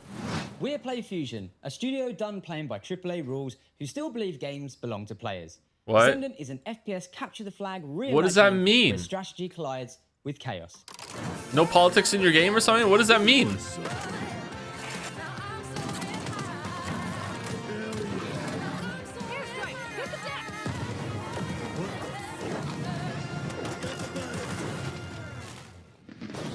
It's like capture the flag on crack. Oh. Edmund McMillan of The Binding of Isaac. This here's Tyler Glale. Yeah. We're coming to you from Santa Cruz, California. Hometown. Number 1, this is not a wig. Yeah. Number 2, we got a game coming out soon. Yeah. Here's the trailer. Yeah. What seems to be going on with the little guy? Yeah, I think my cat's sick. Yeah, he's got a broken neck. He has Oh, we're finally doing eugenics? Wow. His mouth and one of his ears are missing. His soul was removed by a Kandarian demon. What was that last one? He's taken a shotgun to the face a couple times. What? He's got rabies, I'm pretty sure. And he's made a deal with the devil. He was stabbed repeatedly in the neck, chest, face, and hair. He's incredibly dehydrated. He has depression. Who doesn't nowadays, right? He appears to have a conjoined twin. I don't really. He has a gambling addiction. He was probed by aliens. He was mauled by a large headless beast. His tail appears to be growing ahead. He has ADHD. He got into a fight with a dog. Eugenics, coming to Steam February 10th, 2026. Okay, what Magnificent do you games do? and a Okay, magnificent gaming PC that you could win. Once again, head over to pcgamer.com/survey for a chance to claim the rig. Mika, have you noticed that since powering her up, we've been hearing that annoying, super ominous voice? Yeah, kind of like we tore the very fabric of our plane of existence and brought through this terrifying unknown being drawn in by the awesome processing power of the rig. Oh, thank God it's not just me. No, it's not. And you know what? I know we shouldn't mess with whatever this is, but the rig.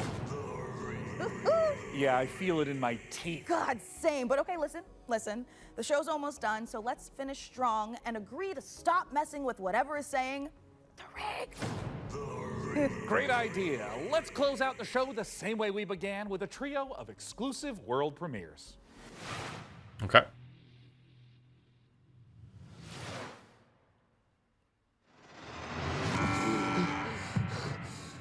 Wales? Paul Mason, 34, former surgeon at Westwood Hospital. You've been brought here to perform a surgery.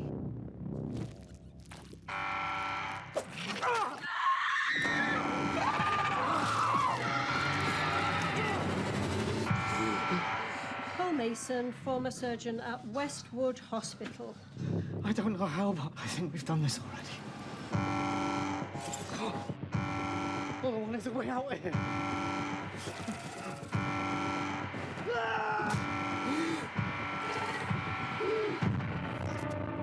Dead reset. It's a choose your adventure. Okay. All right. Those are neat.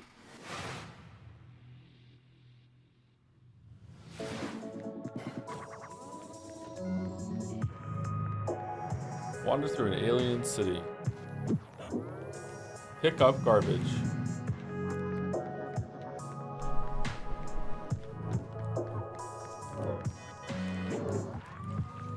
Discover hidden areas. Do nothing in them. Or just hang out. Where will your legs take you?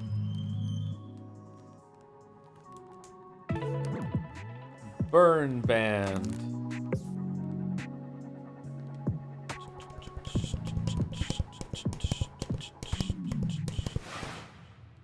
World premiere. All right, last one. A Castle on Wheels. Roguelike.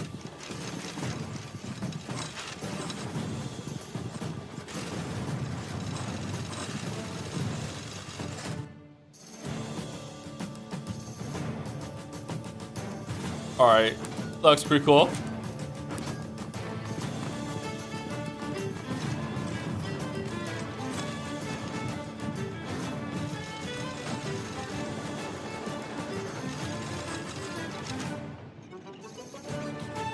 Wanderberg.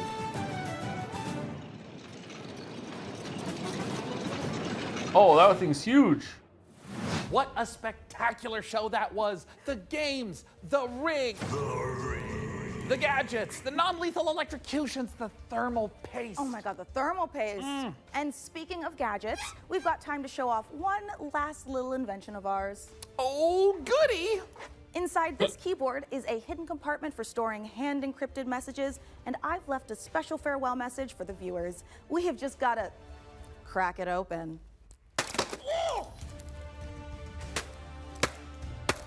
Oop.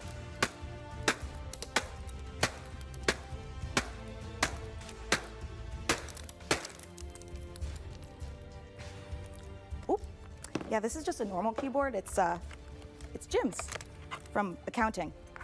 Poor guy can't catch a win, and this soon after the divorce? Oh, a reminder to everyone, thermal paste isn't food. A big thanks to Frankie and Jacob for building the rig. And thanks, of course, to all of you for tuning in. We'll have to work super hard to top this when the PC gaming show Most Wanted returns in December. Thanks for watching. December? What? See you in December, everyone. There's 2 this year?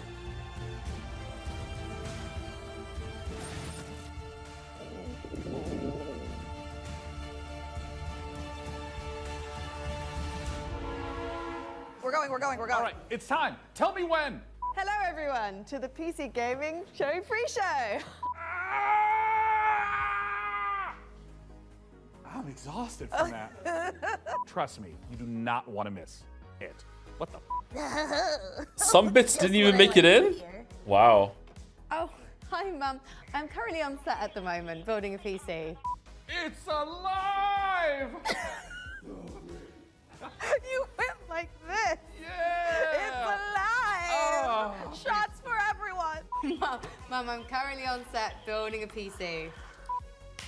There it is. Oh, did you hear that? Jesus, Joe. I'm a monument to vanity. B. Hurry up, we don't have any time! Oh. Mum, I'm filming right now. I'm seducing you. Are you aroused? I can just, and I know how to read words. I went to college. Whoa! The Gas Giant Factorio. What? Gas Giant Factorio finally got a Steam page up? What game's that? I inhaled my spit. Skyrig? Hurry up. Oh, This is starting okay. to hurt, my guy. I can hear you, and so can the rest of the crew that I'm currently filming with. Let's take a look at our next game. That's a good take. If you dare. Spooky.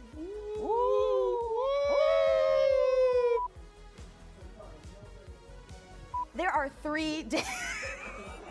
12 p.m. Pacific, but... Oh, it's on the end of this cruise show. I'm ready to.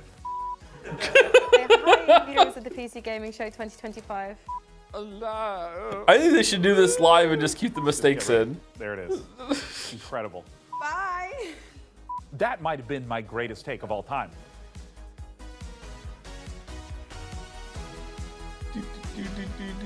Are you just seeing Baldur's Gate 3? No, we're gonna fish it.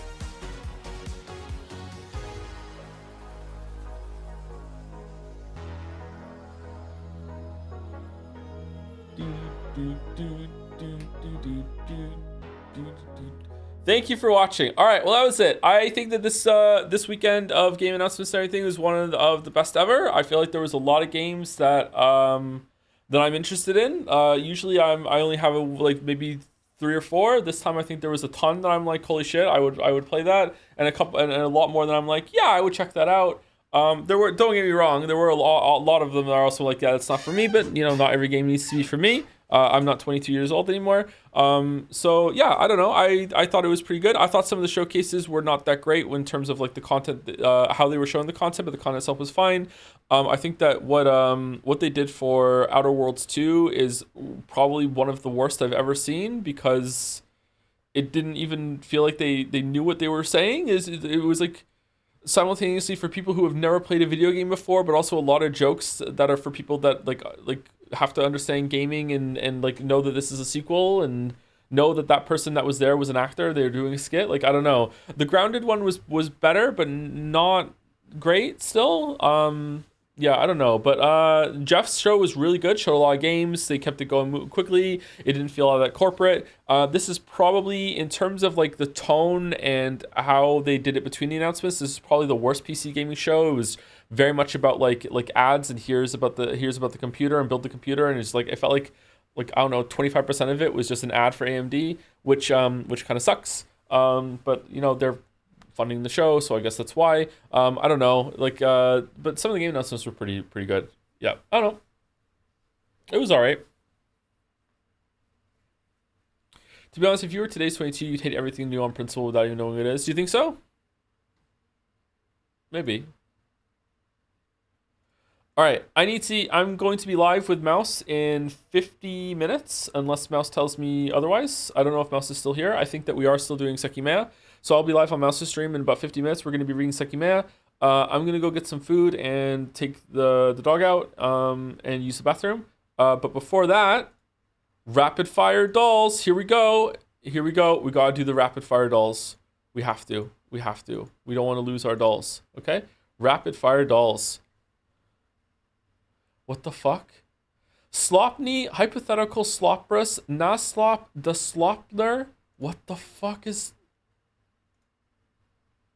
Hello, it's Slop, Q-Slop, Slopsador, Slop Mech, Slop Mia, Sereth the Slop, Slop Lolly, Slopja, Koos Slopblow, Slop 908, Slopsifer, and all other mods I didn't include. Thank you for your Slopsis. Wow. Wow. Wow. Anyway, all right, let's see. Gamedle. This is... I don't know what this is. Metaphor. It's metaphor. It's metaphor. It is metaphor. How do I know it was metaphor? This is a Zelda game. This is Zelda, whatever that one is. No, it's Zelda. It's one of the handheld ones.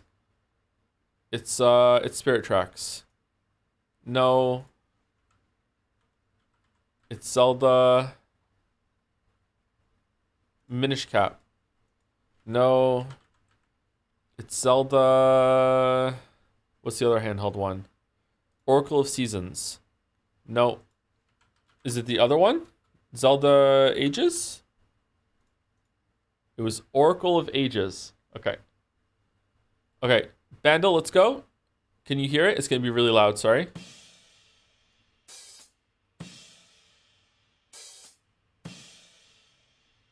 It's not loud? Are we good? Can we hear it?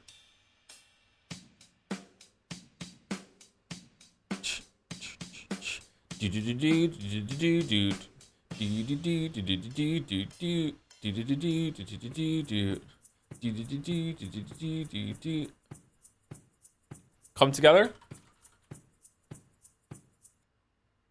No? What does orange mean?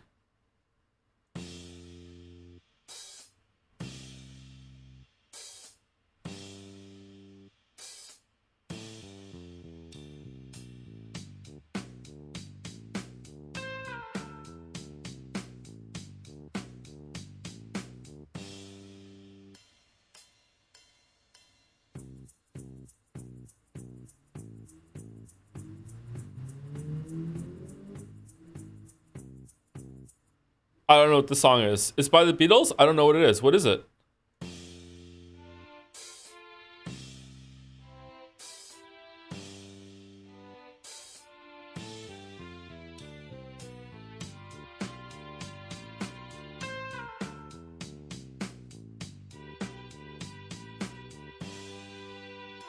Okay,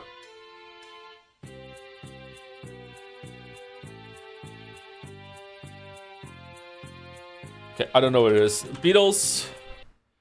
Hello, goodbye. No. Hard Day's Night. No. All You Need Is Love. No. Back in the USSR. Maybe Come Together. No. Don't Let Me Down. No. Eleanor Rigby. No. Help. No. Here Comes the Sun. No. Hey Jude. No. Let It Be. No. Lucy in the Sky with Diamonds. No. Michelle. No. Penny. Is it Penny Lane? No.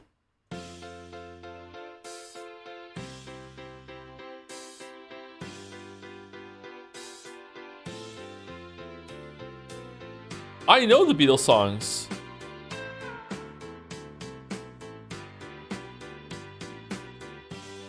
I don't know this one.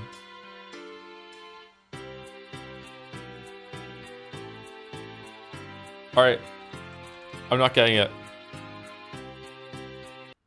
Is it Hard Day's Night? Is it Strawberry Fields Forever? Okay. I know this one, I don't know this one, I know this one, I know this one, I don't know this one, I know this one, I know this one, I know this one, I know this one, I know this one, I know this one, I know, I know this one, I know this one, I know this one, I don't know this one, I don't know. Okay, it's one I don't know. Let's just go from the top to the bottom with ones I don't know. Oh, it was that one, okay.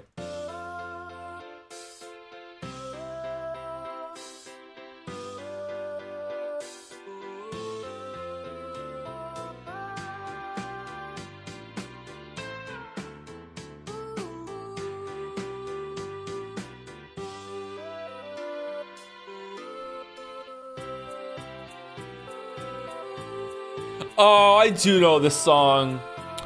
God damn it. I do know this song. Oh God, her eyes. Oh fuck her eyes. That's really creepy. This is Doki Doki Literature Club. Baby Joe, take us home. I just want to look at you. Oh God, her eyes. Oh fuck her eyes. That's really creepy. Yeah, I don't like that still. Oh shit. That's Yeah, I don't like that still. We're not doing time guesser anymore. All right, Scrandle. Can we choose it? Yes, we All right. One on the right is a burger. It looks like a pretty good burger. One on the left is pretty good top nachos. Oh man, I think the nachos on the left are some of the best nachos I've ever seen in my entire life. The burger on the right is not the best burger I've ever seen in my life, but however, people like their burgers on Scrandle. I think, oh man, I think burger's gonna take it, but I would go left here. Wow, it was close, 90%. 90%, okay. Chicken tenders and chips versus pie, chips, mushy peas and gravy. Chicken, this is the ultimate Scran, and those look awesome. Oh my God, those look good. Only 87? That should be 90 something. Those look amazing. All right, cheesewurst with meatball sandwich, definitely cheesewurst. Easiest Scran of my life. Easiest Scran of my life. Gourmet hot dog, beef pastel with a pint. This was like 80 something. It was really high because the pint is like with a little treat for 240. This looks gross as hell. Yep. Yep. Okay. Chicken burger and dirty fries. Price for each. Tortellini bolognese. With a picture of an alcoholic drink in the shot buff. Oh, it comes with it. Yep. Yep, that looks great. That looks great. Wow, that is a lot higher than I thought it was. Okay. Chicken curry and chips. Chips with Nutella. Easy. Easy left. Easy left. Easy left. All right. Easy left. Asada fries. Chicken sandwich. Okay. The red onions might be ruining it on the right for some people. The chicken doesn't look great. It's not the best shot. It's also really expensive. That is so expensive. Asada fries is also expensive though. Oh no. You know what? Chicken is usually the ultimate Scran. I'm not feeling this chicken. This is too expensive for what you're getting. I'm going left. Yep. Yep. Yep. It was right. Still decent pick. Okay. Hot dog versus breakfast special. Sausage, egg, and cheese. That hot dog doesn't look too bad. That is not a bad hot dog. The sausage, egg, and cheese, that looks good to me, man. I would eat that. That looks good. However, the hot dog has the buff of like the person cared to put the ketchup and the mustard on it in a fun way.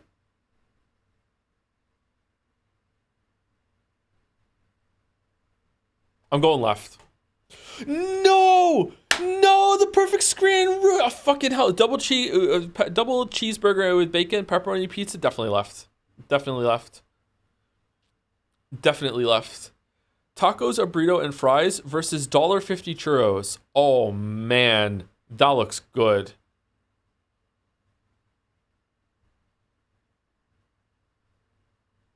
That looks good. What the fuck is that on the right? It's a churro. Yeah, I've never had them either, but chat seems to love them. Okay, you know what? I am going with what I would eat instead of what is I think would win. I'm going left. Within 0.3. Man, that breakfast fucking sauce sandwich versus the hot dog cost us a perfect scran. It cost us a perfect scran. I can't believe it cost us a perfect scran. God damn it. God damn it. God damn it. All right. Thank you to Sally's Face for the resub. Thank you very much, Sally's Face. Hey, Joe, planning on playing Deltarune? At some point, yeah. At some point, yeah. All right. Even though she's not live, let's raid Mouse. So everyone's over there already. All right. I will be Mouse is not live. I will be live with Mouse in about 40 minutes. I'm gonna go eat some food, and then I'm going to come back and read Sekime with Mouse. All right. It's out of 10. Yeah. Enjoy your slot. And I might be back later on tonight to do more Liza P. I don't know. We'll see if I'm too tired or not. Thank you for watching. Thank you all for the bits and subs. Sorry that I wasn't keeping up with saying thank you to them. There was a lot of talking on the show today, and I didn't want to talk over them. Sorry that I was a bit late. So I will see you. I'll see you in about 40 minutes if you want to listen to me read Sekime, and then we'll do that. Baldur's Gate 3 tomorrow? I don't know. We'll see. I might have a day off tomorrow. I think I might just need to sleep. I almost just slept through this today. I was really tired.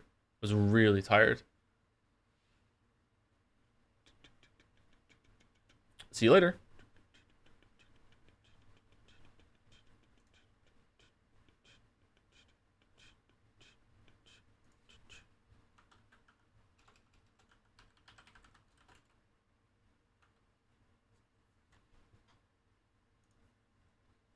And anyone watching the VOD, stick around. See you later too.